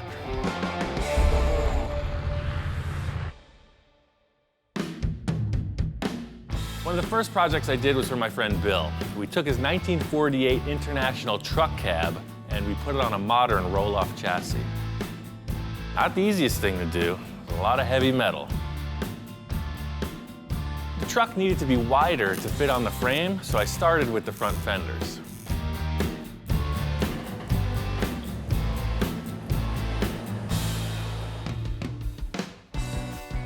So we get this cab set up on the chassis, and it looks bitchin'. I'm really happy with it. Bill's big concern is getting access to this engine. He really likes the idea of the old school trapdoor style hood. I think we should just go bigger. The whole plan here is the nose of the truck, the hood, the side panels, the fenders, the bumper, the lights, the kitchen sink. The whole deal slides forward and gets out of your way. You want to check the oil? There's nothing stopping you. I helped out on a build of a really cool truck, showed Bill a bunch of pictures of it, and I think we could use the same formula for this, just upsize everything. We need to get this so that it's a sliding mechanism. I'm thinking like trailer hitch stock. It's like, see how you got these two square telescopic tubes? Oh. If we just had some generic material. You know, I have some tube down there on the pipe rack that I want you to take a look at that might work for that. That's the stuff, man. So my idea for the sliding tilt nose, I got this trailer hitch receiver stock, and he has the interior section for that. See, it's different than the standard stuff because it's got rounded edges. So it slides on there pretty nice. I thought I'd take the rust off, but that seems like it acts as sort of a bearing. So this will be incorporated to the truck frame, two of them parallel, and then I'll cut two sections of this off, and the whole nose will slide forward, and then there'll be pivots here. So it slides off of the front of the truck and then pivots up. It's a telescopic square steel tube. It's super strong. I have a feeling it's gonna work out perfect. Everything's simple in concept. That's the realm I thrive in. Making it happen's a different story. This concept needed a lot of fabrication on the understructure just to get to the mock-up. I never built a tilt nose on a truck this big, so I needed to see it in action.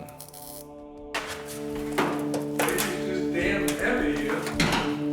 That damn. Par for the course. All of this work, I finally get the thing ready to tilt, and it's stuck. Bill's standing right there. It's just perfect. It wouldn't move. It wouldn't move. And I went back to the, damn, it's so heavy, we can't do it. And I'm thinking, oh my gosh, now what? When you got 5 million welds, your percentage of some attaching themselves to the cab is increased, so in the end, that's what happened. The thing would not hinge open because it was welded shut. Like that. And it'll pivot up. Like that.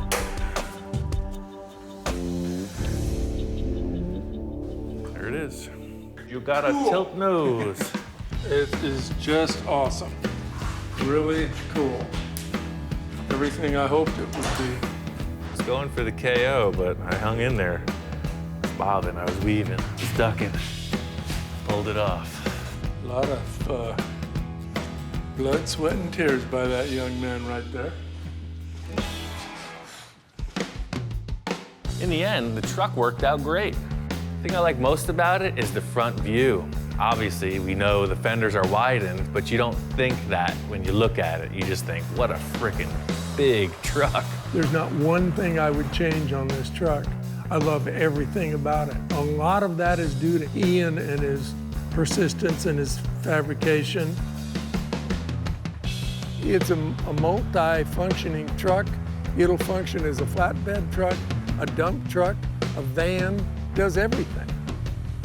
Bill's truck turned out to be one of my favorite builds. The biggest satisfaction comes from the fact that it's a real working vehicle, and that's cool. Another project I did was a super custom 1964 Bug. It was based off a toy car someone gave me. One of the coolest custom pieces was the headlights and mounting brackets. These headlights are pretty crazy. They're actually pieces of spun aluminum that I found in the scrapyard. So I really made this whole unit. I had some glass lenses, and I made everything else. They're seal beam bulbs that I glued in behind these antique lenses. So they're 12-volt high-low beams. They look like vintage car parts, but they're handmade. Really badass. The other cool feature is the way they mount on the car. So it's a round tube, so they're adjustable up and down. You can move them in and out because you'll see when you steer, it's very close, like so. And when the hood shuts, these strange little shapes clear the hood. You could really see the difference when we pulled it next to a stock Bug. I really loved the stance and the radically chopped roofline. The thing I like most about the chop in the roof is just the radical nose-down look of the whole thing. At first, I was building the car for myself, but I listed it for sale, and that's how I met Mark. He became a good friend and a long-term client. Wow. That's crazy. Just crazy, man.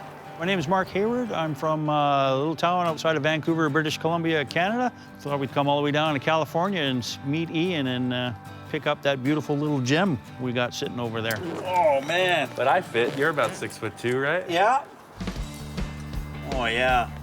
This is gonna be all right, man. So this car here, I mean, I basically bought it sight unseen. It was just spur of the moment type of thing. Like I say, we corresponded on email, and he said, well, maybe you're interested in this Volkswagen I got.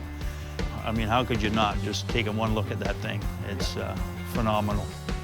Not only did Mark buy the Bug, but he brought another project for me to work on. Oh, yeah, I got something for you. I brought you something. Okay, I heard that there was a little treasure in the trailer. I got a little treasure in the trailer, all the way down from the frozen north. Whoa, what the heck is that thing? That's a 51 Henry J. Holy moly. Yeah. I don't think I've ever seen one. That's crazy, and it has no trunk. What kind of car doesn't have a trunk? We have lots of projects, both Viv and I, and I'll never get to them all, so it's like, okay, let's give one to Ian and see what he comes up with. And if it's anything like that Volkswagen over there, we're gonna get a pretty nice hot rod out of this. Seeing his work, you know, through the video, seeing the car now in person, yeah, I mean, I trust him 100%. I think it's just his creativity, and it gets down to his hands, and that's what he can fabricate and do. So, yeah, I have full faith in him to turn that project we just left him here into something. He's just a guy that can take nothing and build it into something. That is phenomenal in my book. When I first met Mark, little did I know I would be working on some of the craziest projects, and this Henry J was just the tip of the iceberg. Next, I got started on Mark's Henry J, and it was all about chopping the top. It got pretty technical, but I knew I wanted to retain as much of the rear roof as possible, so I started in the front and worked my way back.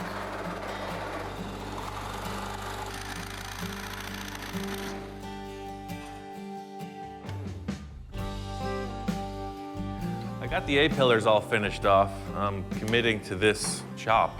That's the height of the roof.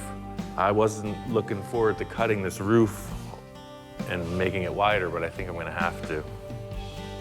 I started looking at it, and I found that this drip rail was actually tapered. So I think I can use this to my advantage. It looks like the drip rail is straight all the way through the door, and then right at the B-pillar, it starts to taper in. So if I was to attach the B-pillar, trim it, and pull the rear of the roof out, it'll go straight right back through. It'd be easier to cut the drip rail off, but by leaving that, people are gonna think it's a stock part, and then they're gonna start wondering. So that's what I gotta do, cut the whole roof, lengthwise, back to front. I thought this chop was gonna be a walk in the park. I told the client it was gonna be like the VW Bug I made for him, and that was easy. Oops. You never know what you're gonna get into. The only way through it is to keep moving forward.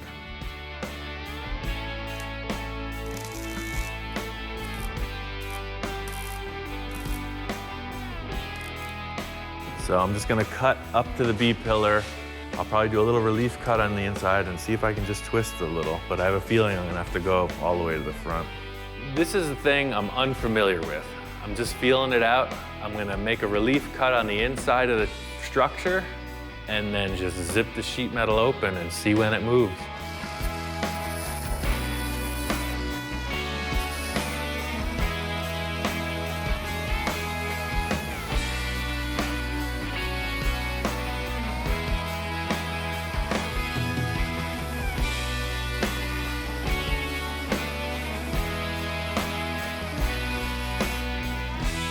This is really delicate because in pulling this panel out, it could buckle the drip rail, and I'm really trying to make it look right. That's the hard part. It's gonna work. I don't even have to cut ahead of the B-pillar. I just put a trim on the back side of that structure, and this guy will pull right over. I really lucked out. Made a couple cuts, I pulled the thing, and it snapped into place like it was meant to be. Yep, that's why I get paid the big money. Pretty cool. The thing is, it looks easy because I just cut it, but I've cut a lot of cars. I know how these panels flex, and that's why I made this decision. I'm just gonna weld it on there now, like I meant to do it that way. The cuts in the roof turned out to be a lot smaller than I thought they were going to be, and that was a huge relief. From there, it was just a matter of filling in the gaps with sheet metal and finishing it off.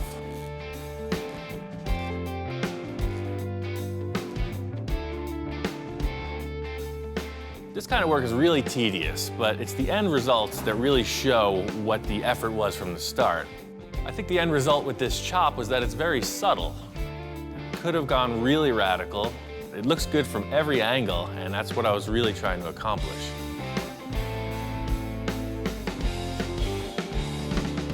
My friend Don, his wife Patty's birthday is coming up.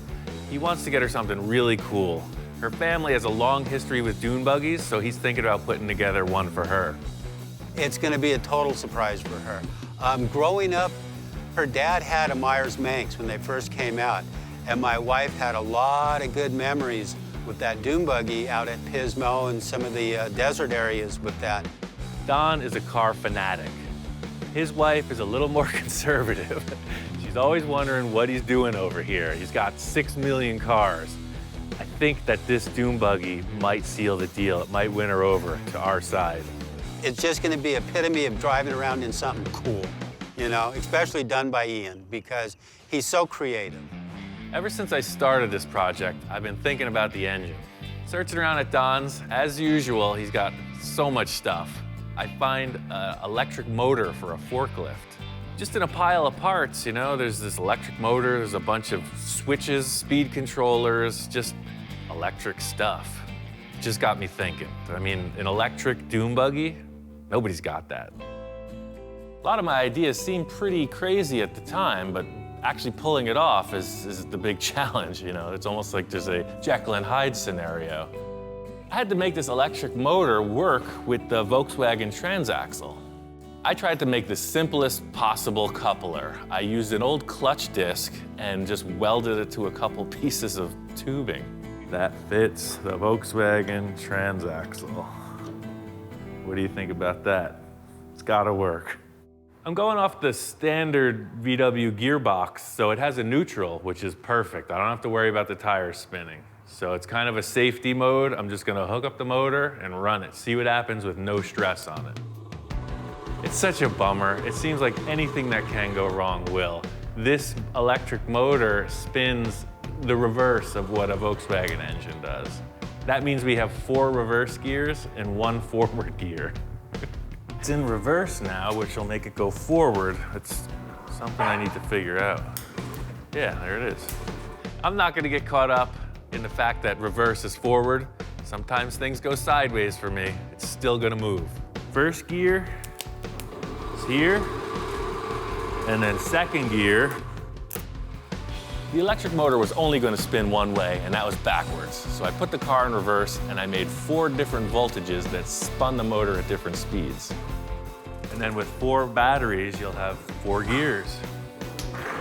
Should go 1,000 miles an hour. I finished it up, painted it, and took it for a quick test run before I showed Patty.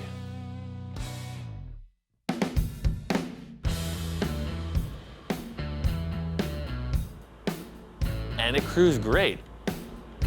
I think it came out pretty cool. I couldn't wait to bring it to Patty and see her reaction. And here is your birthday present. Oh, I like the red. Hot damn, she loved it. She really, really loved it. It's way cool. I like that it's sparkly, and I like the red.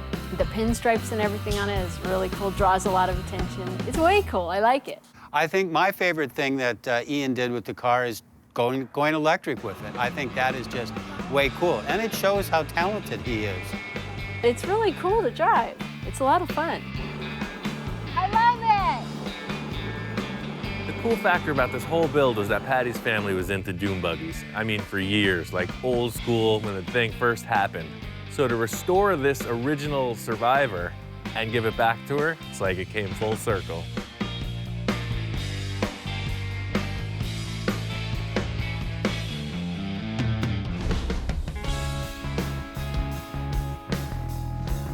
We're in Ventura, California. It's the Chopper Fest. Just looking around, see what's happening. I got a couple ideas of a bike I want to build, and I'm just seeing what's out there. Seems like the bike world's taken a couple turns in what's popular with style. For me, the 60s, 70s, the chopper thing that was going on is really the core of it. A big part of the chopper scene were these straight 4 engines, Hondas, Suzuki's. Denver's Choppers was building frames for these kind of engines, and I just think it's cool. I want to take that element of a really long bike, but make it a 3-wheeler. Trike conversions have always been popular for motorcycles. It's really hard to get style into this 3-wheel design, and I'm just gonna push my skills and try to make it happen. This project was all about the look, so once I got the engine and frame kind of figured out, it was really all about the seat and body shape. This bike has a solid rear end. It's a rigid, it has no rear suspension. I need a comfortable seat. I was looking around for seats, motorcycle seats, horse saddles, wheelbarrows, anything. You know, it just occurred to me, I've been sitting, working for 10 years, 8 hours a day on this freaking work seat. I think it's perfect.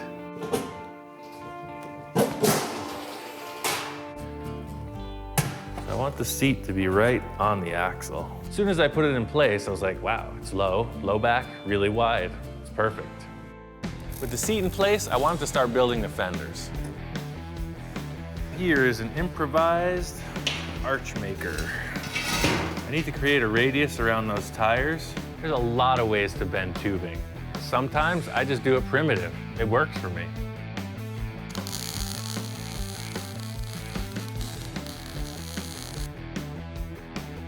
Weld the end, flip her over, and roll out the barrel.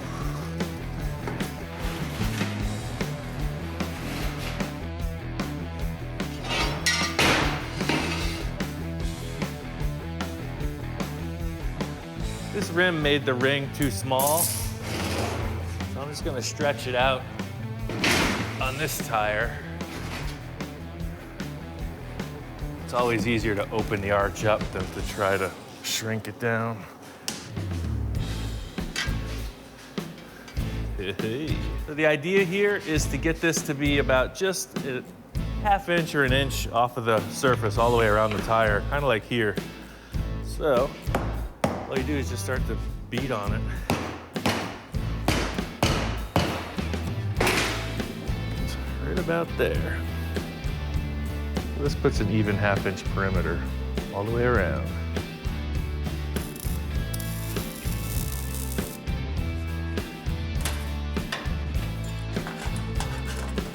You can see it swings down and then out and then back around, and it's all one panel.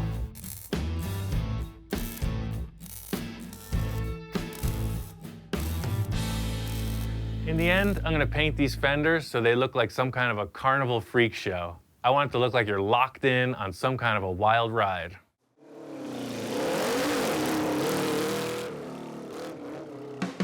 The whole thing with this is to look like a giant toy. It looks like a big wheel. It's one thing to think about a project, but to see it right there, it's great. It's what I live for. It was fun to take it to the Born Free show and see that other people were digging it too. Hot rods are a purely American thing. They started with early Fords mostly, 20s and 30s Fords. As I understand, GIs came home from World War II and they wanted to go fast. These were made from cheap cars that were just sitting around, just waiting to be hot rodded. These cars are really desirable. They're making fiberglass reproductions, all steel reproductions, so to find an original surviving all-metal body, that's the best starting point. Ian and I have been friends for a while. We've worked on several projects together. He gets excited coming over here to see all the projects that I have. I like things a little more simple, and Ian's way more creative. This is like ideal hot rod material. It's a little bit too far gone. If you needed to restore it, all the mechanical parts are junk, but for a hot rod, this body is really good. One of the more unique things of this build was the roof. Every Model A has a hole in the roof. You can't get around it. One of the cool factors is it really gives you an opportunity to kind of make your mark. I've been looking around all over, trying to figure out what's gonna be cool. Don's got a bunch of van roofs, he's got car hoods, car trunks, all kinds of stuff. Looking around, I come up on this Mustang hood, and it's pretty thrashed. This is a '69 Mustang hood. The car got wrecked. I cut it out about the same size as the roof opening in the Model A. It's got a neat crease down the center, and it's worthless as a replacement hood.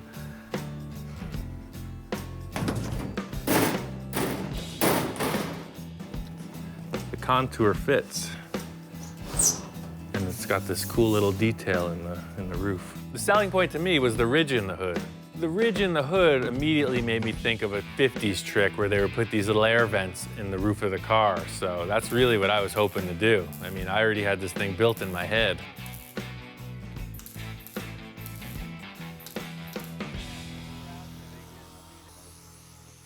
When Ian was gone, I went ahead and I got some LED lights. In my absence, the hood scoop, this great styling element, has become a third brake light. Very interesting. I like the practicality of the safety part of it because the car sits fairly low, that I think that's going to work out really good. He wired some wires up through the body, and he put these LEDs inside. In the end, it's all about craftsmanship. You know, that is a very custom third brake light.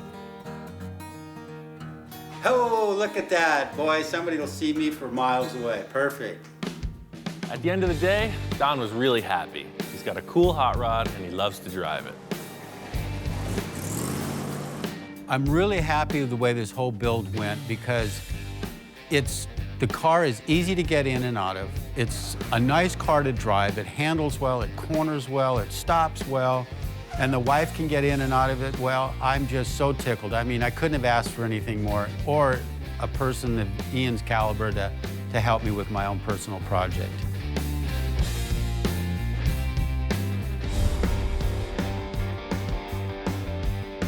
The whole thing about 50s customs is the style, the flow of it, the silhouette.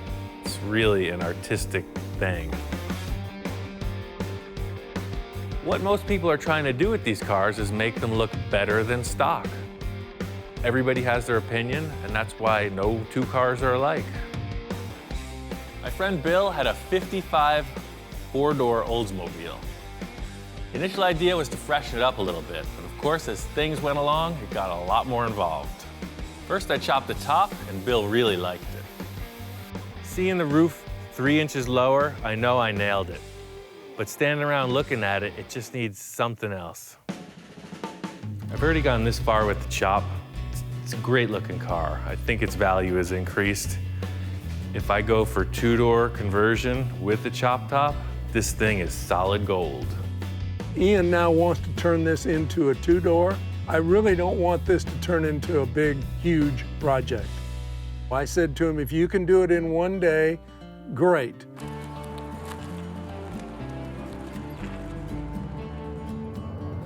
On our way out to Riverside, California, found a guy who's got a 55 Olds. It'll be perfect for this four-door to two-door conversion I'm working on. Hopefully he's got the parts we need. Right on, I think that'll work. He had all the parts we need. We were able to cut off the backside of the door pillar and get the two doors, and also scored a new bumper. These doors were a lot longer than the original front doors, so I needed to see what it would take to make them work. Four-door to two-door conversion, it ain't easy, but I gotta do it like right now. I just gotta prove to Bill that this is gonna work. Fortunately, I got the door jamb from the parts car that matches these doors. I know some of the dimensions are a little bit different, but I think I can pull it off. A couple bolts and the door fit. If this door didn't fit, I think we're going back to a four-door. I just assumed it would fit, and we lucked out.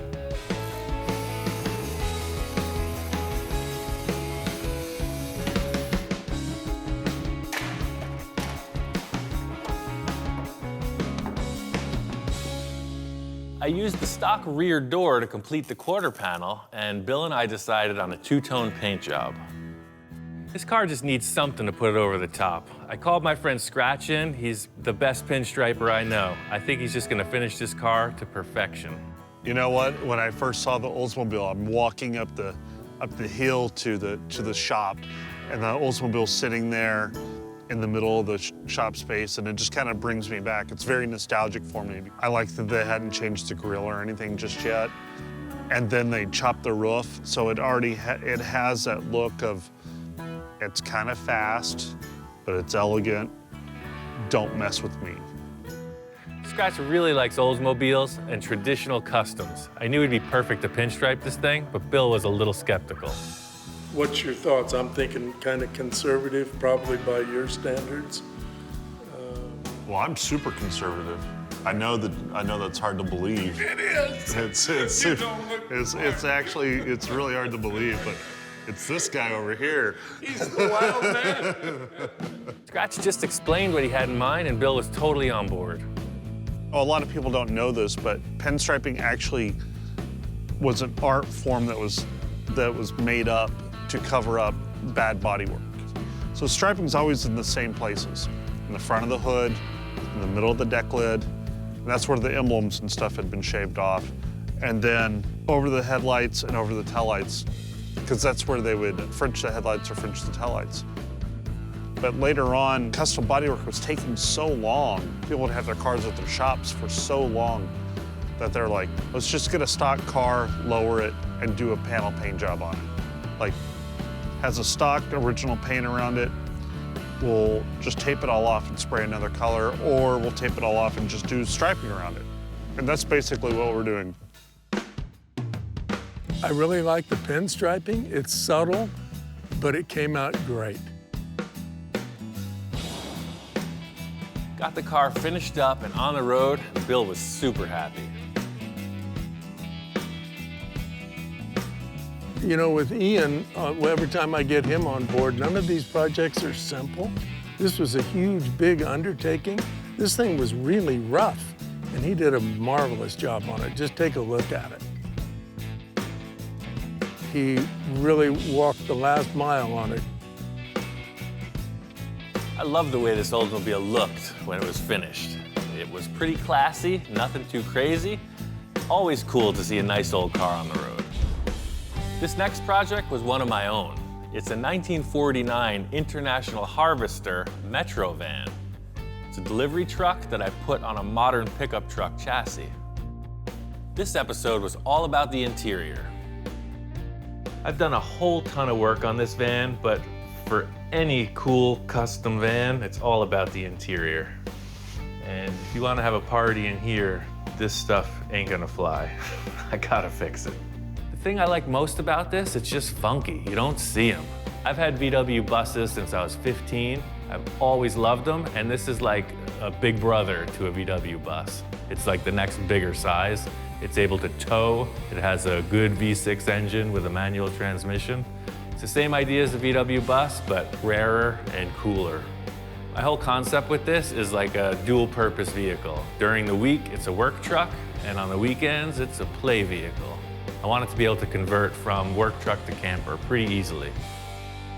I called my friend Bob to give me a hand. Ian's working on a project, and he said he could use my help, and so I thought he'd come out and work with him again. Every time I get the opportunity, I'd love to come out. This is the start of the rear deck. The whole idea is these panels are gonna fold up and become the walls of the van when you're in work mode. And then if you go camping or whatever, this is actually a big mat. It's a big bed you could sleep on. I'm gonna work on fabbing up the structure out of angle iron. I came up with some material that could act as hinges, so Bob's gonna build the hinges and I'm gonna build a frame.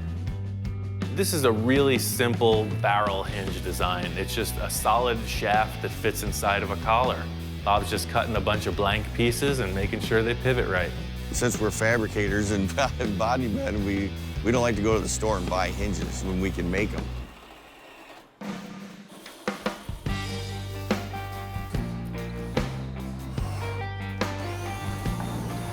I need some material for the walls. They're gonna be upholstered. I had a couple acrylic sheets, plexiglass. It'll work perfect. You could use pretty much anything. It's gonna be covered with vinyl in the end. I just cut it to fit and put a couple screws in it. What do you think, man? You need a couple bean bags, a few bongos. Cooler, full of ice cold beverages. I really thought about how this was gonna work, and I decided by butting this frame up against the door jambs, when I lifted them up, they were gonna clip into place, and it worked. I'm really enthused about getting to work on it, and I'm really glad he did this project, you know, for himself. You know, it's something really, really nice. The van's together. I got the airbags in, it's a driver. The big secret it's hiding is it's my old work truck. It's a 1988 GMC pickup truck. From the radiator to the gas tank, I modified the whole thing and put this international body over it, so it drives like a modern vehicle. It's got a Vortec V6 with a manual 5-speed. Airbags all around. It's a bitchin' ride. I chose this kind of oxblood color vinyl for the interior because I just thought it would look rich. You know, the exterior of the van is pretty mellow, but when you look inside, it's pretty special. I spent a lot of time on the structure of the fold-down walls. I wanted them to be very usable, so this whole hinge and steel mechanism I came up with has proven to work well. The whole concept with this van is its usability. You know, it's not a show car. So the back is set up to load and carry whatever, or you can hang out in it. That's the whole idea with this. It's a utility vehicle. I still have this van. I'm kind of glad I didn't get rid of it because my friend Rich Evans is going to use it for his vintage flats paint company as a display vehicle. One of the craziest projects I did in season 1 was for my friend Victor. He wanted to make a custom bubble top for his 1962 Thunderbird. I'd never done it before, and creating a bubble that big turned out to be really difficult. In order to do it, I needed to build a massive oven in order to heat the plastic. Big challenge trying to figure out how to heat this thing up. I'm just hitting walls with it. I'm talking with Victor about it. And he said, well, we need some igniters or elements. I said, I got some perfect elements. Let me just finish cooking my steaks. I guess his family barbecues a lot. You know, they have big family events, go on vacation. They do a lot of motorhome camping. And they got these 2 huge commercial barbecue grills, and he thinks that it's gonna make it happen.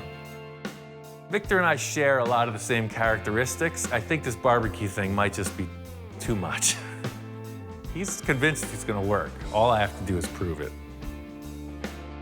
Each grill has 2 propane tanks, so we'll have 4 5-gallon propane tanks, which should be plenty of capacity. As long as these guys get that volume of air warmed up, it should work. All you can do is try. We're either gonna have the right amount of heat or not enough. We'll see. We make some heat. Let's put the lid on. In keeping with the low-tech approach, I've got some plumbing pipe, a simple gauge, and some air fittings. The idea is to just create a controlled air source to inflate this thing. Target temperature for this is 375 degrees to get the plastic that hot. I had the idea that this laser thermometer would be a perfect way to check out the temperature, and yeah, the readings are consistent. It's heating up, and it seems like it's gonna happen. Pretty weird. This huge sheet of plastic, as it heats up, is starting to deform. It's getting like all wobbly looking, and just putting a little bit of air pressure in it. Ian just strategically putting the air in and heating it up, and I walk up out of coming from a project that I was on, and I said, Ian, crank it up, let's take it to the limit. Yes, Captain, taking it to the limit, as requested.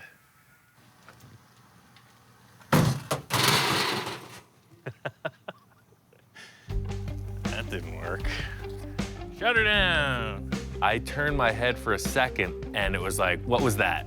Within 2 minutes, the thing started tweaking and blowing, and I could see the look on Ian's face, like, what the hell did you make me do now? Shut everything off. It's gonna melt the plastic real bad. I quick turn around, peeking in the hole. I can't even see what's going on. I'm seeing sheet metal. I don't know what's going on because the whole thing appears to have collapsed. The whole thing's collapsing. I don't know what to do. I stuck my arm back in the oven to hold the thing up and kind of get a look, and it's just destroyed. We gotta lift the lid up and see what went wrong. It looks like the metal and everything tore right out of the roof of the box. It tore off the lid. So we actually damaged and warped the first mold. I said, you know, just crank the pressure on, and that was the wrong thing to do, but hey, it's a good story. This thing was twice as big before this broke. So what happened was we lost air pressure and it shrunk. What a bummer. To most people, this thing looks like an utter failure. I'm gonna work through it. After it got destroyed, we rebuilt the mold and made it a lot stronger. Typical Victor style, he wanted to push the whole thing further and make an entirely new shape. The good thing is this is working just like all the rest. The heat's even, the thing's inflating, it's looking good. Oh, the front, look at this. Amazing. We're there. I can't push it anymore. We're gonna raise it up. It's the moment of truth.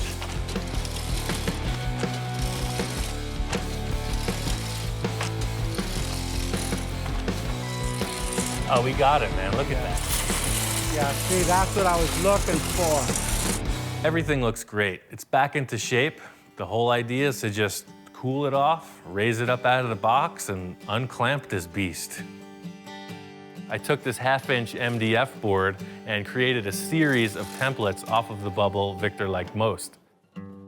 I spaced them out 8 inches apart, made a whole bunch of support to withstand the pressure of this bubble pushing against it, and fastened it to the backboard. Getting the buck off of this thing really revealed that it was a successful idea. This was uncharted territory, and the result was ideal.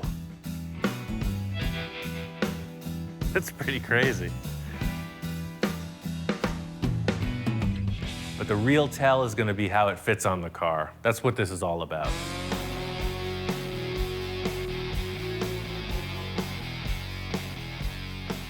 This car has been in the works for a long time. It is a concept car. It's gone through so many phases of development, and now to have it finally wrapped, I'm stoked. The car came out amazingly beyond my expectation. On the bubble top, the interior, this is a total custom build. The bubble top is next level. The car is, like I said, a piece of art. I mean, the car is a masterpiece. I saw Victor pull in the driveway with this thing. I was like, get out of the way, mister. I want this car. Well, Ian, when he came in and seen it, all of the ideas all came together, and he was impressed. The thing drives up, and it looks like a spaceship. I wish it didn't have tires. You open the bubble top, and the interior is just going off. There's all kinds of crazy stuff going on in there. I'm ecstatic. He's ecstatic with it. Everything flows just perfect. The first season was a ton of work, but I'm used to that. The thing was the great unknown. We just threw it out there to whatever might come in the door, and it really was a great time.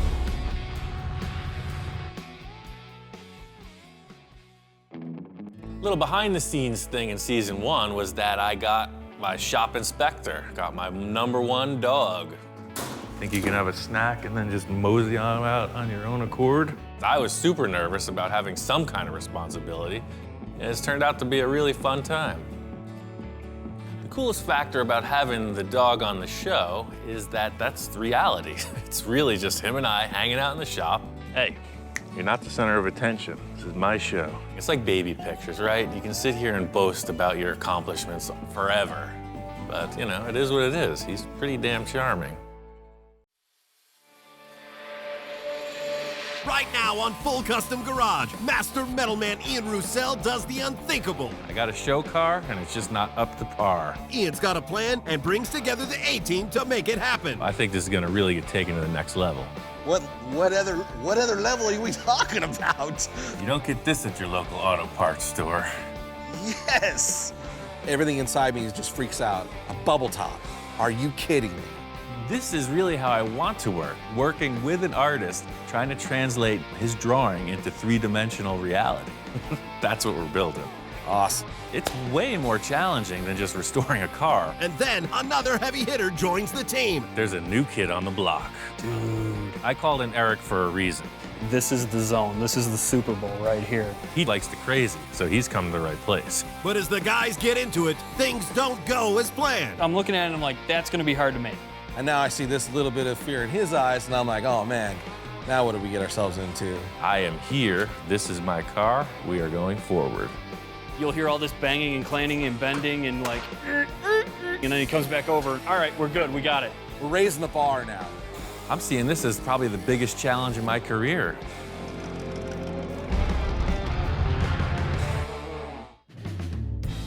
Called up my friend Johnny Jalopy. I've got a new car project I'm starting, and I really need his help. Hey, what's up, man? you return. I return. Howdy. I don't really know what the heck I'm doing here, but I'm expecting to walk in and see some old car or some sort of parts laying on the ground, kind of the way he always starts a build, and there's nothing there. So I'm like, okay, what's going on? Been a while. Yeah, what's up? Well, you know, after that crazy car we finished last time, right? I was thinking, I gotta have you on board. Thank you. Thinking I gotta have you on board for another project. Okay. Man. I really want Johnny to come back to the shop. We collaborated on a project about a year ago. Johnny drew this really radical cartoon hot rod Volkswagen thing, and I knew I could build it. I got a plan, but I'm gonna need Johnny's artistic talent to move forward on this new project. What's up? Well, I got something under that cover, and I wanna talk to you about it. Ah, what's under the cover? This car's been sitting here in the corner of the shop for a while now. So as he starts to slowly pull the tarp off, there sits the Space Junkie. This iconic, badass car that Ian has created. I've seen it in pictures. So, exactly. Holy cow, man. So it's kind of in deep, cold storage. It hasn't gone anywhere in years. And you want to change it. What could you possibly want to do to it? Well, let's pull it out and give it the once-over. This car is a 1931 Chevy. It's a radical departure from your restoration and even more from your typical show car. This was a really intense build for me. It was really a workout on my skill level regarding bodywork and fabrication, and I'm ready to change it up. Like anything else, you get used to looking at it, and that's why I wanted some fresh inspiration, because I think you got what it takes to bring it to the next level. You're talking, obviously you can't, it's definitely chopped as much as you could chop something, and it's stretched as much as I could think you'd want to stretch something. So what are you thinking, like new wheels or another paint job on it? Or? I want it to be completely revamped, not just a simple paint job. I mean, all the way. You're not satisfied with I'm not satisfied. It's got to be different. That's exactly it. And he's like, yeah, no, I'm done with the whole thing. There's some cool things about it I like, but for the most part, yeah, I'm kind of over it. And I'm still like, how can you be over? I'm not over it. I'm still kind of in shock, like, yeah, I don't know where we're going with this. I can't imagine what we could do to make it cooler than it already is, but I'm in.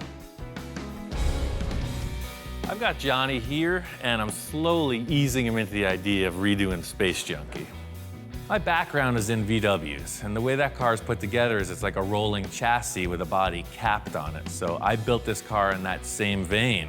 The nose detaches independently from the body, but they both lift off the chassis that is completely drivable without either. I mean, first of all, let's just take the spinners off. Spinners from the start were a gimmick. It was something to make people laugh. It was kind of cheesy. It was a direct reflection of the whole trend of the spinners at the time. It didn't start the trend I thought it would, so. You thought it was gonna really take off and you were gonna start taking some orders? I mean, come on. It's a 100-year-old wood spinner. It's like, it's wood, hear that? It's freaking awesome. Spinners are just the tip of the iceberg. So this nose is undone. It kind of shifts up and forward. Let's take it off. The nose of the car is very easy to remove. 4 bolts, and that really reveals the work that's gone into the chassis and suspension. So see, look what's going on under there. There's a Even that looks cool. That's what I'm saying, there's a whole different story. I mean, now look at the engine. What a freaking wild setup. Holy cow. You don't get it with the hood on. Dude, look at all this detail that was really kind of hidden. I get what you're saying now, that it really kind of hit some coolness in it. He spent time and made these really cool body panels for this car, but the true talent of Ian is all the stuff that was covered, the whole chassis work and the way the front suspension's set up and all these really cool, intricate details that he had done were all hidden underneath his body. You know, I'm thinking, and he obviously was thinking when he built it, is here's the cool part of the car. So how much time do you have in this, Ian? I mean, I've worked on this car for over 5 years. Not full time, but every minute I could give it. So that's why it's so developed. It's a pretty good accomplishment. I can't wait to take it apart. So it makes all the sense. 5 years of your labor of love. Let's just toss it. Toss it, man.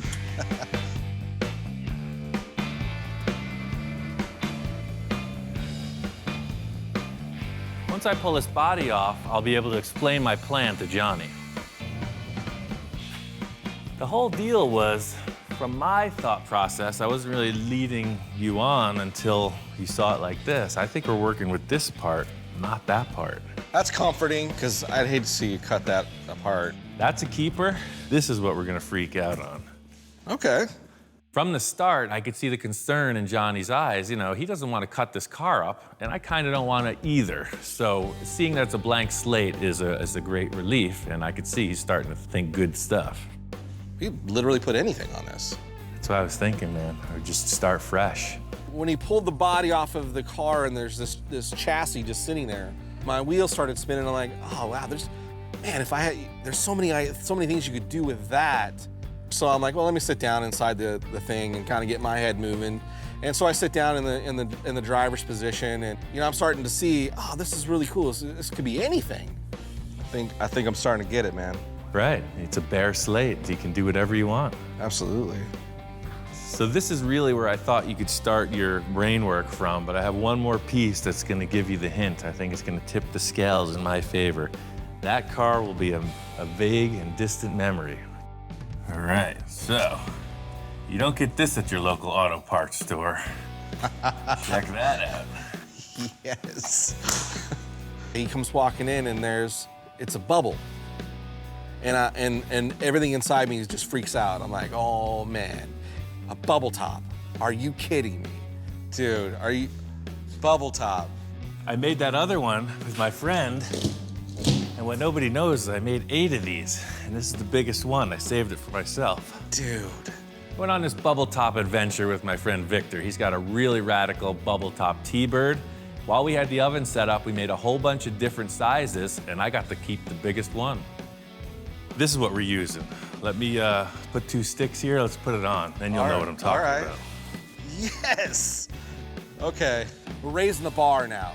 Some of the most iconic hot rods, the Ed Roth built were bubble top cars.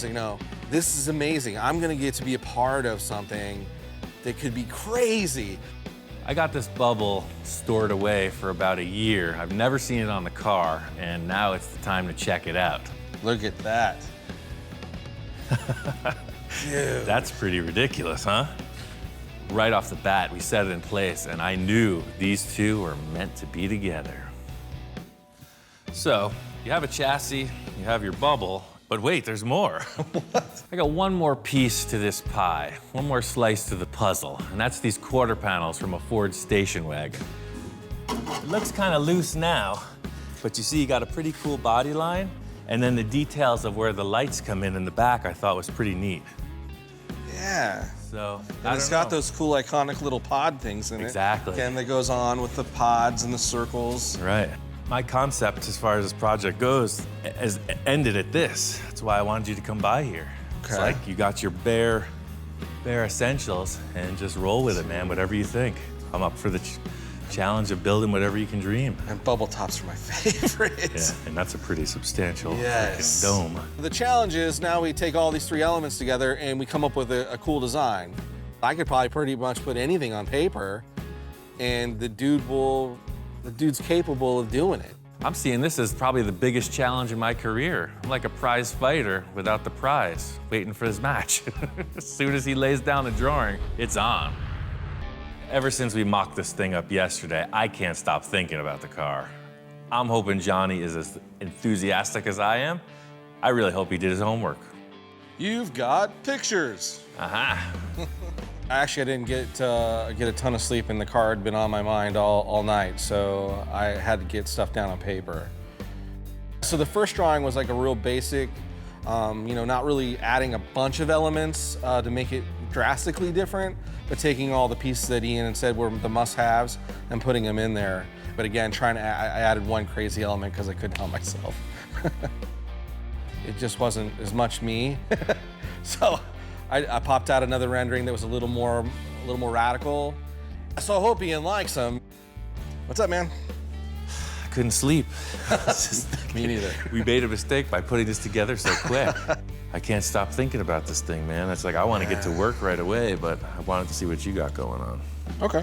The first drawing he shows me is very representative of the parts we have, except there's some kind of a weird fin on top. I mean, what the heck is on the bubble here? It's like, what is that? I just, crazy idea of this like mohawk. You said take it to the next level. That is, man. Right off the bat, this is exactly why I asked him to come here. You know, something I wasn't even thinking about. He's already got a line on it. I think that's a keeper. However that thing translates into the final product. So Ian seemed to really like that first drawing, but I knew the second one had a lot more of me in it, and I was excited to show him that part.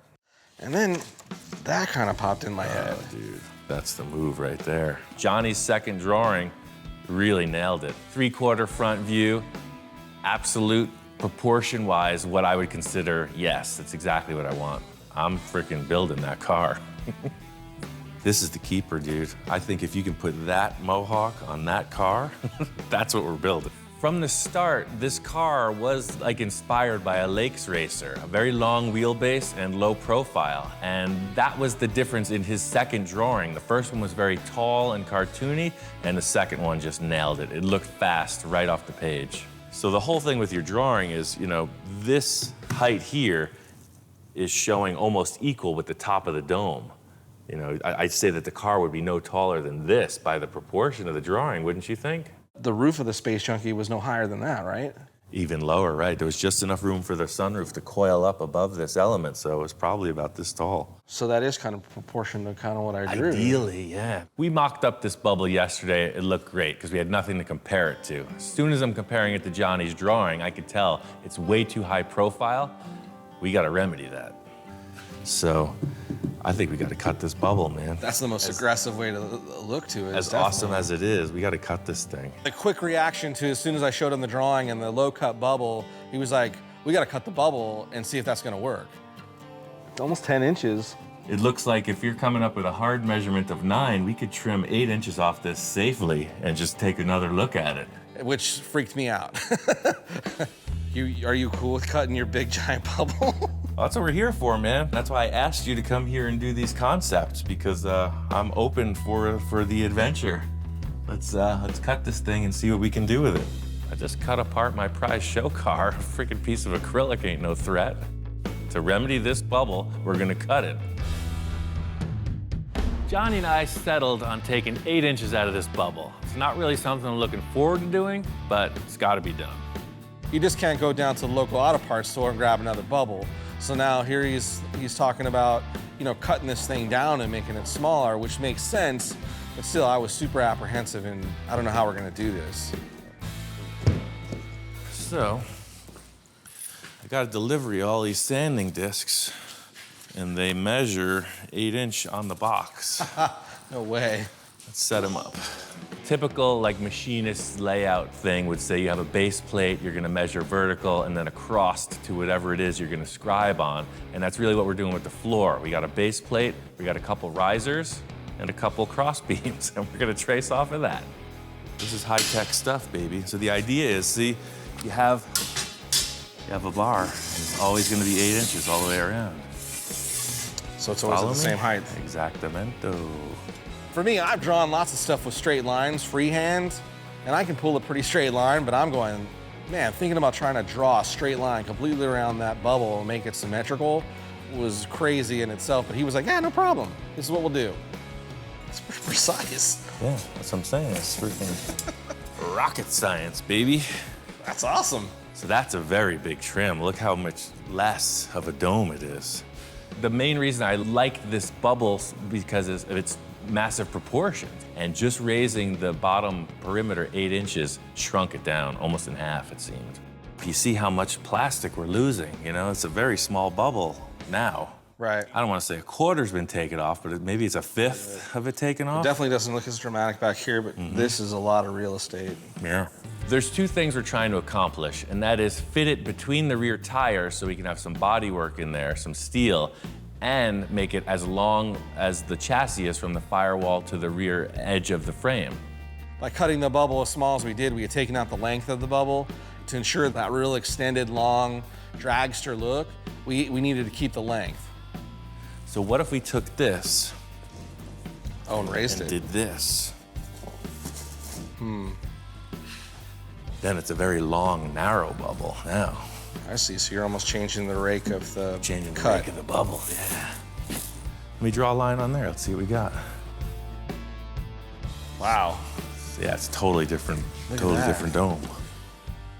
Well, once we got it marked, that's it. It's okay, we've made a decision. Now what do we do? Are we gonna stick it or are we gonna decide again? Give it one eyeball approval.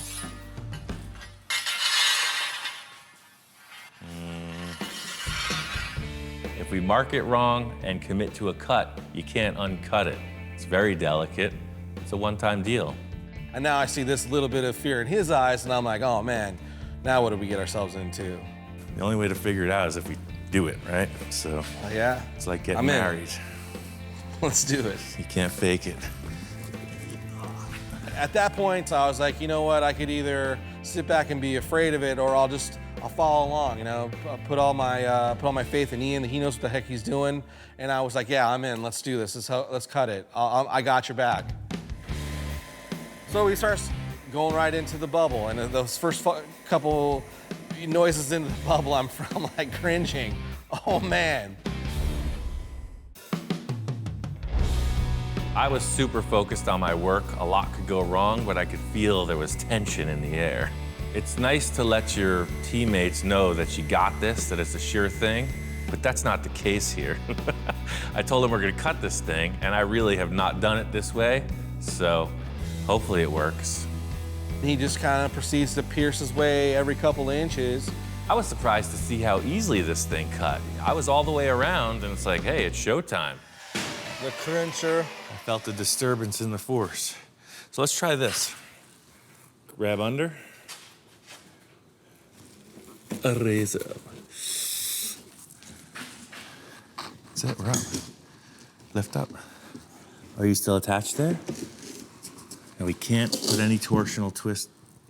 Boom. That's perfect. Sure enough, he grabs one side, I grab the other side, and it pops right off. Super clean cut. It was crazy. There it is, a smaller, better bubble. It was a relief to have that thing cut through without any issue, but the other point is moving it. We're gonna have to make a base plate for this to support it before we can put it on the car. I want to see it, Ian. So let's not. Yeah, I let's don't want to put it break on. it, my man. I hear you. That's what it's about. Come on, let's do it. My first thought was we have to reinforce this because we got through the first challenge. It could crack at any time. Johnny's so amped, he's saying he needs to see it now. I'm like, forget that, let's just put it on there. Ready? If it breaks, it's your fault. If he dies, he dies. I'm jonesing at this point. You know, we've gone this far, he's cut the bubble. I just want to see it on top of that chassis and see if we've made the right decision. It's gonna be okay. Look at that, it's still too tall. We're getting there. We put it on and it was good, but I'm looking for great or even greaterer. So, looks good. We're gonna try one more thing. So I think the front of that bubble needs to come down right to the bell housing. That's just a simple little firewall I made. It's just sheet metal. It doesn't do anything structurally. This deal here. Okay. I think we can just cut this right off and we'll lay the bubble on the bell housing for now just to take a look at it. So, cutting some more of the space junkie. See, that's Get part it out of here, it's old. That's part of what I was leading you into too. We're actually never going back, Johnny. I gotta tell you, that car will never see this frame again. That's been the Grandmaster plan from the start. Well, Johnny's thinking we're still trying to salvage the opportunity to put that other body back on here. And I'm only thinking it's going forwards. And I'm like, okay, now we're cutting up more of this iconic car, and he's got no problem with it. All right. It's my car, and I can do that if I want to. That's pretty ridiculous. Yeah, look at that now. Yeah. Dude. That's pretty sets silly. it all backwards, too. Oh, my goodness. I think those are our proportions. Getting this thing on the chassis, you can see it fits now. It doesn't look like a big high bubble top thing. It's very slick. Even better than I thought it was gonna be. It's all about the feel of the ride, right? And that's the thing. I got to get back in here and see if it's working. If your head's banging against the bubble, it ain't going to be okay. If it's too close, if it feels claustrophobic, it ain't going to work. Oh, yeah. It's no less room than the other ones. It's a yes or no thing. I am here. This is my car. We are going forward. I think I finally arrived, Johnny. We're in a good position. That's pretty sick. I don't even look at that car anymore. That car's nothing to me. Put a cover on it. Since we cut that ring off the bottom of the acrylic dome, it's very flimsy. So I just want to be sure it doesn't flex out of shape and crack. I got this wooden backboard that'll support it while it's on the car. So according to the schematics, I think we nailed this bubble thing. Yeah, I agree. I even think the height that we have up on the bubble area too, it works. Compared to that it's damn close. You know, the real world parameters of the arch on the top of this bubble are obviously taller than your drawing. Right. But the attitude line of that rake coming Definitely there. It's aiming right at the front spindle, and that's the attitude of the car. Yep. I think we nailed it. Let's do some metal work.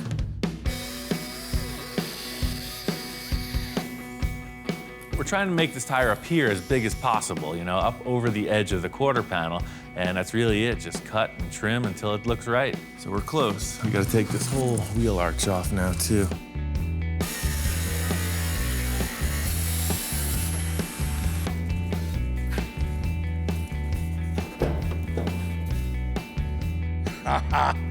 Yeah. Yeah, I think that's a good starting point. Immediately putting it on the body, it really started to define that flying arrow that we were looking for. But the body panel only goes up to about half of the chassis, and there's this whole other part that needs to be filled in. But Ian seems pretty confident that that's not that big of a deal. So this is pretty much drawing in space. You do the thing with your magic markers on the paper. I do the same thing with steel bars and aluminum bars on the cars. The whole deal here is kind of giving the nod to Johnny's design. So I asked him to get down and figure it out with the tape, you know, what lines are you seeing here? I do this all the time, so Johnny's first try at this worked out pretty well. As we put up the tape lines, we could really see that the stretch of the car is super exaggerated, way more than I even envisioned in the first drawing. This is really the point I knew we were going to be challenged because, you know, in a perfect world, everything would be art, right? So, yeah, I just draw it and it's done. Just there. So I think that's being the cue, style-wise, of how we're going to take this thing and represent that feeling. It's obviously going to be like that drawing was pulled and stretched. Right. So I think we're going to have to stretch all those lines to kind of give it the same vibe. I'm digging where it's going. Yeah, it's really starting to evolve. Yeah, for sure. That's the thing. I wasn't thinking dragster at all until we took this body off, and now all of a sudden you could see it is. It's like a slingshot dragster show car bubble thing. And the next thing I know, he whips out a picture. See, the whole thing I was thinking about now, and looking at this, it's starting to represent more like the dragster feel, you know? This is like a hot rod, but stretched out, and that's exactly what's happening here. So somehow, you know, the proportion has to mimic. Kind of the way this is wedging. Yeah, right, it's a total wedge, you can see. I'm digging it. And then we really start comparing that photo with my drawing, and then here comes the next challenge. Anything goes at this point. If you can come up with a concept for that missing piece of the body. Well, I got my stuff here. I could... Yeah, I mean, whatever you can think. I'm gonna cut that other corner panel and get it mocked in place. Let that be a little flavor in the stew. I got the artist in the house. I might as well just keep him working. Through this whole journey, you know, Ian's kind of played this whole game of ping pong with me, where he comes up with an element and then he's like, what do you got? So it's interesting to be working on his level or playing in his game, going back and rehashing the same design over and over and over again and try to really get it down to a defined ending is totally different for me, but it's super exciting. Johnny's getting busy doing his drawing. I'm gonna get busy doing the metal stuff. I wanna finish up these quarter panels and get them in place. That way we have a symmetrical look of what the whole back of the car is gonna be.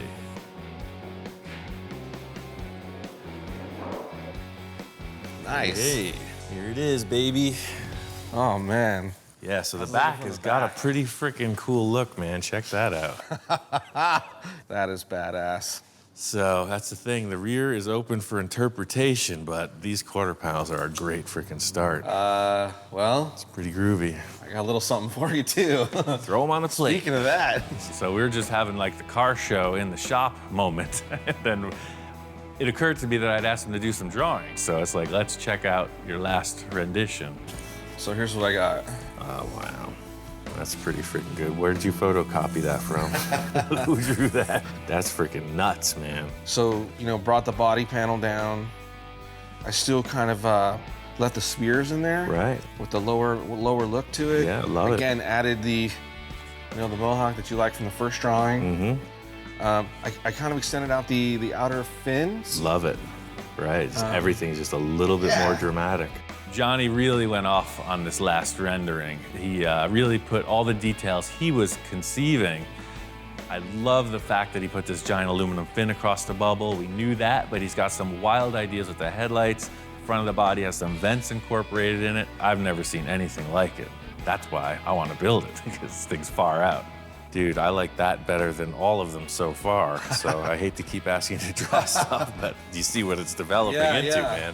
It's freaking amazing. Nothing's cooler than, you know, being some guy that just draws a bunch of doodles to get to be a part of something as big a scale as this. When he said, hey, I need some help, I didn't expect it to be like this. Well, man, I hate to say it, but I gotta head home. I wish I could stay longer and help you. What are you talking about? You mean you have a day job? Yeah, I gotta get back to the day job. Johnny's time has been short and sweet. He nailed this concept, and now all I gotta do is build it. Thanks for doing the hard part, man. Thanks for letting me come and be a part of it. Right on. Johnny Jalopy had to hit the road, but there's a new kid on the block. I called up my friend Eric. He was on board to come by and check it out. He walks in, and I think he's a little startled. Thanks for coming out. Thanks for the invite. Right on. What, What? You act like you've never seen this type of thing before. When I came in and I saw it, it was like, okay, the gravity of it kind of spread apart, just bits and pieces here and there. It's, you know, it's a little like, what did you do? Just collaborating with Johnny on all the potential this car could have made me think I gotta redo everything. I pulled the engine out because I want to freshen up the paint on the frame, pulled the wheels and the hubs off. Everything needs a little once-over, freshen up. Eric walks in the middle of this strange disassembled state. I'm almost kind of glad I wasn't here to see it being unbolted. It's kind of like pulling apart Frankenstein's monster. And okay, we're gonna make a cooler version, but you don't want to be in the room when, you know. So this is kind of what Johnny comes up with right off the bat. So he's thinking like slingshot dragster bubble top show car thing. I'm ready. Yeah, we're sitting there messing around, right, mocking stuff up, and he goes back to the drawing board and he comes up with this ridiculous aluminum mohawk fin thing across the top. Dude, this is gonna be sweet. There needs to be more bubble tops in the world. Just like calling in Johnny, I called in Eric for a reason. He has a background in building crazy stuff. I never wanted to have the same kind of car. I always went to the next thing or something different. I cut up a perfectly good 65 Thunderbird and built my own version of the baddest bubble top I could possibly think of at the time. It's the iron lung bubble top. It's pretty freaking far out. I'm not that easy to impress, and that guy impressed me. It took me about 4.5 years to build. I wanted to build something that looked the part back then, but just something a little more current or just different. Just break away from the mold of it all. He built the bubble top before I built the bubble top, so I think this is gonna really get taken to the next level. As soon as Eric got here, we got right to work. First, I wanted to frame out the structure for the body panels. Basically, you need to have a squared structure and figure out, you know, how you place these, because if one's off by an inch, when you go start tying things together, you're gonna be off by a mile. I wanted to get this set up so we could focus on creating the rest of the body. Any concerns? You think it's gonna be all right? No, I'm good. The gear drive is just buzzing away like a blower belt. Being able to work with somebody that, you know, like Ian, that has this talent, I'm excited to see what happens tomorrow, and I can't wait for it, you know? This is something cool. It's gonna be all right. Today we got right into it. Had a lot to accomplish. I wanted to see the front of this thing fleshed out. We're trying to avoid this generic shape that the rear quarter panels offer us. I want to taper them in, try to follow the contour of the acrylic bubble. So Ian has this idea that we're gonna do these slices into the quarter panels to kind of try to draw things in. I'm a little skeptical of it, just simply because you're trying to curve something. The metal does not want to go that way. We only have 2 of these quarter panels. We can't go out and find another 59 Ford Ranch wagon for quarter panels if we screw this up. I have Eric on the mission of modifying what's already in place, and I'm going to create what isn't in place. There's a series of bends that I need to make for the front cowl area, and it's pretty complicated. The way that these quarter panels are created, it was like a big stamp, bang, one-shot perfection. I don't have that capacity, so I'm gonna have to make these in a number of different shapes. So I'm comparing each contour to different parts on the original fender, and I know how I'm gonna piece them together somehow. So I get all the slices done on both sides. We start to pull it in, and it works. It's funny, it's just a big piece, so you're looking at it and you're like, yeah, after we slice this, cut here, bend this, twist that, it will be perfect. This is an important piece simply because if it's off, the front of the body will not match. Once this is set up, there's other pieces that go into the cowl that everything has to be cut in a certain way that it has to match. So this again is another piece where if the foundation is not square on both sides, you can't get the perfection that you're looking for. It's big trouble. The easy thing is making one side. The more challenging part is duplicating it in a mirror image for the other. So Ian comes in and he's like bending metal and panels and cutting this and cutting that. And as I'm doing my thing, he just keeps kind of coming over my shoulder and like, think, yep, no, here, hold that, wait a minute, mark that. Like he'll leave and you'll hear all this banging and clanging and bending and like, and stuff screeching, and then he comes back over and over my shoulder and here, all right, we're good, we got it. He's like, all right, weld it up and we're good. Look at that line. That is Everybody's just, always critiquing. That is years of you should see what I do with the other guys. Unsurpassed talent. The other guys that work in the shop, sometimes it's like a freaking football playbook. I think Eric's a consummate professional, and I got the wild style going behind his back. He doesn't know what's going on. Maybe he thinks I'm not working up to my capacity, but this is how I roll. He has a certain style and a certain way to finesse his equipment to do what he wants. And it's entertaining to say the least. We got about that much, and then it gets bigger. Look at that much. Then it gets bigger. Holy moly, we're getting good at this. We're both standing back and looking at it, and it occurs to me that Eric hasn't seen this thing mocked up. Johnny and I set up with the fenders and the bubble on, and I think it's time to show him what's happening. Totally fits. That's pretty ridiculous. I can't say that I've ever seen one like this. That's pretty weird. I want to see the holy mohawk on it. With the bubble on it and the body panels going, it's starting to really take shape, and it's amazing. The front is looking perfect, man. I couldn't have imagined it better, but now we have to imagine a better rear section. The rear portion of the car is a blank slate. Eric's got a couple ideas. He's not talking, so I guess we'll see what develops. Eric was holding out on his concept for the rear, so I finally asked him what he's been thinking.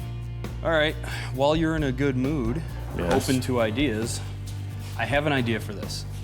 What if we were to maybe dish this in? Right. And do a radiator, since I like doing the pod things with the headlights and the grills kind of thing. What if we did a pod for the radiator and had it separate and exposed, like show the mechanicals of it, but do like a case for it?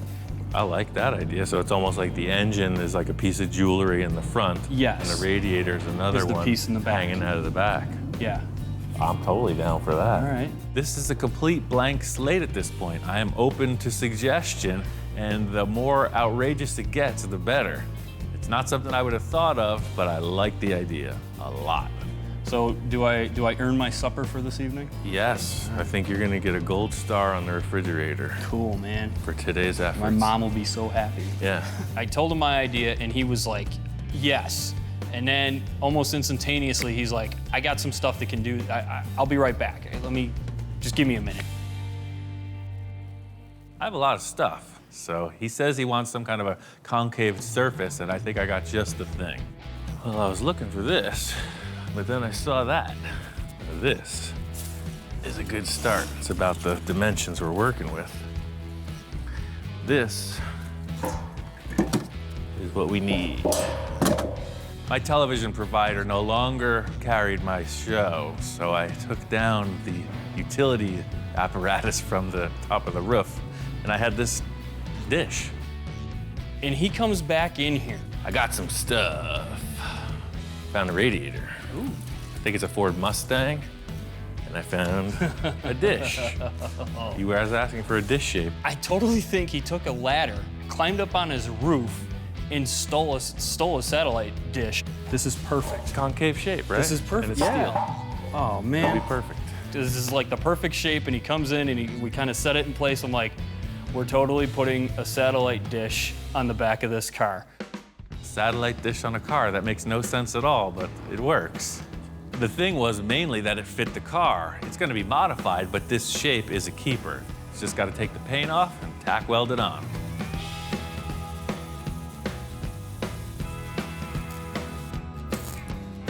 So we get it on the car, and we got it where we want it. And now the trick is to make it not look like a dish welded to the back of a car. I'm thinking we just need to put something in place, start to get a feel for the dimensions of this, and I'm gonna make a simple roll pan for the back of the car. Just throw it in the sheet metal brake and roll it.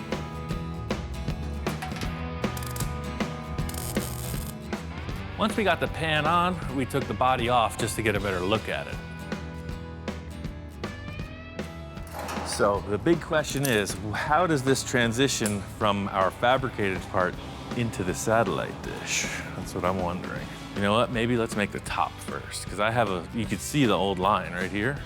The way these things here from the factory, I'm digging them. So, this is just a line. I was thinking a tube shape with a nice round edge, not just coming only straight across, but coming back and down. Yeah. The whole thing was just to get some line in place. You use this round tube, and I just create kind of a shape, but I'm thinking like a V shape. It kind of tapers down. Something that'll just give a landing point to whatever sheet metal we put in place.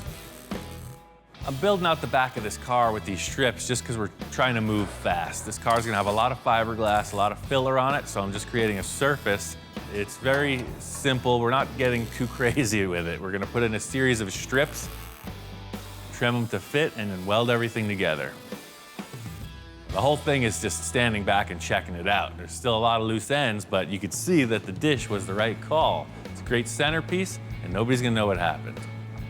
Yeah, so I'm real happy with this contour, just the way you're seeing the mimicking reflection of this and this, but it's set in. That's exactly what I was hoping for. Yeah, it's the makings of a fine bubble top. So, Eric's gotta hit the road. All good things must come to an end.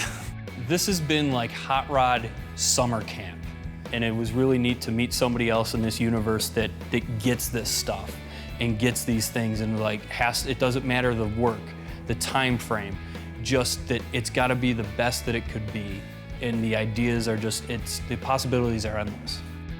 It was really great having Eric here. He brought a lot of great ideas to the project, and I'm inspired to take this thing all the way. Next time on Full Custom Garage, Master Metalman Ian Roussel continues the transformation of his wild show car. I had a t-shirt when I was like 15 that said normal is boring.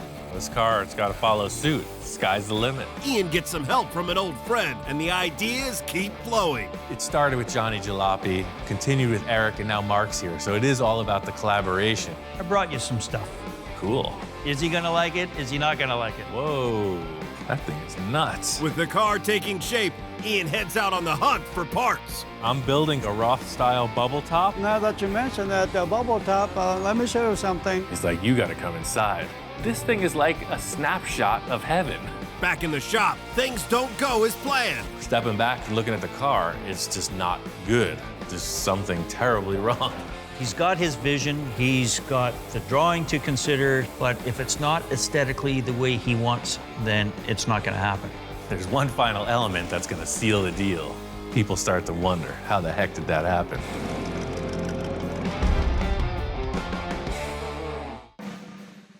So Ian, you better send me photos, you better keep me updated, I better get a Christmas card. And other than that, man, keep trucking on now.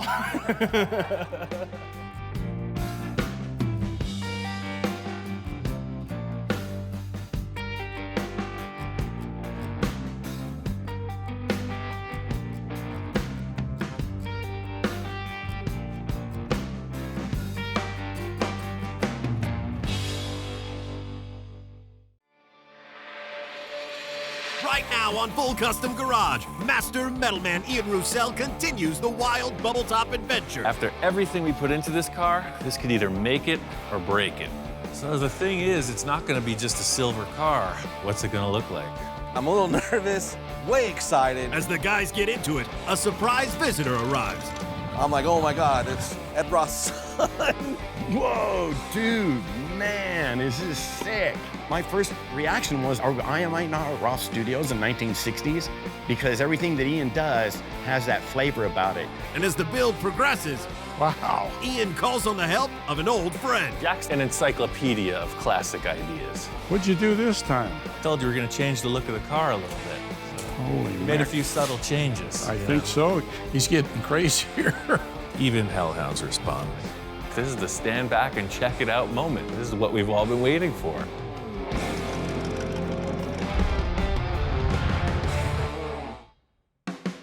This thing all started when I decided to redesign my first show car, Space Junkie. I called in Johnny to help me with the new design.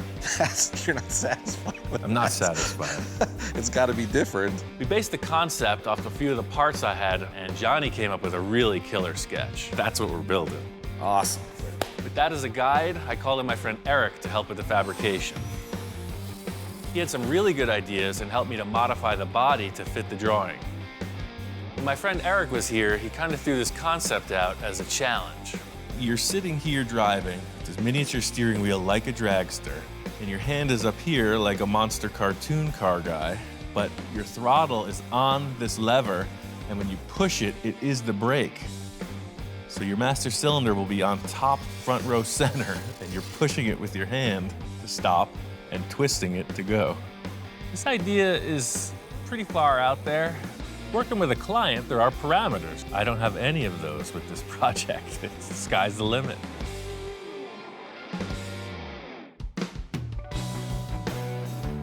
My friend Johnny's coming in. He was the main inspiration and collaboration on this design from the start. Hey, man. Whoa. Hey. Welcome home. Holy cow, man. Lots happened since he last saw it. It actually looks like a car now. When he left, there was a bunch of sheet metal shapes. He was gonna have to completely build this whole thing from rough renderings, and here it is in 3 dimensions in front of me, ready to paint. It's crazy. Again, Ian takes it to the next level. The guy is just amazing. Since you left, I haven't stopped. It's been this every freaking day. So nonstop. badass. And then this is how you get in. Yes. You see every other bubble top, the bubble opens, right? Yes. Different. Yes, the funny car style.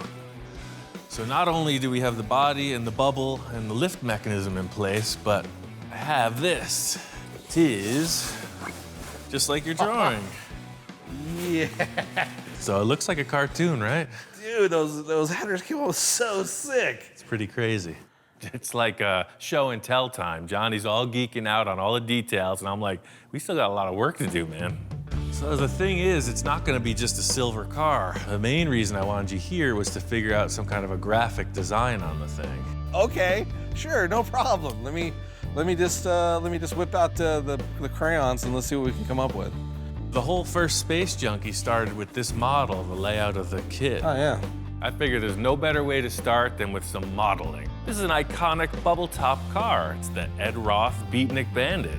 So a little nod to the original Space Junkie, a little nod to that. Right. From my formative years, Ed Roth has been like the go-to guy for all the crazy style choices. I always wanted a bubble top. There's There's no better path to follow than that of the master. We'll just try to be better than that car.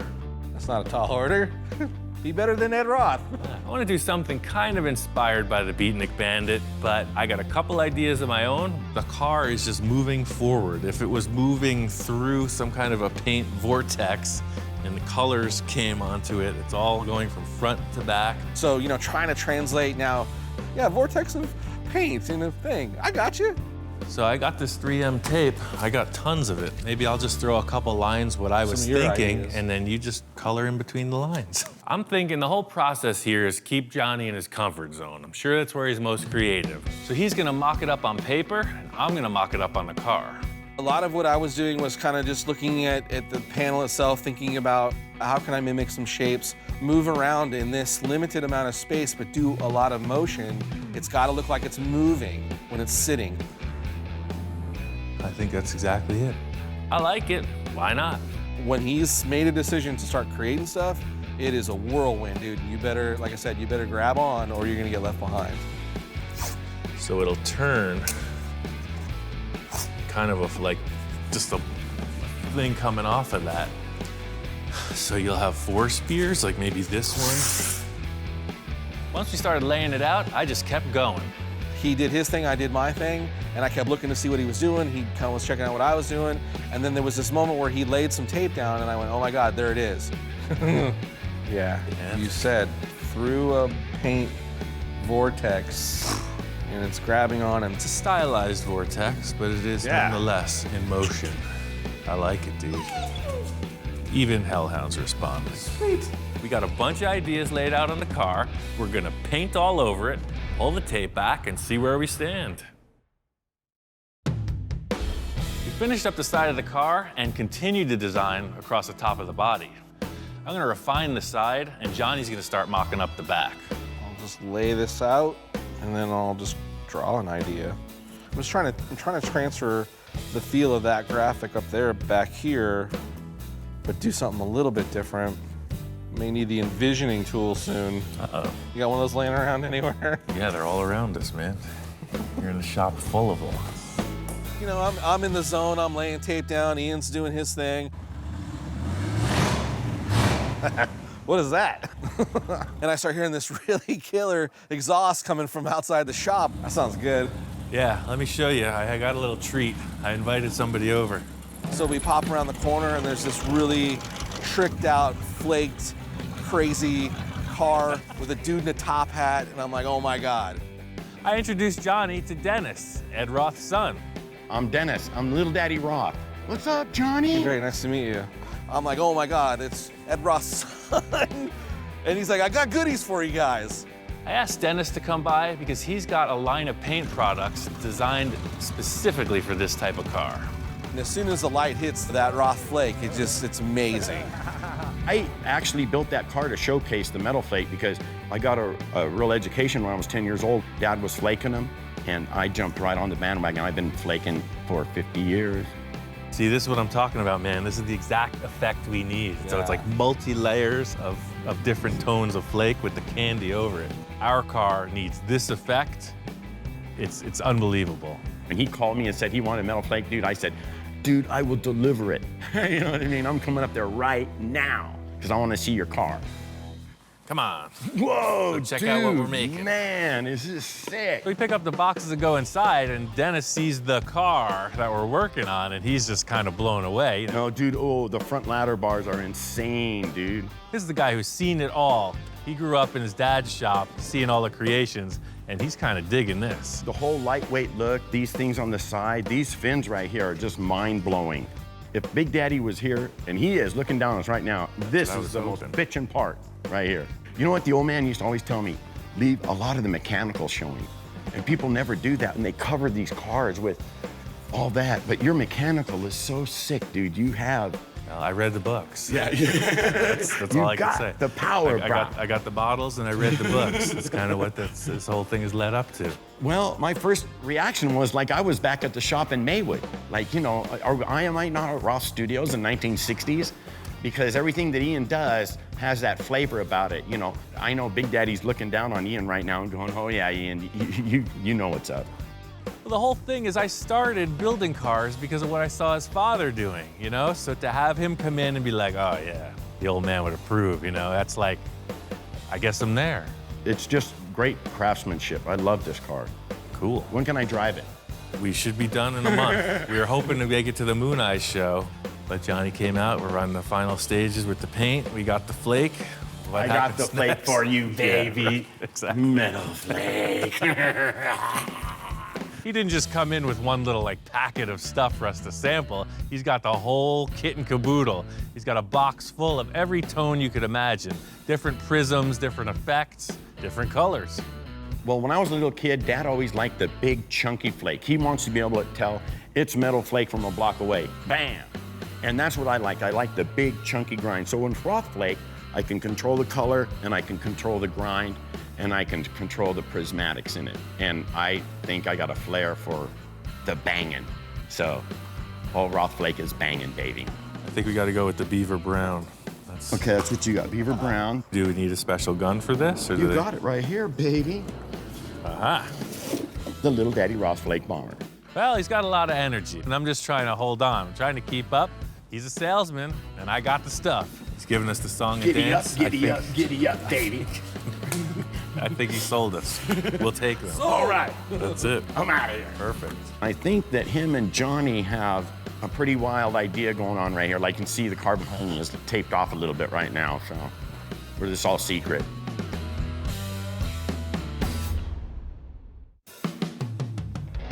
We got the first layer of paint on. The first color is going to be this brown candy. It's a very thick application of paint because it's a candy coat and it's got a cure. That's the whole thing with the complexity of this tape job. I'm a little nervous, way excited, because you know we're peeling pack just to see if the graphic worked. And the more that got peeled back, the more excited I got. You know, like this, it's gonna work. Once I got the brown paint on, we pulled off the tape. It's looking good, but it's still kind of unknown until we get the second color in place. The whole design gets taped over yet again for another color. This part becomes super critical that we really are meticulous in making sure that the turns are good and the lines are crisp, because this is gonna be the graphic. The next color was this cream tone, and that has the silver flake in it.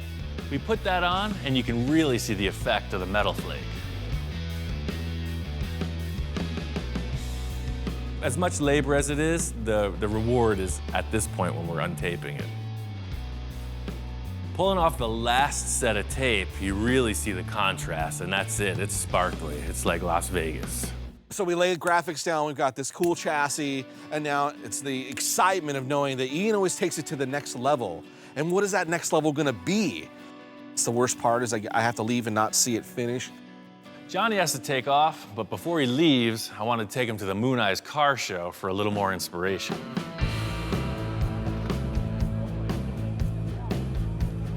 Kind of walking around, taking a look at some of the different paint jobs on some cars and trying to get some inspiration for the Space Junkie, and see some pretty cool stuff, some good ideas. This van is freaking crazy, dude. It's got all this stuff. The panels, this wandering squiggly line thing. Yeah, it's a lot of tape work, man. I love your car show, man. Thanks, man. This guy is good. Nice. Yeah. We got free. I got some of my ideas from you. That's my goal right over there. Sweet. I got some of my ideas from you.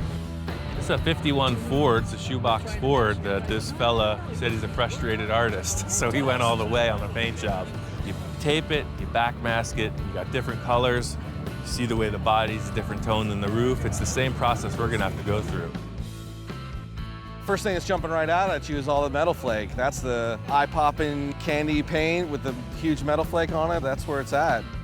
Well, this is more of a very straightforward paint. Yeah, look at the tape, taillights on right? that. But the effect they achieved with the pearl, the prismatic. What would you even call that? Like, it's so rich, man. You want to taste it. I got look. It's good. And it's this crazy blue. Yeah, it's super good. Love it. When you're walking out of the sun, you Jump. don't even see it, and now it's like a freaking vortex of color. Vortex of color. You know my friend Jack, you know what he said? Oh, you don't put metal flake on a truck. Yeah. You put metal flake on everything. Breakfast cereal, steak. These cars, I saw when we were walking Oh, here we in. go. It's all the traditional lowrider stuff. You know, all the tricks with the candy coats gives it so much depth, and the flake, of course, in the sunlight's just popping. I think the inspiration in all the lowriders is really where we're going with this. The metal flake, the taped out lines, that whole deal. And there's a million cars with that flavor. I showed up kind of feeling down about my own artwork and stuff, and then to get in here, start creating and doing creative processes with Ian is like this new energy to go back, do some new drawings, come up with some new designs. We got a lot of inspiration out here. Unfortunately, Johnny's got to hit the road.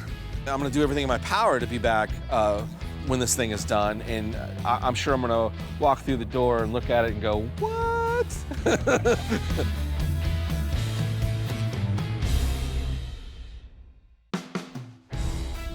Dennis dropped off that Roth flake, and he told me once you start with this, there's no going back. It's true. I used the blue, the silver, the brown, the gold, the whole palette. The color combo is exactly what I achieved in the first car, but only using blue now instead of pink. You have two pretty mellow tones with a really contrasting kind of a neon line through them. The whole angle here was not to make your ultimate hot rod, you know, nothing conservative. It's a total cartoon, and I think we've accomplished that. I'm pretty happy with it, but as always, I have to have the shop inspector check it out. So, what do you think? I know you weren't allowed in here for a few days. It was a toxic environment. It's over here. Hey, it's this, right? Remember before it was primer? Look, think. It was primer. Now it's painted. I know the engine is good to go. We started it, but the transmission's questionable. I got a brand new unit from Monster Transmission. They always work perfect. It's a simple bolt-on replacement.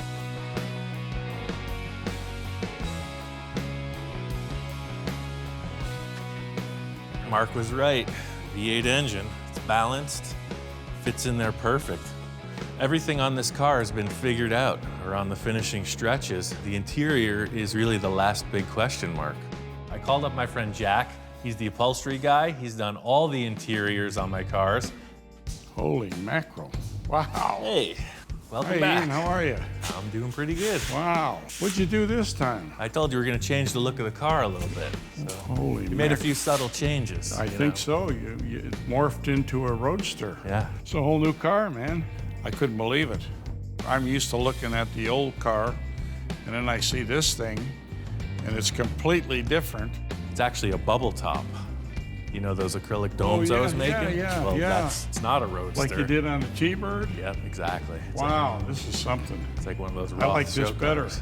Right away, I thought, he's getting crazier as he gets older. He just knocks this stuff out. I don't know if he ever sleeps. I pretty much got the whole deal figured out. The only thing left is the interior. Should we mess with the original panels first? Put some in here and look at it? Yeah, and I'll see, lift the body up. It's see got how- a prop rod. You know, the whole body pivots on the hinge. Get it up here. Well, this reminds me the old days when we were running a funny car. It's exactly what it's inspired 40-some by. years ago is the same deal. Yeah. Set it in, push it up, Yeah. and start working on it.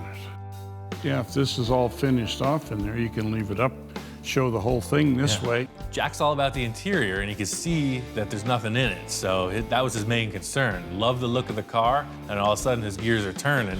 So I got all these panels. So see, these were the original interior parts, and we're not going with pink anymore. That was the one main color change. Get rid of that pink. I think all the brown can still work, though.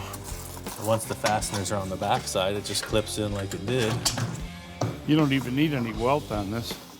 So that's the thing, that one goes there, and then these were the little backrest panels, so they'll pop right back in. The most apparent change in the interior is that the color swap. I'm going from pink to blue. Jack's thinking as he's peeling these pink elements off, maybe we'll just leave them out. Maybe we'll just go brown. Maybe we that don't looks do a pretty pipe. nice, Yeah. right? Yeah, I like it. Jack likes the upholstery as is. I got some other ideas.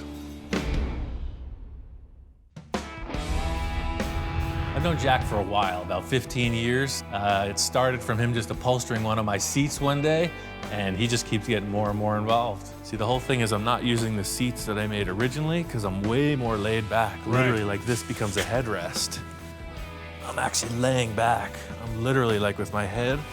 I'm like, actually, that's perfect. Look at that. I'm sitting in there like this, like a freaking dragster.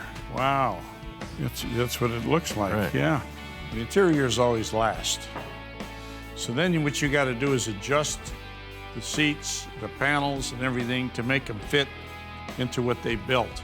Yeah, do you have something we can lay in here, like a piece of cardboard or something? Yeah, I got all that offhand? pattern paper. Yeah. The interior is going to mean a lot because the body's up like this. You're going to see a lot of it. It has to be done right. Oh yeah, it looks better already. It should fit, follow your back. So if I lay in and push it down, that's I'll kind of hold where it I so want it to be. doesn't move. Yeah, like that. There you go. How about you just lay in it like a hammock kind of thing? Jack's idea was why not make sort of like a hammock, you know, just a simple little thing to support your back and not even have a seat, just a simple pad that you recline on. That looks just kind of like a generic panel though. Well, yeah, but we can do something with that. I'll make some, all in the stitch put a work. seam, couple of seams in it or something, and we'll make some design in it. Jack's got a bunch of ideas. I could see him scribbling around with the pen. He's talking a lot. I don't know what he's going to come up with, but it looks like he's got plans. So the whole thing is with the interior being so mellow and subtle, I want the fabric to pop, you know? I was thinking like that metal flake, blue old school glitter vinyl to complement these pinstripes. So when you're looking through the bubble, you see these two blue things broadcasting out, you know? This blue metal flake, they don't make it anymore, from what I understand, so it'll be pretty hard to get. That's, if we can find it. And blue metal flake vinyl? Well, he likes metal flake, you know. He tried to metal flake my truck. I know it's impossible to find. It's the hardest stuff in the world to get a hold of. So Oh, I wait a got minute. this instead. He was playing with me, see? Well, that's what we're talking about, isn't it? Yeah. Of course. I could pull a few strings, man. Oh, man. So you Look at think this guy. 2 yards of this stuff will be enough? Sure. Check Plenty. it out. Check it out in the sun. Plenty That's the good. thing. It's just like the frame. Put the God light on it. Jack's not a big fan of metal flake, so I just wanted to catch him off guard a bit. He pulled one on me. Had to pull a few strings. They're back in the men's room, but they handed it through the wall, through the back window. Well, it is a bold choice, and it's a lot of people are afraid to take chances because they think they're going to ruin their reputation or something like that. It's his personality. That's what he does. He likes to zap you with things. This is perfect. I was hoping that it would work with the blue pinstripes, but that's exactly it. So you see, when you're walking up on the car, you're like, why is there blue in it? And then when you look inside, it makes sense. Then you know why. It totally adds to it. That's kind of it. I'll roll up this material. You could take it with you. And, Okay. We're good to go. I've got some ideas, but I'm not going to say anything until the seat's finished. And I'll bring the seat in and then see how he likes it. The great thing about this interior design is that most of it's already fabricated. All I have to do is make a couple simple seat pans and some side panels, and Jack will upholster them. What? Oh, were you looking for this?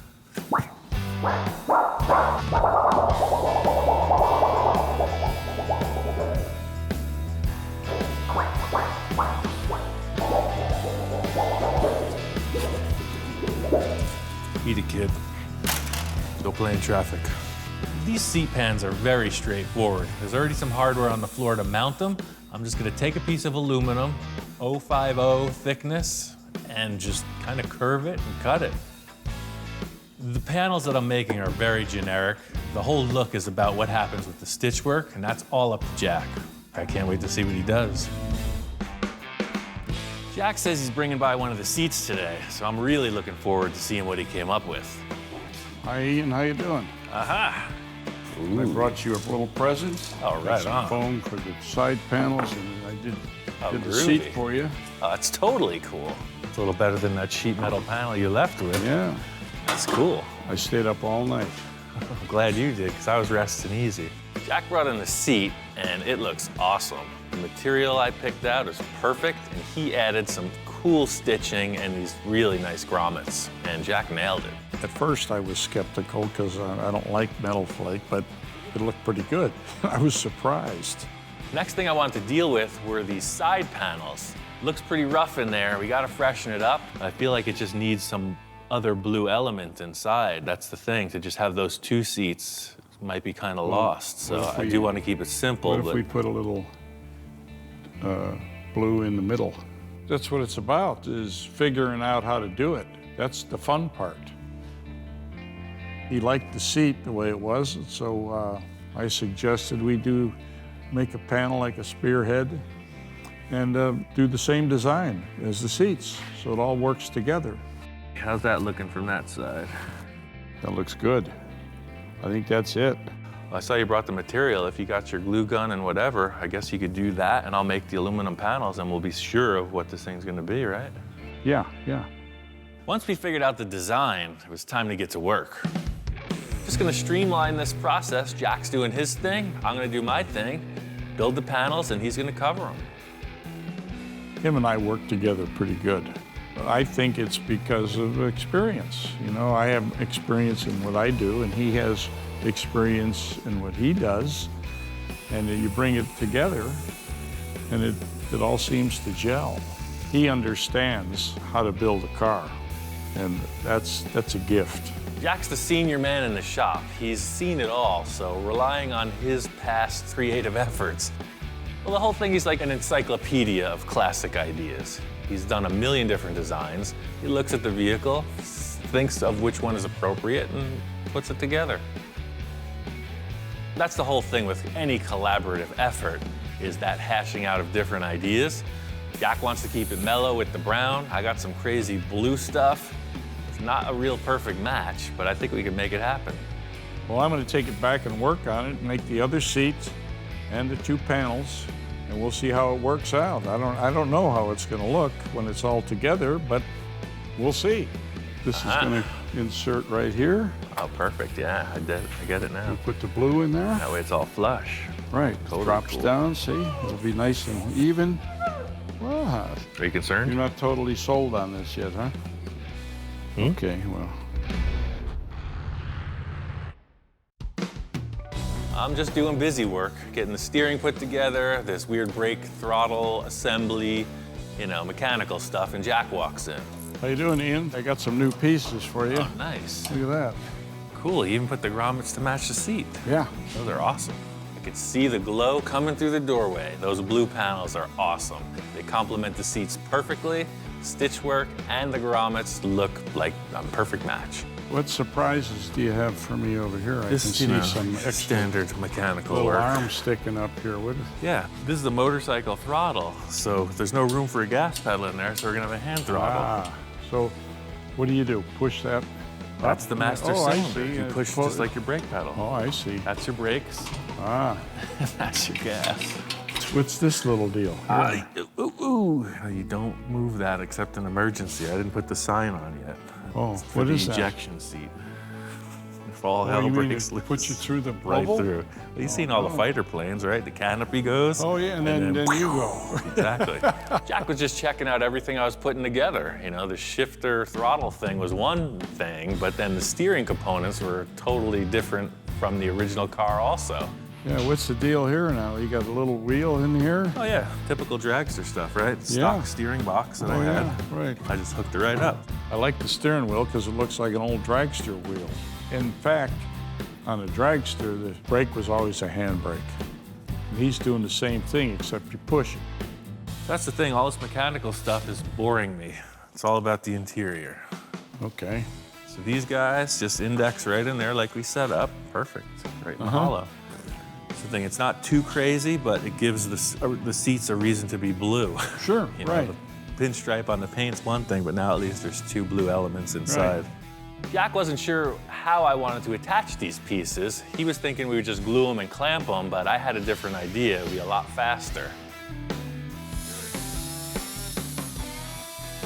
I was thinking that we would put screws right through the center of the grommets and we wouldn't need any glue. That's good. It makes it look There's a even little better. dip in Yeah. it. That looks good. As we're doing this, it creates a really three-dimensional pattern that neither of us expected. It just looks way more plush, and it's going to be a great complement to the whole design.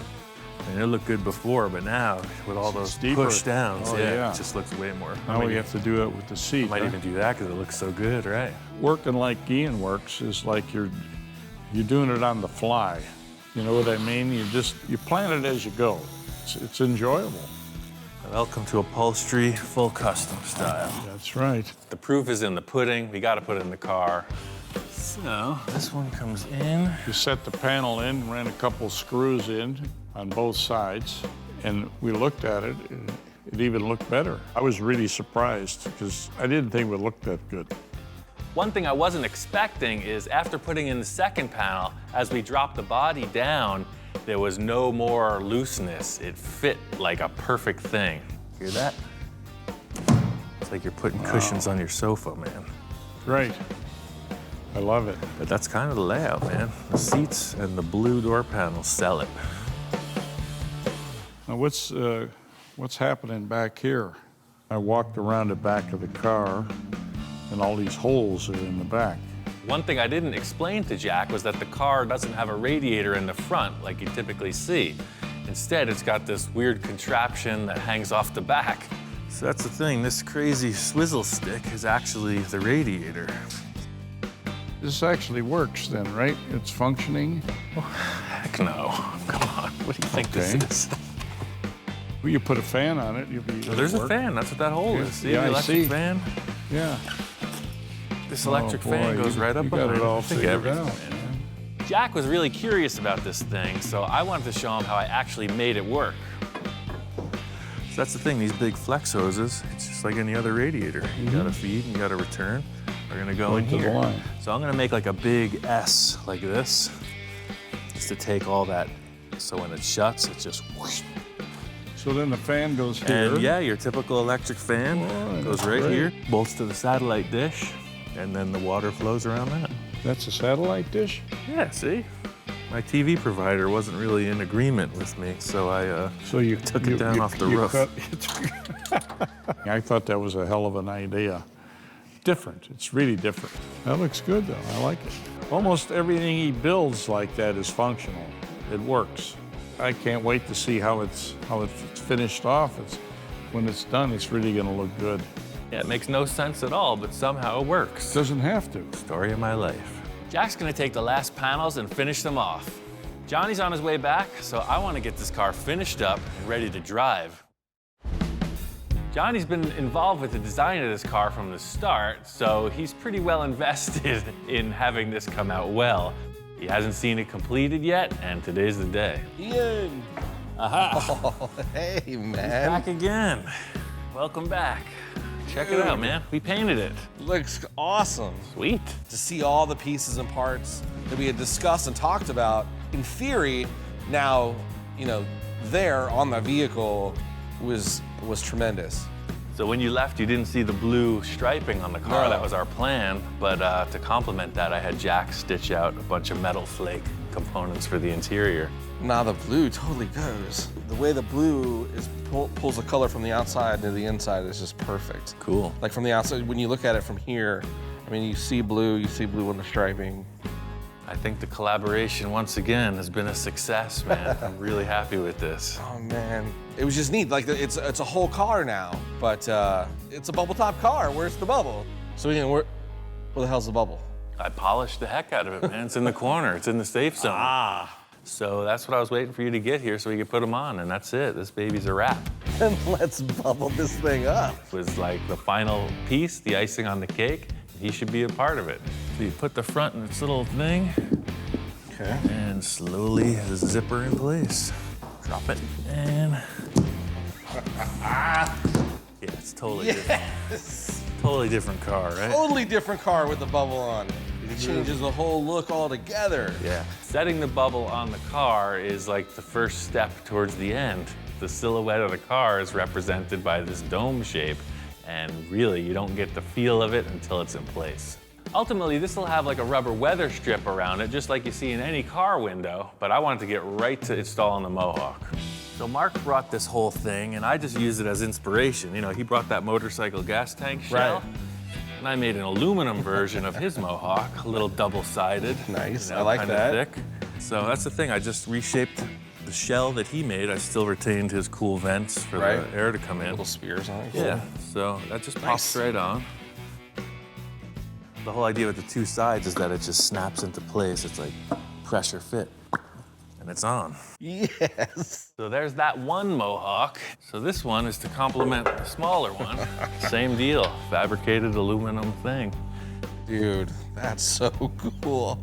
The Mohawk isn't just one piece of sheet metal that with some holes drilled in it. You know, this total three-dimensional piece of artwork that he's done. So again, you know, here's where Ian takes it to the next level. It's a killing machine is what we've turned it into. Yes, it all makes sense in the end, It does. I'm just jonesing to get this thing on the car so I can see if it is the cherry on top. Installing this Mohawk is a two-man job. I lifted up the car, and Johnny's holding it on the outside. I'm in there putting in the screws. This is the full look. This is the stand back and check it out moment. This is what we've all been waiting for. Man, are you kidding me? Dude, this came out too cool.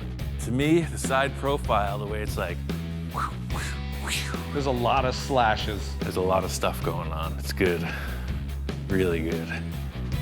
The Mohawk just brings it all together. It was like, without the Mohawk, I think it's like a superhero car, but now it's like a villain car. A super villain. Yeah. From the jump, the initial inspiration for the car was this wild Mohawk. I've never seen anything like it. It was in this cartoon, and now there's an actual vehicle. I think we got something pretty special here. Well, it's kind of like when the UFO crashed in Area 51, right? Everybody's like, huh? Yeah, exactly. Now what do we do with it? I can't wait to see it in motion. I think it's time to clean up the mess and drive it. Johnny was just all about driving this thing. Put on the trailer, took it over to the proving grounds. It's the perfect environment to test drive. I'm gonna get in, you drop the lid, and let's try it. What could possibly go wrong? If anything happens, just bury me in it. The whole unit, just drop it in the ground.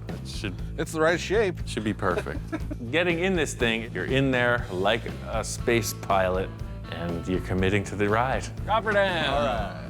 Yeah, lower the top, you can hear it almost like seal, like a coffin. I feel like a friggin' fish in a tank. It's pretty dicey. I haven't had any real disasters yet, so I think the odds are with me.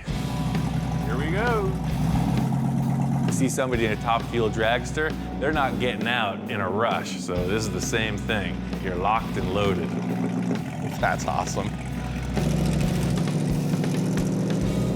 All I could say is it's fun to drive. It's using all of your senses, you know? You're thinking, is it on fire? Is it shaking? How fast am I going? You know, there's no instrumentation at all. You have one hand on the steering wheel and one hand on the power, and it's fun. And as it goes by the rocks, I mean, it's almost like a shark in the water. All you see is the Mohawk. It doesn't look like it's supposed to be there. It's just nuts. We did the testing, you know, slow speed rolling around, and I wanted to see what it could do.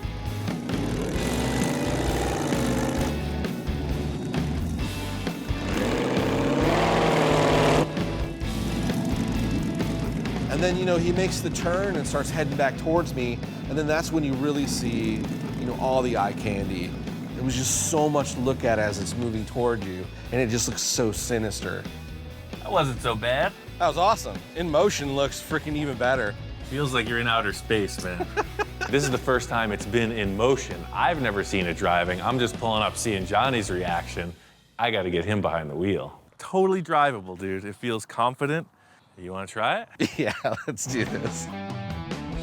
Imagine how the astronauts. T-5, right, that's what I'm saying. Imagine how an 4. astronaut feels, dude. Yeah, that's why there's no fat astronauts. But I was damn determined I was going to fit inside. If I had to lay over the other side, I'm getting in that car. That feels crazy. Wait till the top's Dude, down. it's just a... Are you claustrophobic? I don't think so. I guess we'll find out. I wasn't claustrophobic until I shut that thing. It's like, it sounds funny in there. I was a little concerned about the way it was controlled just because I was, you know, it's brand new. And I didn't want to be the guy that wrecked it. There's no foot pedals, right? So this is your brake. You just push right on there. See, it actuates the master cylinder. Gotcha. Motorcycle, throttle. And then that's your shifter. It's an automatic. And that's the kill switch in the starter. Exactly. If you're gonna start it, that's on. Okay. Start. Anything happens, just hit that and the car's dead. No power. It's a learning experience. You know, you don't really drive a car like this. You drive a motorcycle like that, so it's kind of like a really low-slung chopper on 4 wheels. So that's all up to you, man. Pull the button and push the pin. You can't drive it for somebody, right? I just told them how to do it, and that's it. See ya. I was looking at the car in motion, just really responding to it, and I realized Johnny's hands aren't where they're supposed to be. Well, he first kind of went over the controls with me and how to do it, which I didn't really pay attention. I was just wanting to drive it. So I let go, and I just started grabbing the steering wheel. He's just rolling away, and hopefully he'll figure it out. I'm looking through the bubble now, out into the front of the car, it's just this sick look. You're so low to the ground. Johnny got around the corner, so it looks like he's under control. For me, it was just really good to see this thing finally in motion. It's been a crazy experience. It was one of the coolest things that I've ever done.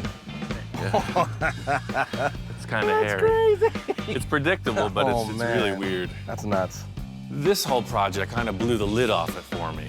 I don't really consider any of my cars finished, so maybe someday I just take this thing apart again and improve on it once more.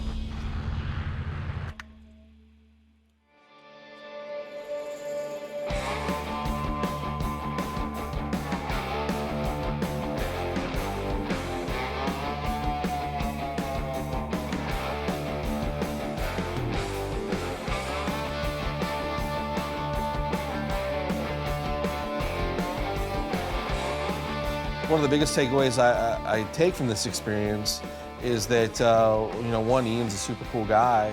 As much as he challenges you to create something, he kind of gives you a little bit of full reign to do what you think. And then it almost like it challenges him to go, yeah, I could probably do that. This project was a total crapshoot, complete roll of the dice. It could have gone all wrong. All of Johnny's ideas were dynamite. It's a really great collaboration. I can only hope there's a third car in the future. Having accomplished this, it was one of my all-time dreams to own a bubble top, right? So I consider this just the beginning of the next chapter.